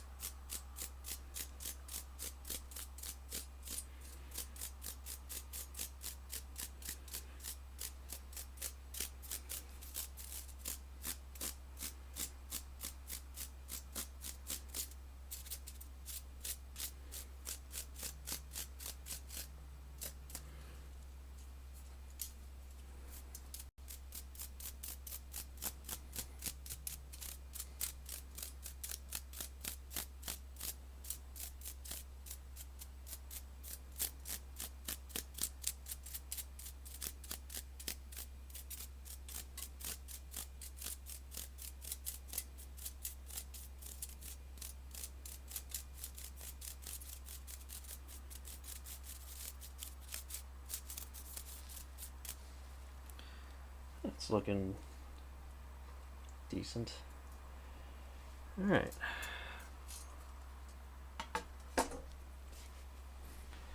So, let's get our box of our modified, our box of box switches, ha ha ha, and just start throwing these in here. Just gonna make sure, yep, make sure these face the right way.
Hope I don't put one of these in the wrong direction, because I was rather forceful getting those MX blues out, and I'd rather not damage these nice switches if I goof something.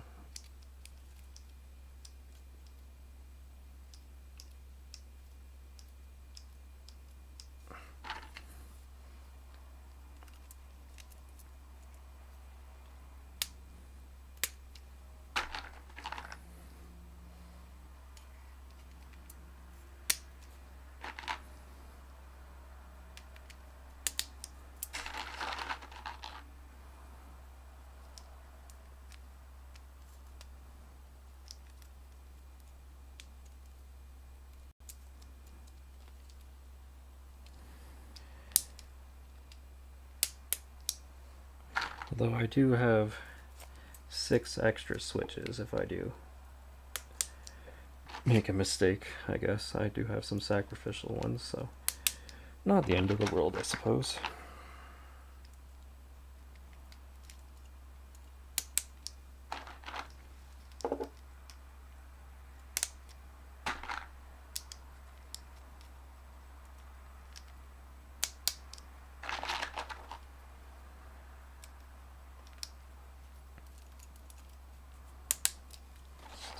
See here.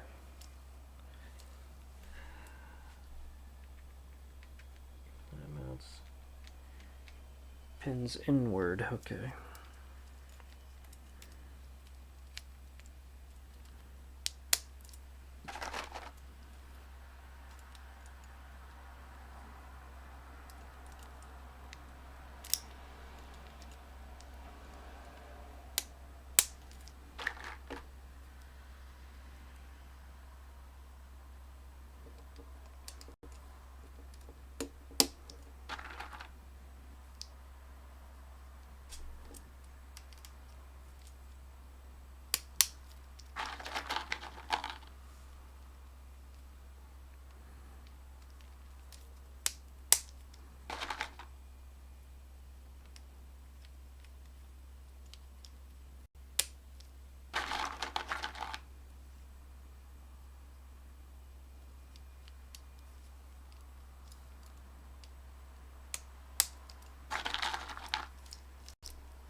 very easy to stab yourself with the pins on these switches.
this one's not agreeing.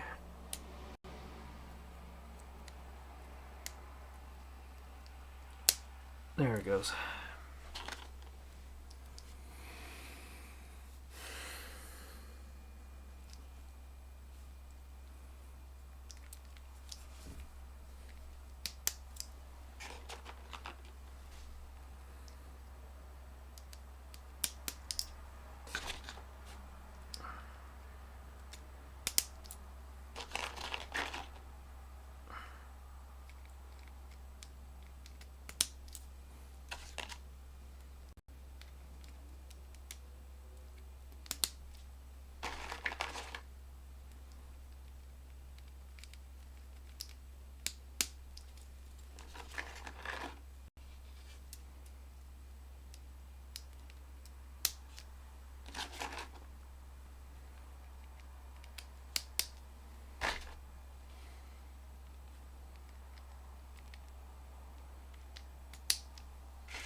Alright, those are all the switches mounted in there.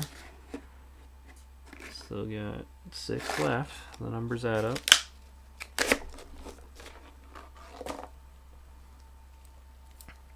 So,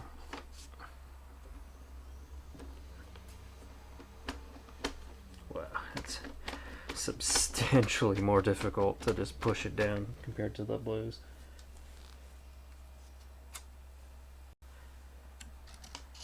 There's our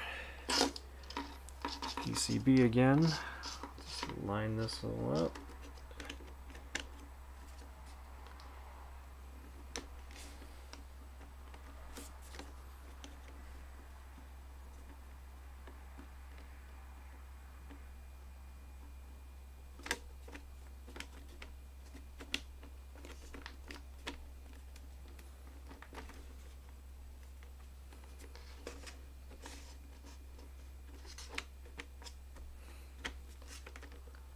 Alright, alignment looks alright. Oh, now the fun part. Let's put it together. So, I'm going to start with the corners.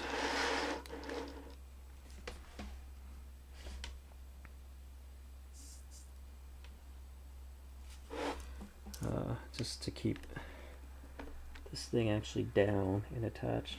Oh, actually, I'm gonna turn my iron way down because now I'm working with leaded solder.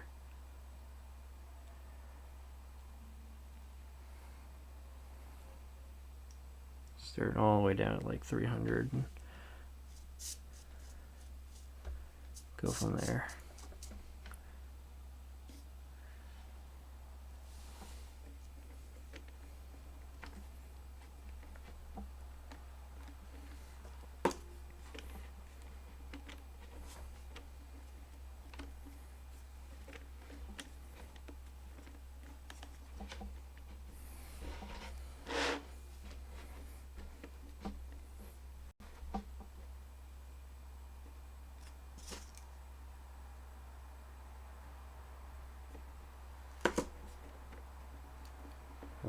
Off to a bad start. That was terrible.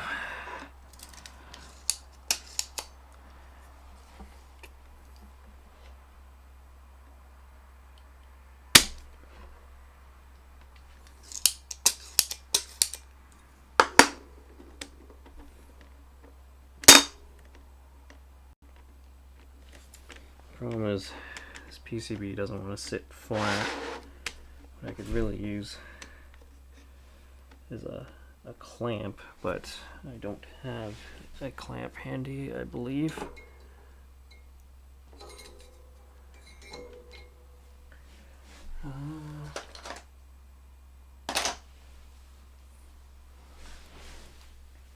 Yeah.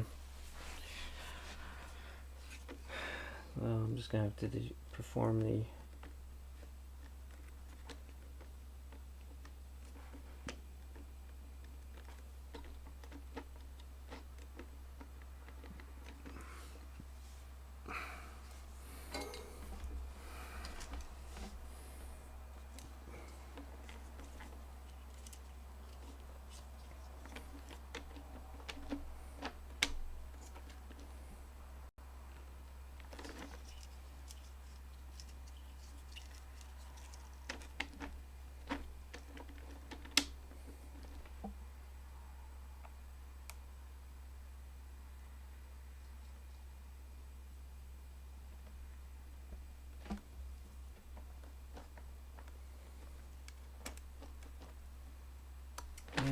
yeah, this is going to be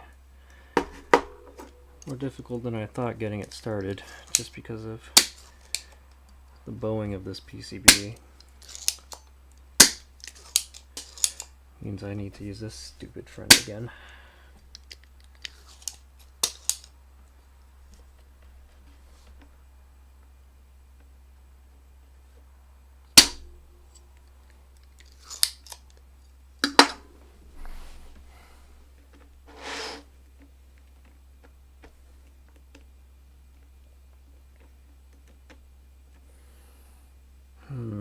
Might be able to weigh it down with something.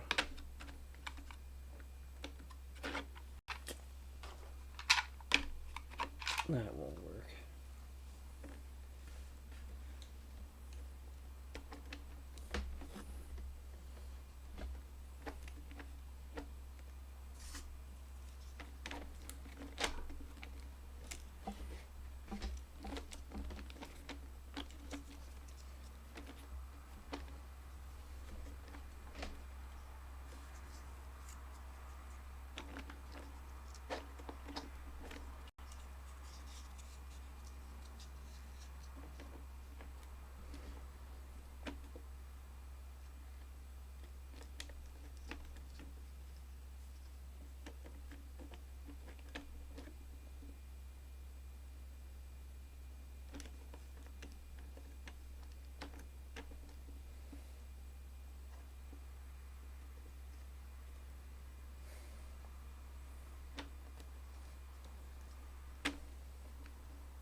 Turn my fan back on.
Before I move on, I just want to make sure these solder joints I'm making are actually any good.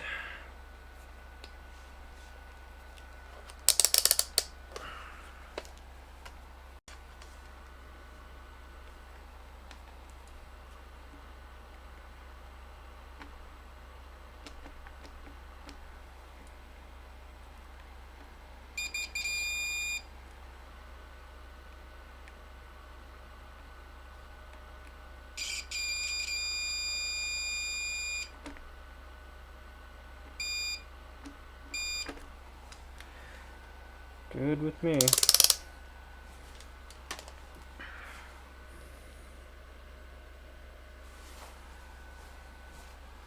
Oh. Just for my reassurance, let's do the other one.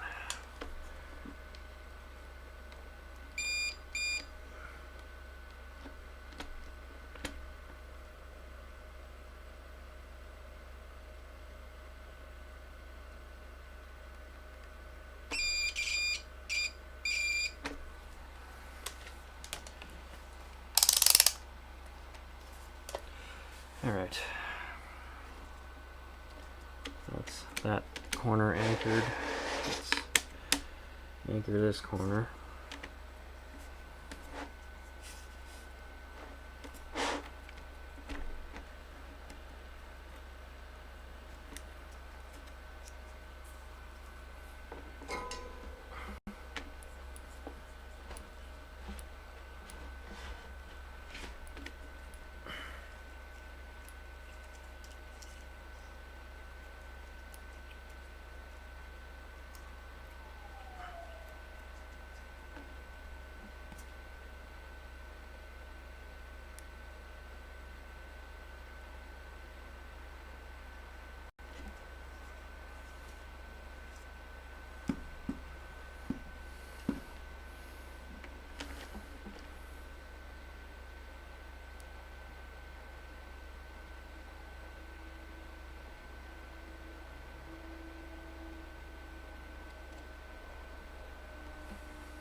Alright.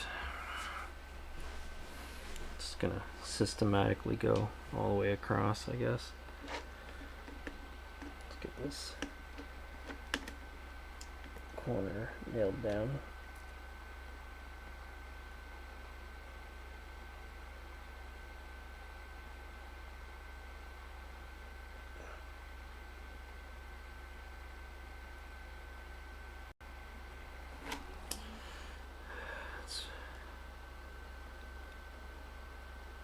Let's do 350.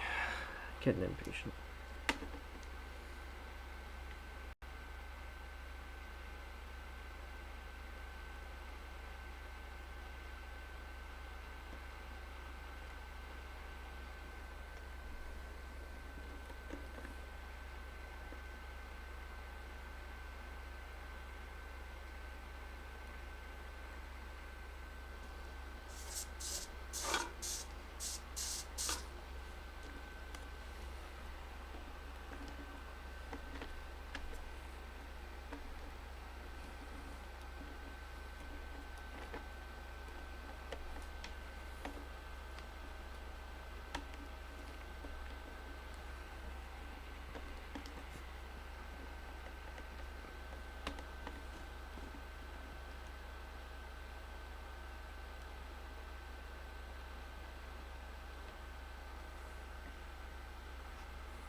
Okay, I think I've tacked it down at enough points. It looks relatively flat. Let's just bang these out.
Nope, there that goes.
Oh.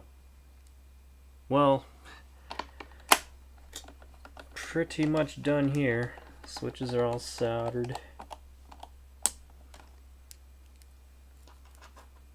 Hopefully it works.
Oh yeah, if I was legit, I would just type like this.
I'm not gonna bother with silencing these stabs because this thing's gone on long enough, and I can always easily come back to that later.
Tippy taps for days.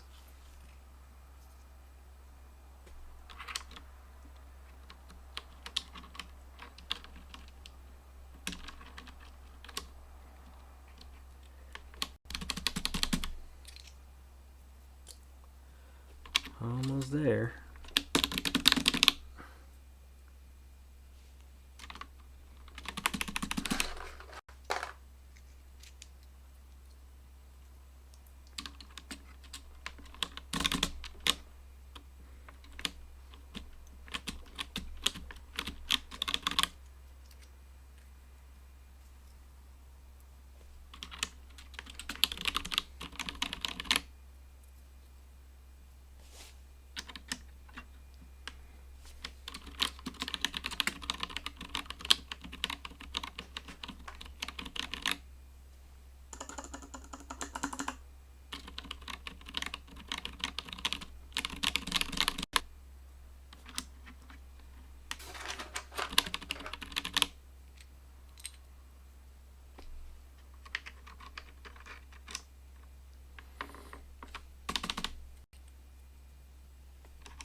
And there it is. The saga is done. And what do we think? This is how this keyboard now feels. It's interesting. I like the sound. The sound is a massive improvement over God Awful Blues. It's definitely not Alps SKCM Orange, and I mean nothing will ever replicate that other than the real thing, but it's interesting. It's almost like a kind of a multi-step rather than a smooth hump. It's kind of got like a bup bup bup bup. But I'll have to do some actual real typing on it over a period and then come to a verdict. I'd say there's definitely more tactility than the MX Blues that it replaced, that's for sure. And the subtle sound is really nice, and it's just listening to it kind of putting me to sleep. Also the fact it's 2:38 in the morning. Yeah, at this point I'm going to go ahead, plug it in, check it, make sure all my work actually worked. And if I screwed something up, I guess there'll be one more stream where I take this all apart again and fix my solder joints. But other than that, take care. Have a good night.